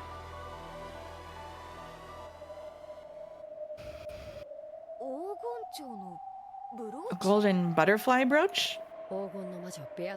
There exists a magic charm that the Golden Witch Beatrice gave to Shannon in exchange for smashing a mirror, and which made her love bear fruit.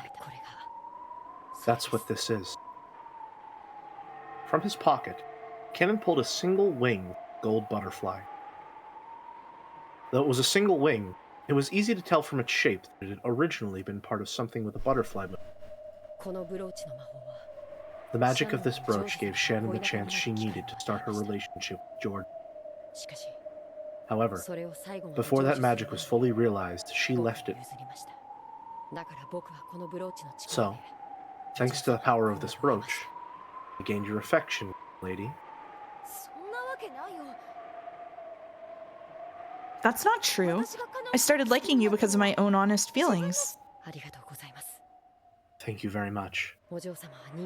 You are human, so you do not believe in witches or magic.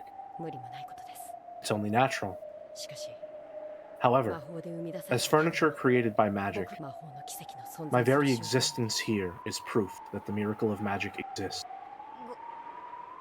Sorry, what are you talking about? Jessica tried to make sense of Cannon's words. However, she couldn't understand and had to ask him to repeat it, wearing a stiff smile.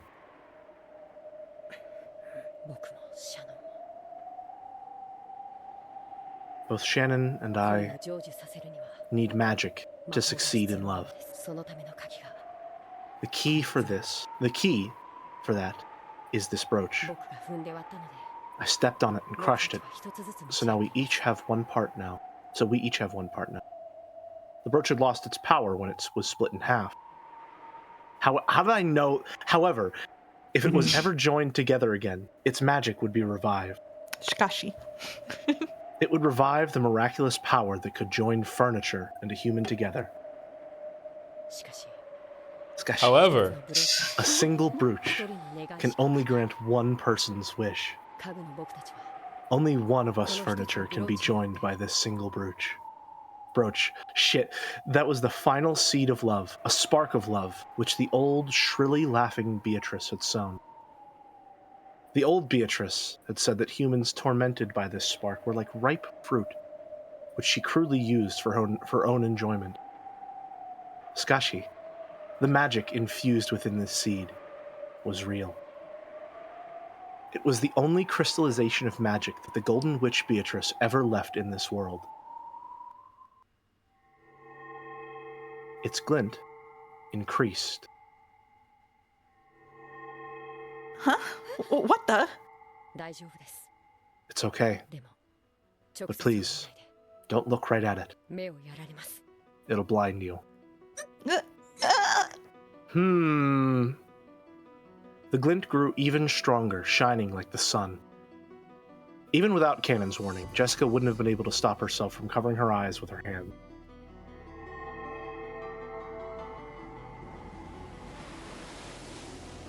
As the light grew stronger, a sound like the roar of the wind or the tide also grew in intensity. The sound of the wind and rain outside had already been overwhelmed. Jessica could no longer even stand, and she crouched on the floor. A flood of sound and light. Until it withdrew, Jessica could do nothing but moan. I like this music too.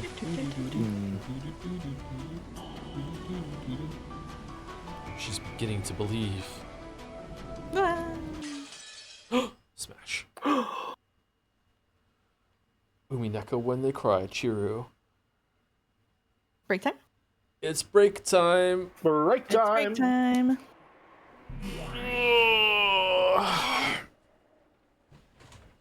Thank you, YSF, for the bits. If you all turn, however, into a new neuron activation, I'll be socially ruined. Someone said in other words to me in real life, and it rebooted my brain. Sumari. I missed the entire rest of the sentence. You can't do this to me. Who's Mari, and why do they want to take her to court? It's your fault, yeah. Thank you. It's not my fault. It's not your fault? Like 30 times. It's true. They've said it 30 times. Jelly's fault. Jelly's fault. And thank you, Key to Truth for bits as well. Hey, Joe, for some time I've thought that you've been far too sensitive about chat, perhaps even bordering on the overly dramatic. But seeing how the Umi fillers have hacked their self-insert OC feathering into the story to smugly backseat your reading in and out of the VN, I get it. I finally get it. I love feathering so much. I'm a big fan of pretty much every single new character that has been introduced in the Answers arc. I love them. They're all so mean. You like the Red Truth nuns? Yeah. Yeah? I think they're funny. Fur and Zephyr. We've barely seen those so far. I wonder if they're going to come I like back that. later. I think it's Gertrude. If you read her description, it says that like she doesn't even want to fucking be here, and the other one is up for a promotion she doesn't want. I think they're funny.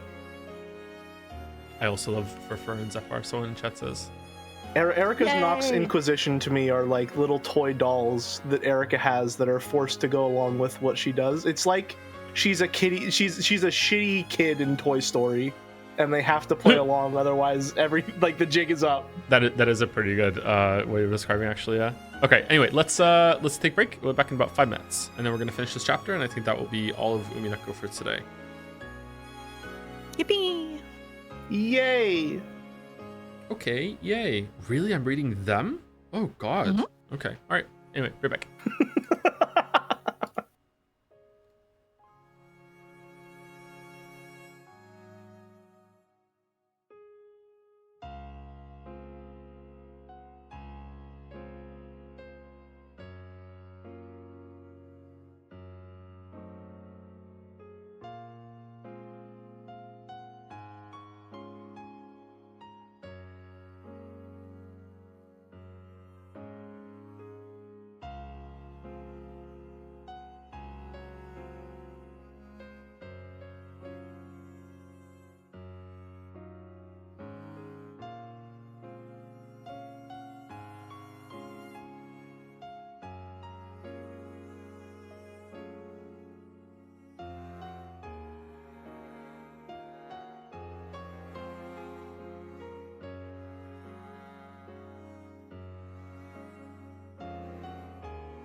Hi, chat. Joe is eating, so you're here with us. It's our stream now. You're locked in here with us. We're not locked in here with you. So Mouse, on the down low, So since Joey. Joe isn't here, Yeah. I'm completely right about everything. He's wrong, right? Now, Jelly. There are so many reasons that I can't confirm that for you. Name one. I'm dating him. Shit. I know. Okay, name I know. Truth nuke. name two. I'm not allowed to give you spoilers. Say it in red. I'm not allowed to give you spoilers. Fuck. Okay. Well, you can't blame a guy for trying. You can't blame a guy for trying. Okay, I'm done. I'm back. Hi. Welcome. Hey. I tried. You know, I gotta say, yesterday I watched some real cinema, Ant-Man Quantumania, and this is really not living up to the hype after that. Oh God. I read a Oh. book. I miss books. Oh God. I read a book and I realized, oh my God, I like books so much better than visual novels. I just feel like the Ant-Man films have such a more nuanced portrayal of what a miniature universe within our own might look like. It's just hard to compete in a cinematic universe like Nuance usually is small and hard to see. That's true. So it tracks. That makes on multiple sense, yeah. levels. Yeah, it does. Yeah. that movie I- fucking sucked. I did not That watch an movie Ant-Man video, and I did not read a book yesterday. I played Night Rain for the first time, and I was fucking miserable. But I'm not judging it just yet, because I only did like 3 expeditions. So we'll see. I don't want to judge it. But so far, it's like actually dog shit. But we'll see how it goes. So yeah, I played Jelly, solo. you streamed Andromeda and watched Ant-Man 3. Are you okay? I don't make good choices. That's about all there is to say about that. Sometimes I don't even make the choices. They're made for me. Oh, thank you, Sherlock Homeless, for the resub while we're on break. The lack of Nanjo in these chapters is worrisome. I know, right? Everyone is thinking this. I feel like we've gotten our fill of Nanjo in Baldur's Gate 3, though, haven't we? Although he's traded the mustache for tentacles lately, so maybe. It's very true. It's very true. It's very true. All right, I think we're ready to start reading some more. Let me double check the thing again. Who's starting us? Is it Jelly or is it Mouse? I believe it's Mouse. Load more messages. What are you doing to me, Mud Chat? Yeah, it's Sorry, Mouse. I want was scientists to do a study on how Jelly makes movie decisions. I think if you want scientists to study something, you need to find a discernible pattern first. That's like step 1 of the scientific method. Okay.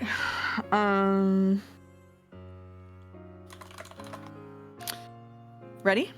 Yep, I'm ready.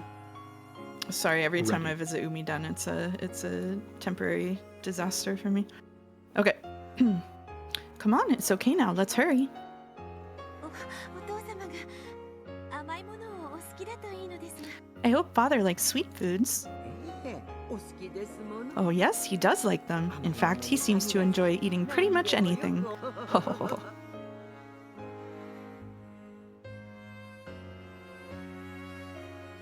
Oh no, my window, it's fun. After waiting for the master of the room to be out, Beato and Kumasawa entered the study. Then, they quickly cleaned up the books on the desk, set down the basket they had brought there, and opened it up.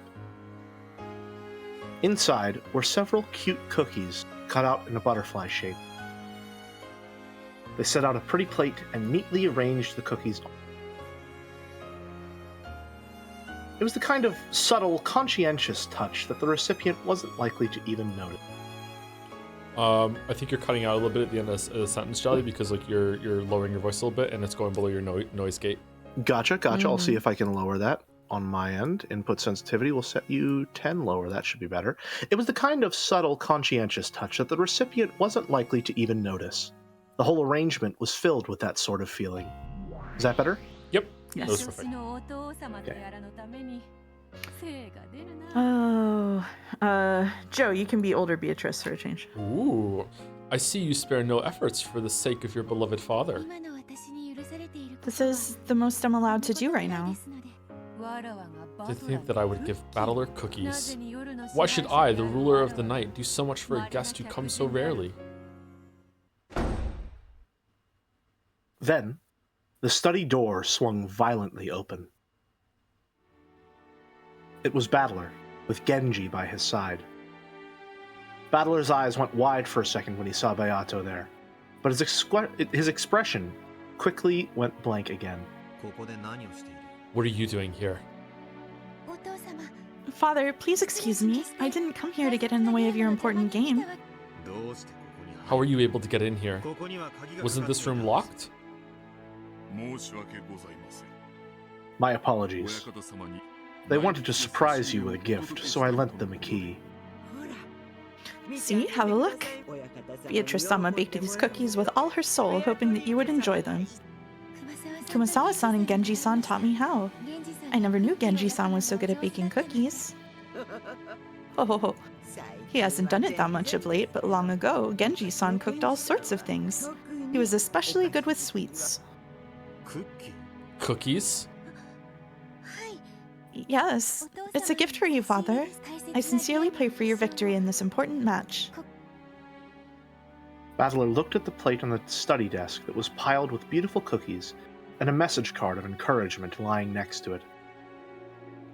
And his face twisted with a complex expression, which might have been one of sadness and might have been one of hatred. Master. Genji urged him to consider saying some words of gratitude to Beato. Battler understood. Anyone would be pleased to receive an act of kindness like this. Even though he understood it logically, he couldn't help but give a small, exasperated sigh. Thank you, I'm very grateful. However, I don't like sweets. Please take it away. Master. Is this even Battler? Is this literally a scene that Kinzo had in the past at some point, and we're just seeing it with Battler standing in? Like, is this... What is this?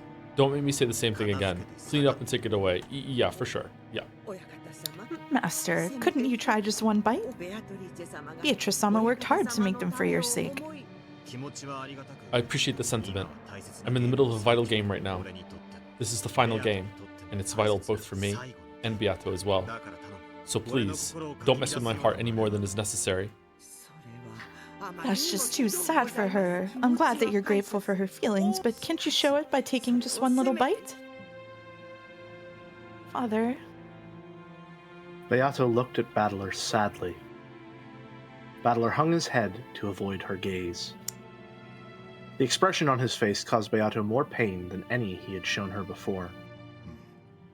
Kumasawa, please clean this up and take it away. Master. Kumasawa clung to Battler, but he turned his back to her.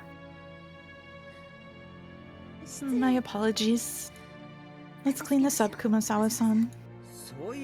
I won't allow it. By making this gift, Beatrice-sama gave it her all to try and support you in the only way she could. To tell her to take it away without eating a bite yourself. How can you trifle with a woman so? Kumasawa. If you call yourself a man, you should at least try a bite when a woman makes you a handmade snack. If you truly intend to crush a woman's feelings like this, I, Kumasawa, will not back down even if it kills me. No, I won't. Kumasawa-san, you've done enough for me already. I won't allow it. Master, do you think they're poisoned or something? Yeah. If Beato ever came to give me cookies, of course I'd figure she put some kind of crazy poison in them. And she's asking me if I think there's poison in these? Who would expect cookies piled up in such a neat and cute way could possibly have something bizarre hidden in them? Small bombs. And anyway, who could possibly imagine Beato making something like this? Because of that, Battler couldn't bear to look at Beato's innocent reaction, which was completely free from any malicious thoughts, like slipping poison into cookies. And it's impossible there could be small bombs in the cookies because they will explode when they're baking in the oven. Duh. They're made of a heat-resistant polymer that would allow them to keep their shape while the cookies rise. What if they're How hollow would they cookies and explode? what How if they they're explode? hollow While cookies? obviously Hollow cookie theory? the Yeah. polymer is also reactant to human saliva and dissolves in the human digestive system, thus revealing the outer coating, which interacts with the stomach acids and detonates. Oh, of course. They're hollow cookies that are after they're taken out of the oven. There is a volatile substance injected into them with a syringe, and they don't explode until you take a bite. Mm. 2 kinds of explosive small bomb cookies. Many blue truths exist. Yes. Beato quietly started to clean up. Every now and then, she sniffled. Kumasawa continued to glare at Battler. But she then gave a small sigh and helped Beato clean up. However, Skashi, the hardness didn't disappear from her expression. 失礼しました。 Sorry, my apologies, father. それでは Please excuse me. Don't call me that. Don't call me father. Yato never called me that. Yes, as you wish. My apologies. Hanging her head so low that her chin touched her chest, Beato hurried out of the study. After giving Battler a look, Kumasawa chased after her. Kumasawa threw the door open a bit violently, and the footsteps of the pair rapidly disappeared off into the distance. Interesting that the elder Beato isn't acknowledged at all during that scene. Mm. Mm-hmm. 実の妹が言うのもなんだけど、複雑な気持ちだわ。I Is you, Angie? Joe? Hold You on. are scroll back Angie. up, yeah. I may be his little sister, but I'm not sure how I feel about that. 相手がベアトでさえなければ、 If she were anyone other than Beato, you'd think of him as a true enemy of women. Is that it? 私はお兄ちゃん I と don't ベア have ト a が clue why Oni-chan and Beato act so friendly together. Right now, I think of Beato as our greatest enemy, the one we must defeat. でも Still, even so, as a woman, I can't say I like how Oni-chan's treating her. バトラの気持ちも And yet, I can understand Battler's feelings a little too. 悲しい Oh, what a sad state of affairs. I still don't understand what kind of antagonism or connection there was between them. However, Oni-chan probably viewed Beato as a friendly rival, if not something more. Oni-chan's reason for defeating Beato isn't to destroy an enemy out of hatred. It feels like he wants to give a sincere answer to her questions. Yes, I can't deny the fact that their fight isn't based on hatred, but on a stronger emotion. さらに言えば And on top of that, Beato really is something to remain dedicated to Oni-chan, all the more after being treated so coldly. もう一人の I agree with the other older sister Beatrice. I can't understand why she's so dedicated to Oni-chan. そしてその Real quick, I don't want to 理解できる interrupt the pace too much, so I'm gonna get this parallel out before it leaves me forever. I think they're trying to draw some parallels between George's relationship with Shannon and how that seemed to be based on revenge and negative emotions and now has blossomed into love, supposedly, and Battler and Beatrice's connection, which seems like it should be more antagonistic, but because it's more founded on this sincere belief and connection, it's a lot more genuine or a lot more aspirational. I don't know if it's gonna go there, but it would be cheap of Battler to do that, so I'm not expecting it. But I was thinking earlier during it that it was trying to set it up that Shannon and George's relationship and Cannon and Jessica's relationship is nowhere near on the same level as Battler's and Beatrice's and Beato's.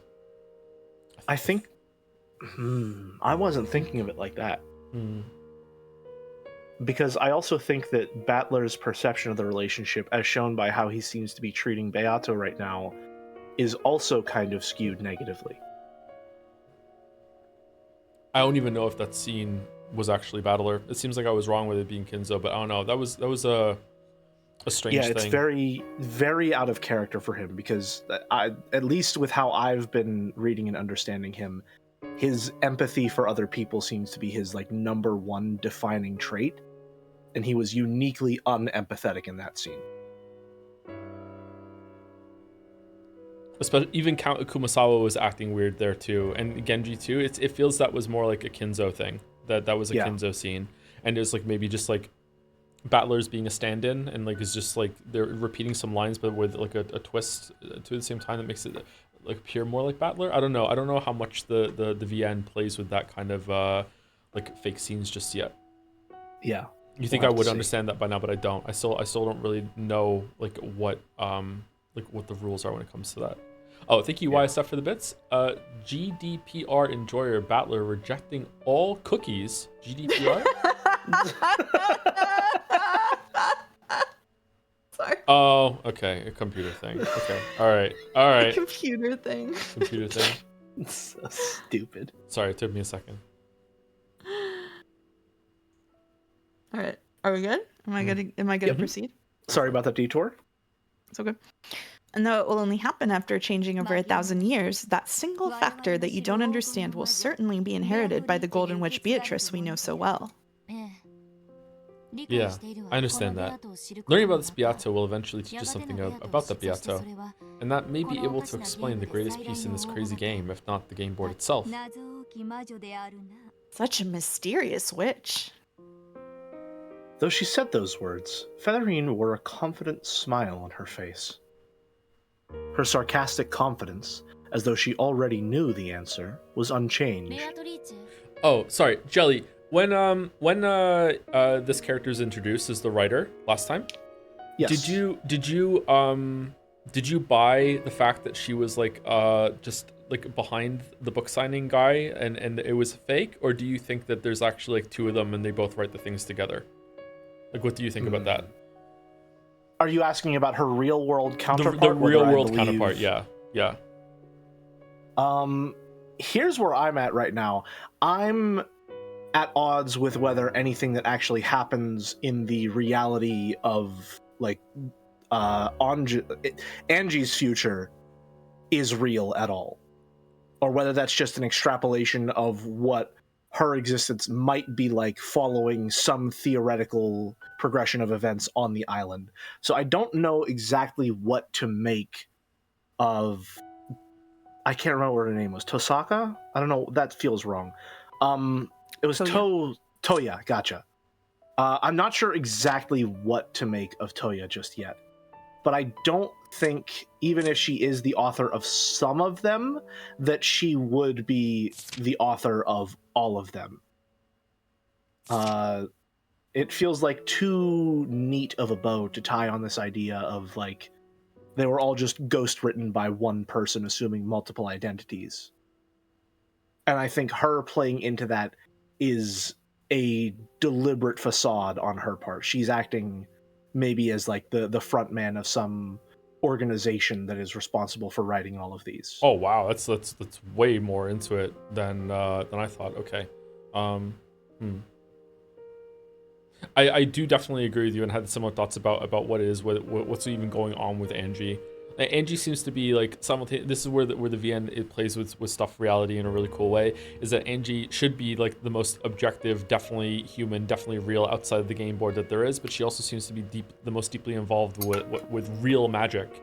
You know, with like how like she died, came back to life. Like there's now like a different version of her. Like she's not repeating the scene with in the bookshop. Like she shouldn't be even on the game board, but yet somehow she is.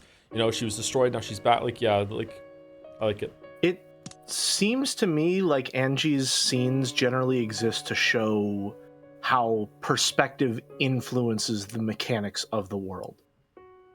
The biggest standout that I have to point out about that is whenever Beatrice said that Sakutaro was a unique plush and only one of him existed, and then towards the end of episode 4, Angie comes in and overwrites that truth, making it no longer true. She has this perspective from the future that allows her to understand that the red truths might be fallible in some way, when she shows that actually Sakutaro was one of any number of mass-produced plushes, right?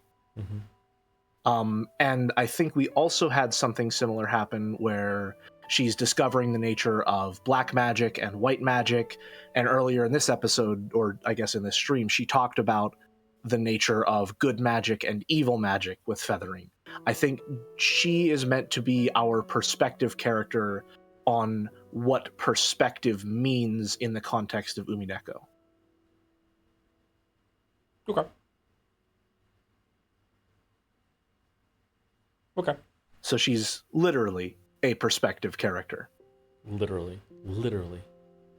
She would love the witness. Anyway, Beatrice, I want to ask you something. Maybe I wouldn't like Angie after all.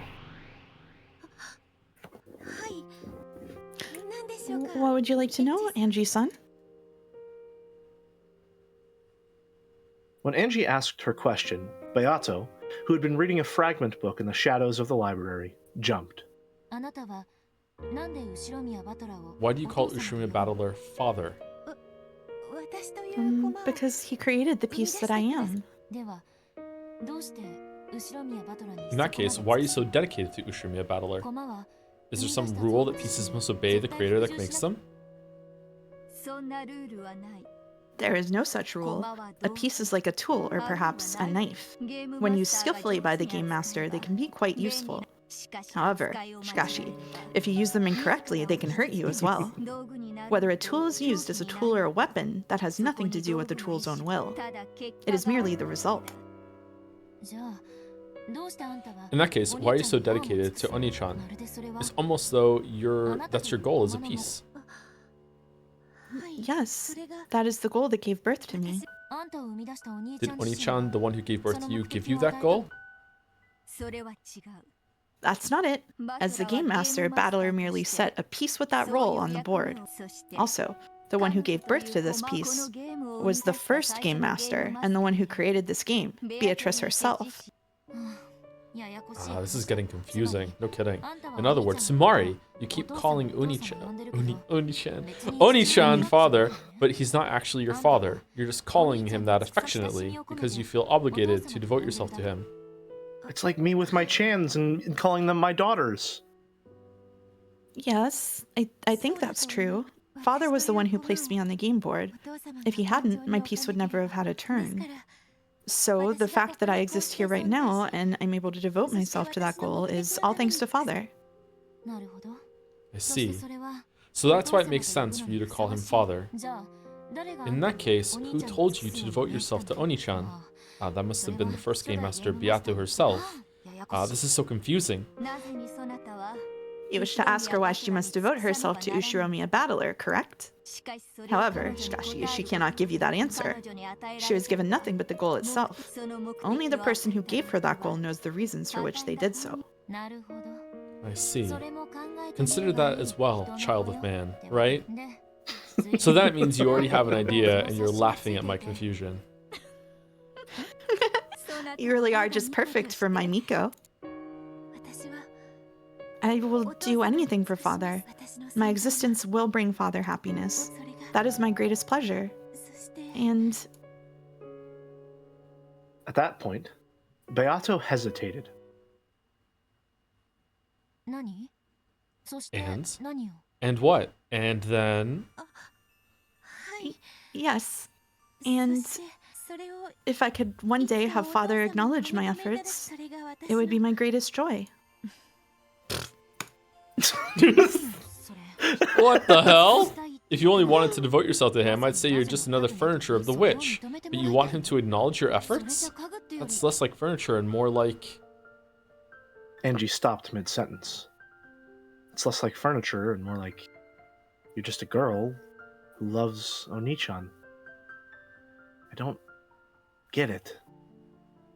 The driving force behind this Beato is that of a girl who adores Oni-chan. But then, what does that make her? If the first Beato liked Oni-chan, then she should have adored him and devoted herself to him directly. Why would she create a piece of herself, a separate entity, to do it?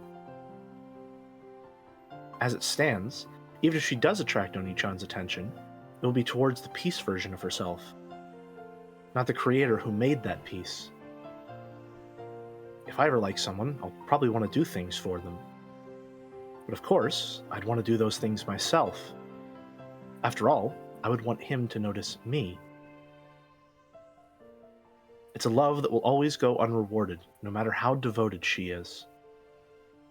She's doing this out of her own free will. Beato's actions look no different from those of an average girl in love. She's devotedly doing all she can for him, dreaming that her kindness will eventually be acknowledged. Why would Beato create a piece like this? Maybe putting in romantic terms is a bit too confusing. Let's try using food as an example. Oh man, using food as a metaphor? Daring today, aren't we? This would be as pointless as creating a piece to eat food for you. No matter how much food your piece eats on your behalf, you won't get any less hungry, right? You're the one who wants to eat. Oh, that's why Burncastle and Lambda Delta eat the pieces! Because the pieces ate for them! No way! It all makes sense! There's no reason to have a piece do that in your place. For most jobs in the world, you can get someone else to do it for you. However, with love and food alone, there can never be any point to letting another person do it in your place. With just love and food? That's right. This Beato was created as a piece, because of an impossible reason. Are there seagulls right now? Though at a glance, she looks just like a normal girl. Sorry, someone in chat just like, all lowercase, also shitting.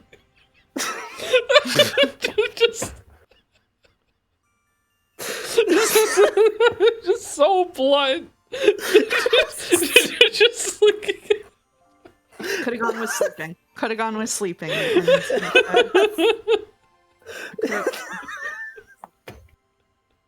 Could have gone with any number of biological functions. That's the holy trinity.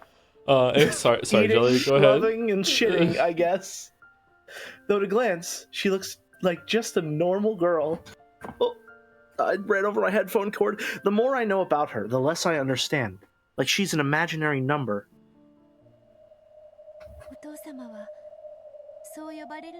I love that there are like two people in chat who are like, I fucking hate this. Is the worst thing I've ever seen. And meanwhile, I'm like, I love episode 6. It's so funny. I'm drinking their tears. Father hates it when I call him father. And the me that father desires didn't call him by that name either. Right. The former you spoke to everyone without even using honorifics. That'd be a perfect time for some quote marks around you. However, simply possessing that knowledge doesn't mean I can refer to father quite that informally. Scotchy. I'd like to give it my all and start by calling him Battler-san. I'm surprised you haven't gotten discouraged after being treated so coldly. No. Battler-san is in the middle of an important game right now. His opponent is the formidable Lady Erica, piece of the great Lady Burncastle. It's no surprise he was in a bad mood when I stepped in at a delicate moment in his game, just as it was starting to reach a critical point, and called him by that name he doesn't want to hear. Apparently, Beato still wanted to devote herself to Battler, even after being treated in such a cold manner. Though to an outsider it might just look like she's being snubbed, it doesn't faze her at all. It truly is the blindness of a girl in love. Or is it that I can't see because I have no love? At times, love does let you see the unseeable. Beato once again immersed herself in the fragment book that the former Beato had written.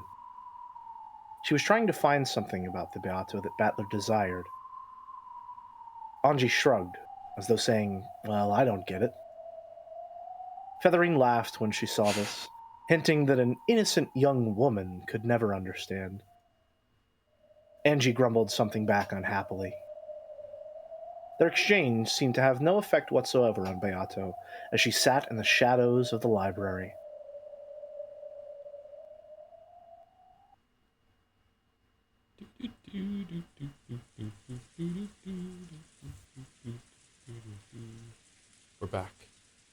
After After chasing all the others out, only Battler remained in the study. There was no color in this dimly lit room. However, Skashi, for just the short time that the plate of cookies had been placed there, the room had seemed at least a little cheery. Battler's gaze drifted over to the table, which no longer had anything on it. When he did, the cookie plate that had been there until a second ago was revived. However, Skashi, it was an illusion. Though the cookies could be looked at, they could not be touched, much less eaten. If Battler wished, he could make it possible to touch them or eat them, but it would be an empty sensation. It would only give the touch and taste that Battler desired. He no longer had any way of knowing what kind of cookies they had been. What do you guys think the cookies represent? I don't know. Probably some like anime bullshit. I don't know. Scene is so long. Can we get on with it? When are the murders gonna happen? Do we even know the cookies are there? They didn't say it in red.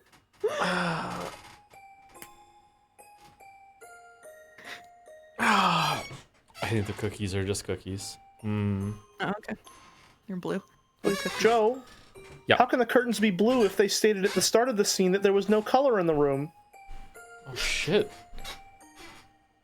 Maybe I'm becoming human. Detroit. On the reception sofa across from Battler, a cloud of gold butterflies slowly gathered and took the form of the old Beato. I've got old Beato. Okay.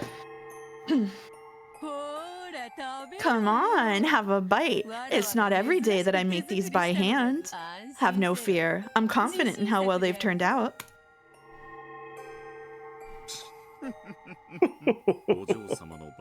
Hearing that from Milady makes them all the more dubious. Seriously. Any cookies you made would obviously have some kind of strange poison in them. How shocking that you should think so. Even if I did put something in, it'd be no worse than the kind that does this and that to your other thing.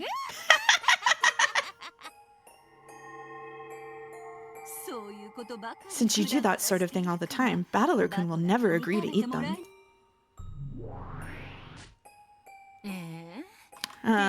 Putting things in someone's food is pretty basic, isn't it? Fingernails, bits of hair, magic charms, fragments of love. What would you people put in? Yes, ma'am. I wouldn't put anything in them. I just eat them all myself. Doo-doo. Obviously, do you have to be so predictable? Well, they say a girl's gotta grab by all three sacks. The first one's the stomach, right? What's the third one? Yeah, what's the third one? Is it money? Yeah, maybe it is money. Yeah. Yeah, next comes the wallet. Okay, and the money was the second one. Okay. And what was the third one again? Giggle? Balls! If I could catch a guy's attention, I'd want to make him sacrifice his body, heart, and soul to me. That's why I pour all of my power and affection into my cooking. Yeah, in any event, making someone eat your food is probably a frontal attack that's gone unchanged throughout the ages. Ridiculous. How pathetic to think you couldn't grasp a single man's heart without relying on such simple tricks. Yeah, so this episode is all about love. Ooh, are you saying you succeeded in grasping a man's heart? One-sama? Battler, there's nothing weird in it, so have a bite. Don't think you'll ever get a chance to eat my handmade cookies again. Probably won't be another chance. I slowly stretched my hand out to the illusion of the cookie plate and touched it.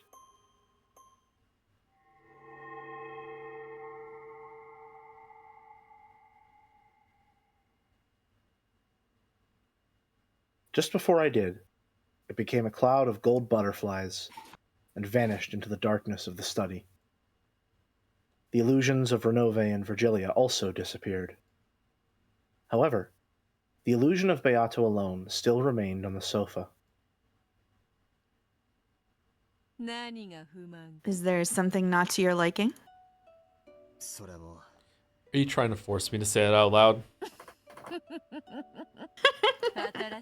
The more the new me differs from the form you wished for, the more you're reminded that I can never be revived again.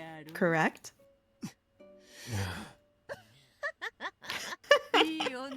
If you let a good woman get away, you never get a second chance. So only now you finally realized what a good woman I was. Again, it could be said almost verbatim to Kinzo. Shut up. If you never appear again, that'd be a relief. Someone said, why is he torturing himself? Is he stupid? Yes! Have you not been paying attention? He's the dumbest motherfucker here! Who doesn't torture themselves? Like, you know, get with the program. Battler lay sprawled on the sofa and looked up at the ceiling. Battler also turned his back and moved to the window. For a while, there was silence. I imagine you understand, but... I do understand. The me you were expecting has already disappeared. I know. Even though the Beato is you without a doubt, she's a different being than the old you. And I can say with certainty that you'll never revive again. My soul, femininity, sparkling personality, and splendid character were cultivated over 1,000 years spent as a witch. Unless an exactly identical 1,000 years is traversed, nothing can become me. And so, at the moment you decided to create me, my personal history was different. Yeah.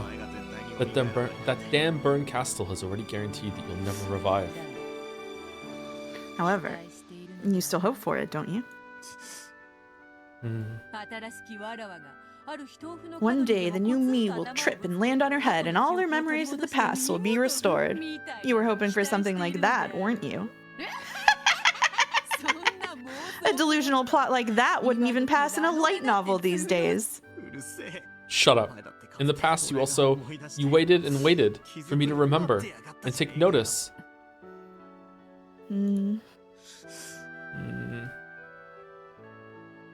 Then, what is it? Does this mean that our relationship is exactly the opposite of how it once was?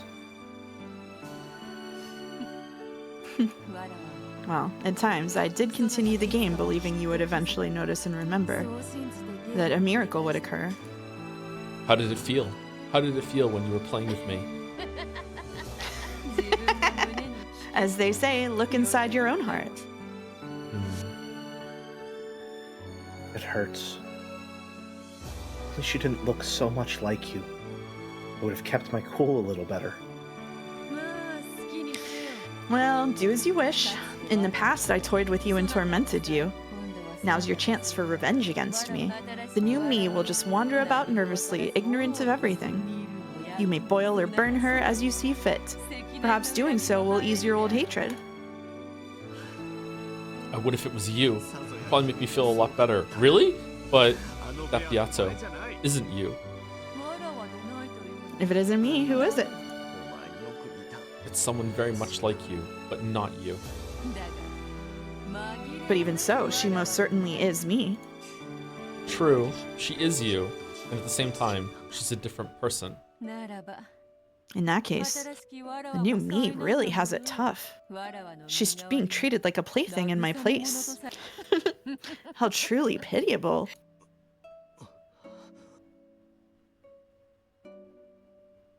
That might be the contradiction inside me. The new Beato seems like a different person, so I can't accept her. Even though I know she's a different person, she keeps reminding me of Beato's face. In that case, why not think of her as my daughter? Oh, fuck. Your daughter? She does share my blood, so consider her a daughter that closely resembles me. After all, she is my double but hasn't lived 1,000 years, so calling her that is not incongruous. True. Imagine that I have died, left behind a daughter, and entrusted her to you. Won't it become a little easier to deal with her that way? No. That's actually a good analogy. It's unlike you. Don't jest. That is my daughter. She is the child I left behind after my death. You're free to press my likeness upon her. You may also let loose your pent-up resentment on her in my place. Making her bear my sins and torturing her as you please may calm your grudge. If that doesn't match your tastes, you can also guide her down the right path so she doesn't end up on the inhumane road that I've tread. She was made to devote herself to you since the moment of her birth. If you wish, you can mold her into any shape you desire. After 1,000 years of miracles, she might even become me. So I could even strip her naked and drag her around with a chain like you did to me once. Yeah, at this point, even greater humiliation would be possible. So she is your double and your daughter. Huh. Yes. She's exactly the same person, the same piece which was created once more by the rule called Beatrice. However, when I'm unable to accept it that way, I can think of her as Beato's daughter, finding a clear guidepost for how to interact with her and smooth the uncertainty in my heart. Finally, I understand how cruel I was to her then. My tears poured to the ground, and when I followed them with my eyes, I noticed that a white business card had fallen onto the floor. What? It was the message card that had adorned those cookies. I rushed her, telling her to clean up and leave right away, which was probably why it had fallen to the floor unnoticed. I picked it up and read the message on it. It was extremely short, pure, and sincere. So clear that I should have been able to read it. However, Skashi, it's blurred with tears, and I can't see anything.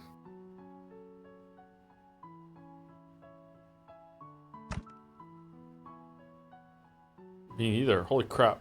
Oh.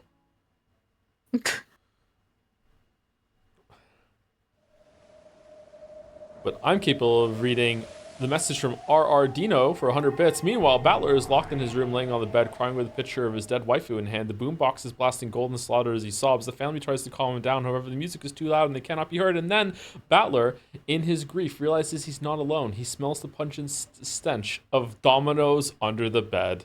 He truly has become Kinzo. Thank you, RR Dino. And also thank you for the resub before that. No, it's not a resub, it's a new sub. Welcome, RR Dino. You're like I said your name before. Maybe it was a bit message before. Thank you, Parnik, for the bits as well. Umineko, when they cry, also known as Ryukishi hits you over the head with random metaphors for 100 hours straight, and so you realize they're not random. Yep. Mm-hmm. Thank you, Parnik. Is this the same chapter? I forgot to tell you, this is the same chapter, yeah. This is the second half. I forgot to tell you that you're George, Joe, so you're George. Oh, thank God. What am I George for? The flood of light and sound slowly dissipated. I've got renewed vigor knowing that I am no longer Ushiromiya George. Oh, I'm voicing George. Oh, okay. You're George. Okay. The silence that followed was not interrupted even by the sound of wind and rain outside that had once been present. Both Jessica and George timidly opened their eyes. Where in the world is this? It was a strange room they had never seen before. It looked like a Western-style smoking room. Its furnishings were stylish and expensive. It felt like the room of some dignified person. There was a set of black tea on the table, as well as a chessboard which seemed to be halfway through a game. However, there was something strangely out of place. The black and white checkerboard pattern made it feel like chess. but it looked like a very similar yet totally different game that no one knew of. And similar to how it both looked like chess and not like chess. The furnishings of this room, no, the room itself, though it seemed like a Western smoking room, it also felt like something completely different. ここは Just where is this place? ジェシカちゃんに Jessica Chan and Cannon Kun. And Shannon? Where's Shannon? Fuck off. I'm right here, George-sama. 僕もここにいます And I am お here. 嬢様 Milady, George-sama, we apologize for bringing you to a place like this. 一体 I love you so much, Shannon. What on earth is going on? シャノンが取り出 Just した when Shannon took out something that looked like a butterfly wing and it started shining, 私もだぜ The same thing happened to me. 君が黄金 Cannon-kun took out this golden butterfly brooch thing. It sparkled and... お嬢様 Lady, George-san, first off, please allow us to apologize. And please stay calm. これから Something strange is about to happen. That strange thing will probably test us. 試す test それ us? がひょっとして Do you さっき mean 君が言っていた that trial you were just talking 僕たち about? が結ばれ That る we had to ために overcome if we 乗 wanted り to 越 be えなくてい together? いやつなのかい Is that it? A trial? お嬢様にはまだ I haven't explained it to you yet, 説明を milady. お詫びします My しか apologies. しどうか But please, 先ほどのお嬢様 if your words just a second ago were the truth, please lend me your strength. I will give it everything I've got, so please.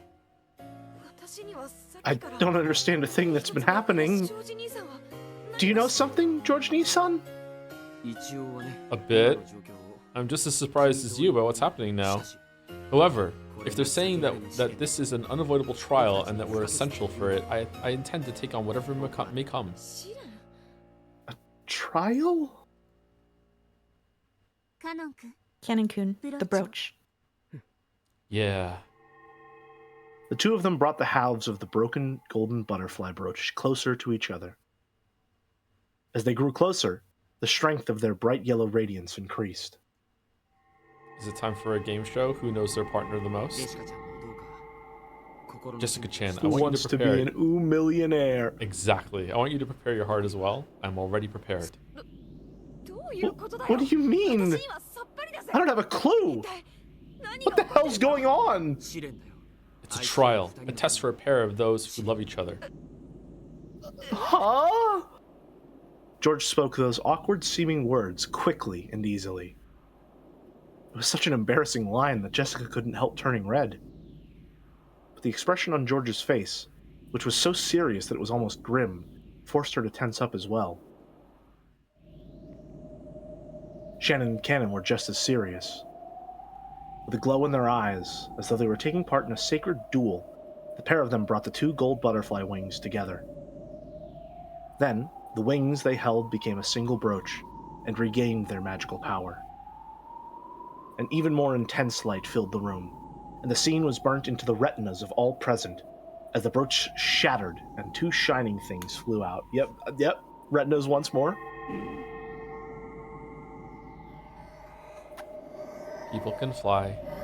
POV, you're Joe as a kid looking into the sun. Yes. People live for the sake of love. Yes, this world is love itself. This is you, Jelly. Oh, how great is the power of love! Love is everything there is! Team Rocket's here. Suddenly, the voices of two people they had never heard before rang out. What was it? Who were they? George and Jessica nervously opened their eyes. When they did, they saw that two demons had appeared there. Almost as though the two halves of the brooch had become them.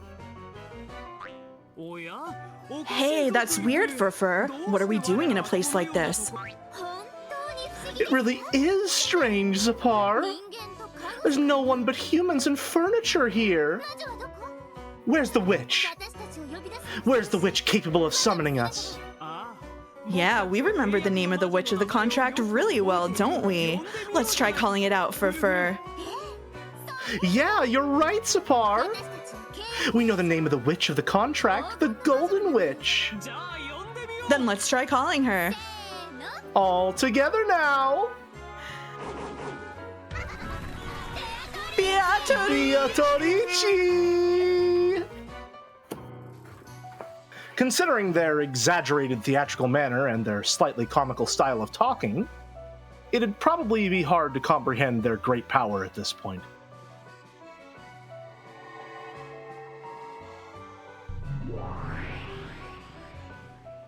Both here. When the two demons called Beatrice's name, a cyclone of gold butterflies picked up throughout the room. Then, it took the form of two golden witches. Oh, there are two Beatrices! Well, there are two of us as well. Why shouldn't there be two Beatrices every now and then? This can be you, Joe. This is my double and my little sister. We two are the same and as a single person. Pleased to meet you. It has been a long time, Beatrice-sama. Am I dreaming? 同感だね。 I feel the same. Still, it's too early to get dumbfounded. Unlike Jessica, George had maintained his composure even during this bizarre scene. After all, Shannon had already told him what would happen next. Demons of the contract. It has been too long. Zapar, and you too, Furfur. ああ、お久しぶり。 Oh, no long time no see. You seem to be in high spirits as always. それにしても But what a cute little sister you have! 潤んだその水着 I'll bet those teary, juicy eyes taste like white peaches. Well, I wonder. Zapar and Furfur latched onto Beato from either side, wearing strange smiles. Each movement they made was exaggerated yet polished, as though they were acting out a play. それくらいにしておけ Leave it at that for now, demons of the contract. To think that tonight will be the last time we see that mischievous spirit, it will be dearly missed. 見納めと The last time? 僕たちの The brooch, our vessel, has already been destroyed. In other words, Sumari, our role is finished after this. Ah, yes, it has been fun, Beatrice. でも契約書 However, it was decided when the contract was made. It was decided that we must lend our power one more time before our final farewell. だから So, this is truly the final miracle. 愛の奇跡は一度 Once is enough for the miracle of love. After all, eternal love will never be needed a second time.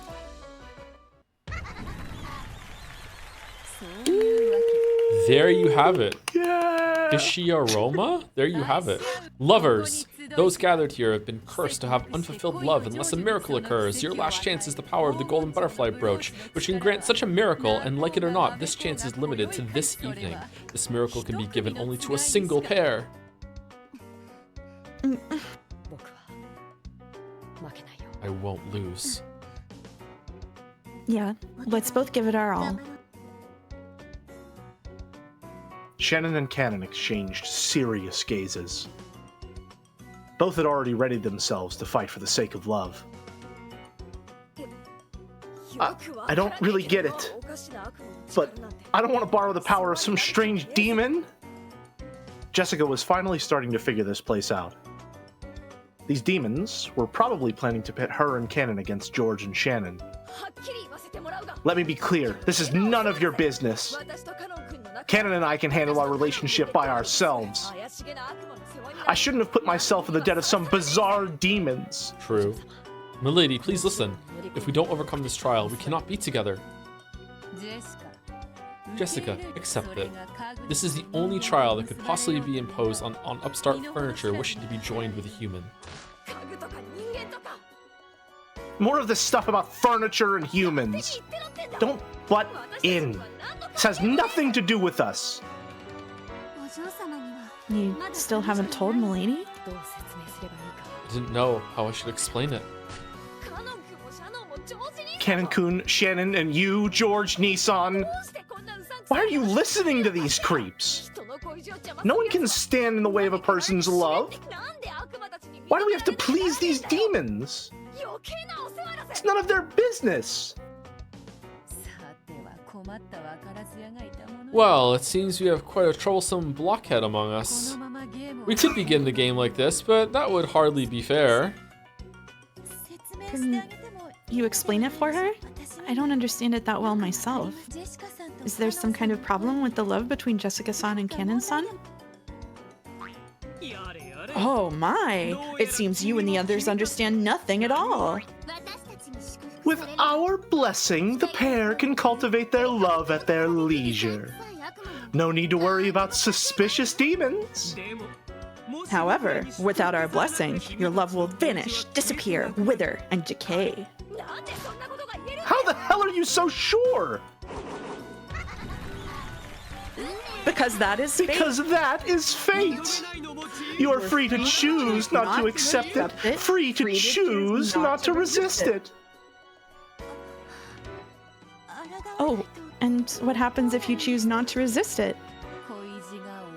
That love will end, but perhaps an abstract explanation isn't so convincing. Well now, how could one explain the dead-end fate you're in? Ushiromi and Jessica, a future shared between the two of you would be far more grim than you realize. If you don't gain the miracle of magic, disaster will most certainly befall you.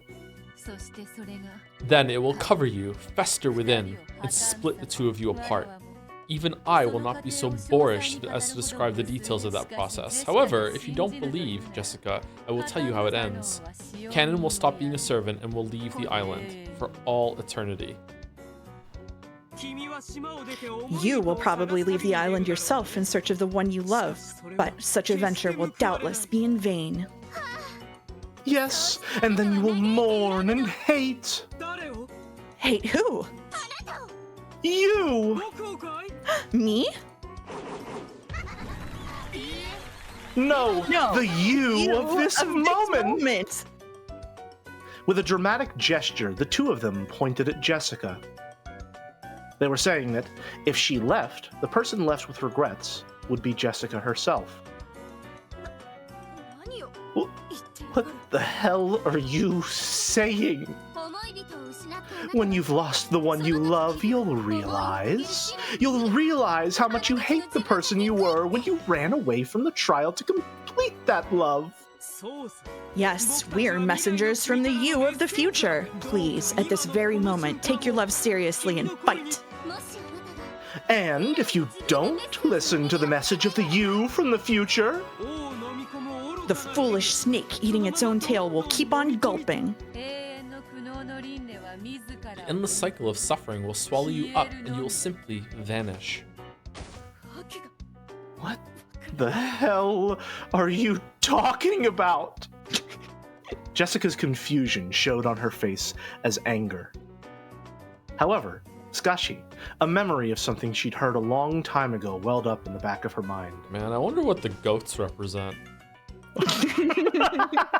Stay tuned. Unlike Nason, who didn't plan on working here for many years, after just a few years, or possibly... if Nason ever decides to stop working here, I think I'll stop working too. Canon-kun. Junpei-senpai. If you give up on the miracle of magic and hand it over to Shannon and George, they will be joined and you will leave the island. Following that, Canon will leave the island as well. That is fate and unavoidable. Then what if they can obtain the miracle of magic? Okay, so I'm pretty much at 100% that they're the same person now, right? Yeah. Yeah, like I've been at 100% for a long time. It's nice to finally see you here at the peak. it's nice to be here. Nice to be here. I mean, Do you want confirmation or denial? no, I let's wait for the story to give it. It's like I feel like it is giving confirmation at this point. Like I don't see how it could be anything else.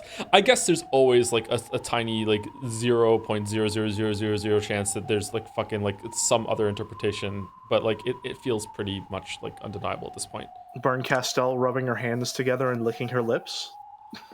What if I told you that fully half the people that I know personally who have read Umineko get here and do not come to that conclusion? Really? Mm-hmm. I can believe that.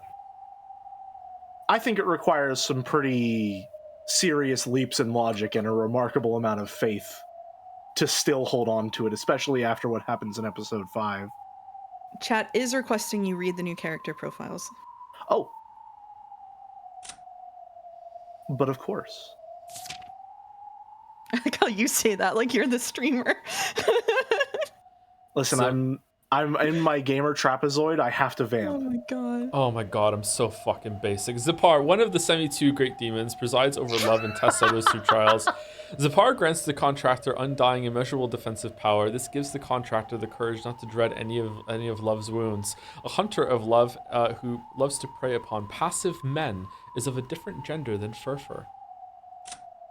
Furfur, one of the 72 great demons, presides over love and tests others through trials. Furfur grants the contractor endless, inexhaustible offensive power. This gives the contractor the courage not to fear any of love's barriers. A trainer of love who teaches passive men the taste of flesh is of a different gender than Zipar. They kind of look They're like so gender. they look like Ochi. Their color palette reminds me of Ochi from Pikmin 4. I haven't played it. Is anyone else seeing that? I also haven't played that. God, there's a part of this that's just killing me. Anyway, let's just go. Let's not, you know. Is it perhaps that little slit of extra thigh you can see?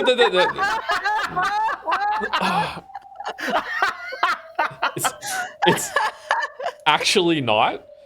But you know, Oh, then what is it? I can be the use the golden Prove it. truth Say it in red. of that absolute territory. Sure, yeah.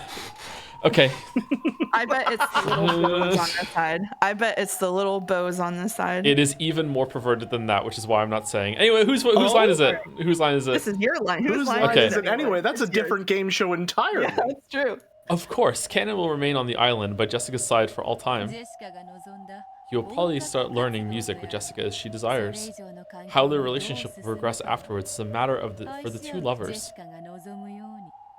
They can deepen their relationship slowly, all by themselves, as Jessica wanted. ただ However, if that happens, George-san and I will not be joined. 僕たちは Fate demands that we 自ら fight, 戦わねばならない putting our happiness and futures on the line. Are you kidding me? What the hell? So if we are joined, the other pair will split apart? What kind of a demon's game is this? 間違えるな Don't be mistaken. You will not be taking something from each other.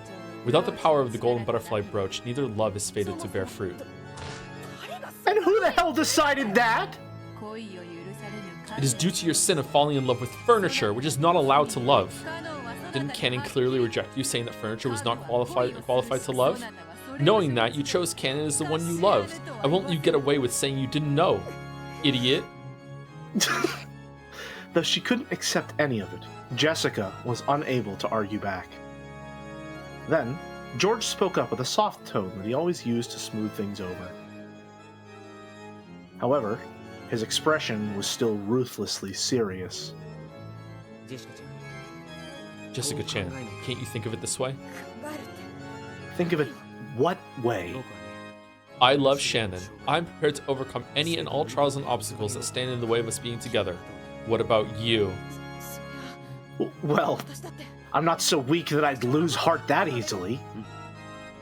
Oh man, she really looks like Natsui here, doesn't she? Yeah, she. Oh wow, She got a she headache. really Fuck. does. Yes, that's it exactly. At this moment, we are being tested. Tested to see who can display the strength of our feelings more strongly. しぼじ兄さんは Are you saying you actually support this crazy plan of theirs? 納得 Listen, なんか必要ない Jessica, your dad's Kraus. You know a thing or two about supporting a crazy plan. Exactly. It doesn't matter whether I support it or not. When I gave Shannon that engagement ring, I swore to fight all trials and barriers that stand in my way. こんな理不尽 No matter how unreasonable or incomprehensible these trials might be, I'm just going to accept them, not fight against them, and just fight in it. I cannot choose to avoid them. George spoke clearly, then looked at Jessica with a cold gaze. By now, Jessica almost understood. If she kept on grumbling and avoiding this demon's trial, the game between the two groups would automatically end with her defeat by default. In other words, Sumari. George and Shannon would win. Then, They would gain the miracle of magic, their love would be completed, and Jessica and Cannon would split apart, with Cannon eventually leaving the island and never seeing her again. 僕にとって Nothing would make me happier than to see you step out of this trial. That way, I wouldn't have to fight you. そして And that would show the limits of your feelings for Cannon-kun. It seemed as though George spoke ruthlessly, but he was actually being exceptionally fair. If Jessica lost by default, she would never be able to clear away her lingering regrets. That would leave a bad aftertaste for George as well.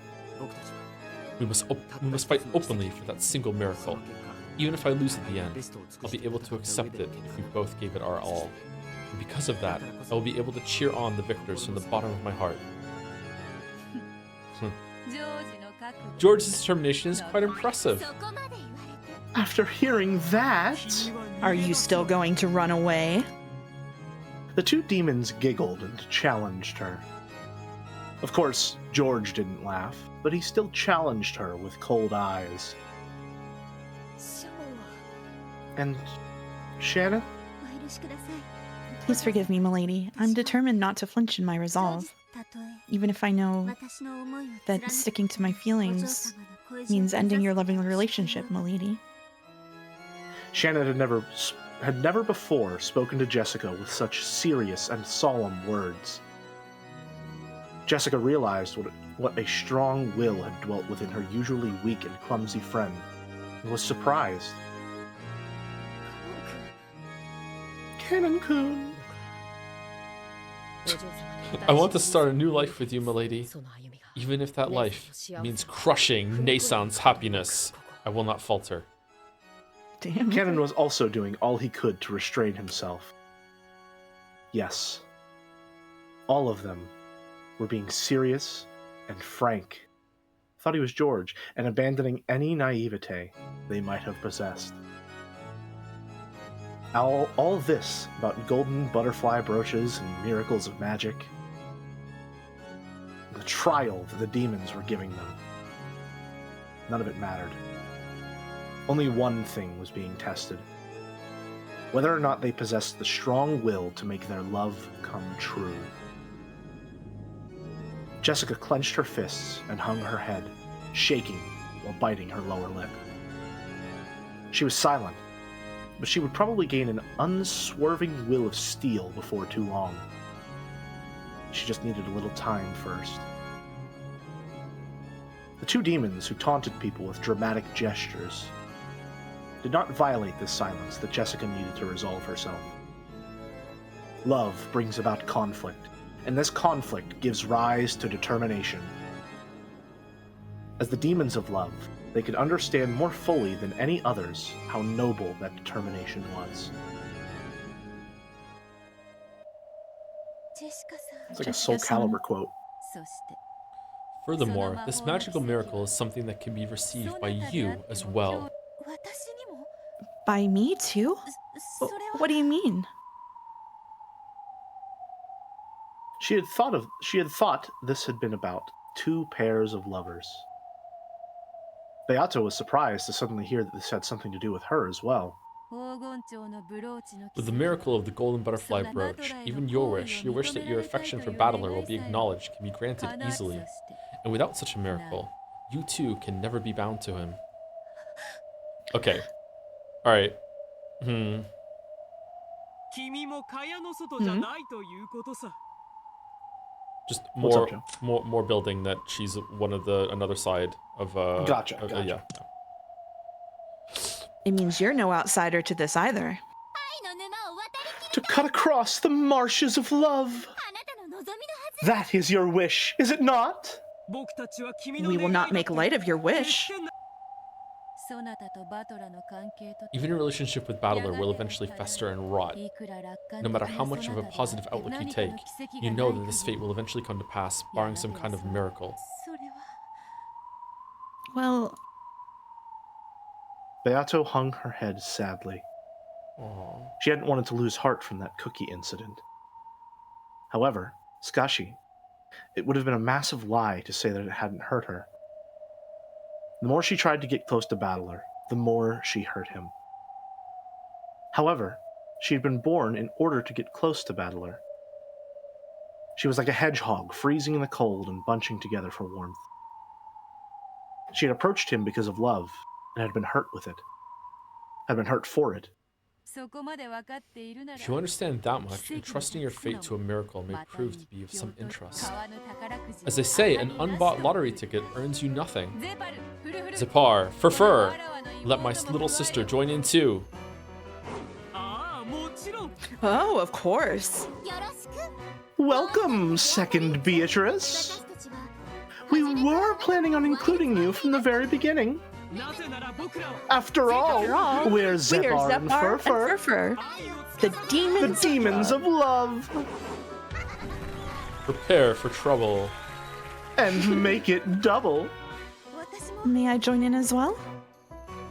君が望むなら If you want to, I don't see a problem.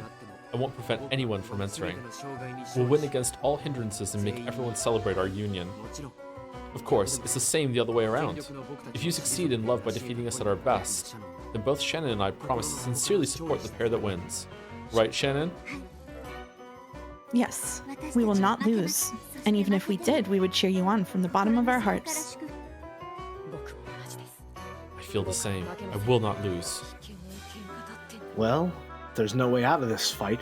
王じゃねえかよ Let's show them what we got. 私もカノン君も No matter what, 先輩ってのだけは Cannon-kun and I don't plan on losing. You feel the same, do you not? Yes, if there's even a small chance that Father, no, that Battler-san will acknowledge me, I'm willing to put myself on the line. Well, what did she just do? Well said. Good going, little sister. Zipar, fur, the actors have gathered. She probably like smacked her on the back. 始めようか On the back, yeah. Then Uh-huh. let's begin, Furfur. Yes, let us begin, Zipar.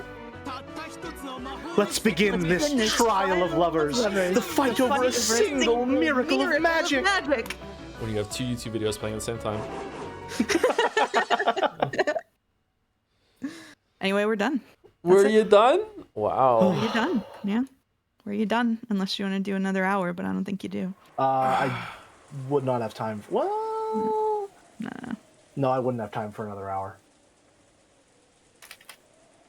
Reading today was actually pretty hard for me. I don't know about you two, but it was difficult for me for some reason. I do compared to have the a last bit of a ones. headache, I'm not gonna lie. Yeah, Yeah. I'm not doing the best. Yeah.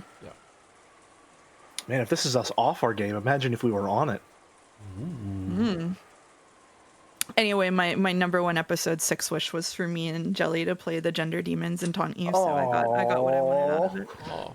Oh no, they're back on the screen. How unfortunate. All right, Battler's here. Can I look at the full sprite? I want to see if I can maybe like Erica this shit and figure out what it is. Which one? Either is fine. Erica. Oh, god damn it. All right. Thank you, Amoriax, for the resub. Oh, I think it's like the little ties on the side that you could definitely undo. That's what I said, but he said it's more perverted than that. No, it's not. Really? I- More I- perverted than that. It's not that. Thank you, Amoriax, for the resub. Thank you very much for the. I'm regretting. I'm actually trying to think of something I could pass it off as now instead of saying the real thing. Thank you, Amoriax, for the resub. Tier 2. Thank you very much. El Wee. Thank you very much, Amoriax. And thank you, Parnik, for the Go to bits. Furfur. To repay the witches for the misery of the mystery of episode 5, Battler makes episode 6 just his Beatrice romance fanfic purely to piss Erica off. Gotta love it. Why do I love episode 6? Because it's a big fuck you to Erica. That's why. I hate Erica enough, but this is my favorite episode. That's right, chat. You figured it out. That is unironically it. I hate this. I hate Erica so much that I too would have written an entire game board out of spite for her. And that's why it's my favorite. It's the mismatched socks, isn't it? That's it. Yeah, so gross. I'm such a pervert. Yeah, that's it. Yeah. Wow. I know. I'll tell you, I'm disgusting. Isn't that it's- so gross? It's slightly annoying to me that Furfur's shoes match her hat, but Zipar's don't.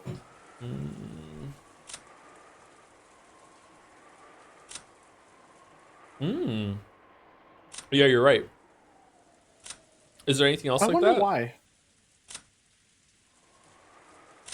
Well, I guess it also applies to the flower a little. No, the flower's purple too. Everyone's a critic.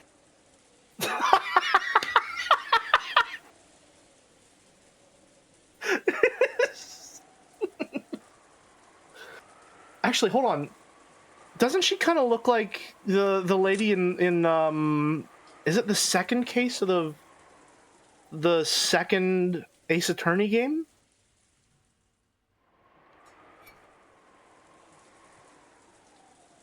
They, my bad, wrong pronouns.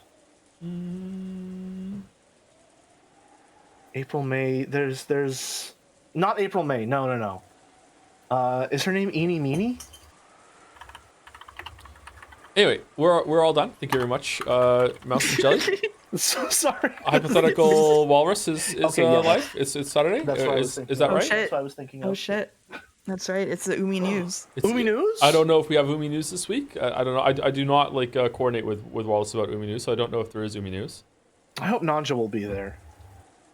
I think he was out sick last week. You can't have Umi News without Nanjo. True.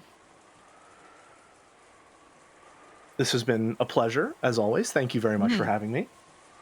Thank you for coming on, Jelly. Thank you. And tomorrow we have Seki Maya. Sekimea Barrels. Seki You Maya do. barrels. And then I have more Mass Effect Andromeda before that. How you finding it? Yay! Is your face tired? Oh, among other things. Here's the thing: you can't say poor Jelly because I did this to myself, though. So, You played the other three first, right? Yes. Which one was your favorite? Mass Effect 2. Mass Effect 2, far and away. That's the best one, yeah. First one is just okay, but it's a good introduction to the setting. Third one is just a massive fuck you for ever caring about anything that happened in the first two games. And the second one is a B-movie action romp that knows exactly what the tone of a Mass Effect game should be pretty much the entire way through, and it's beautiful. And it's one of the funniest games I've ever fucking played. I really didn't like Mass Effect 3. Oh shit! Sorry, I really didn't like it. the rate is going out with the delay. See you later, everyone. Have a good weekend. See you Bye. tomorrow for Second folks. Thanks for coming. See you on Tuesday for See ya. Umineko. Bye bye.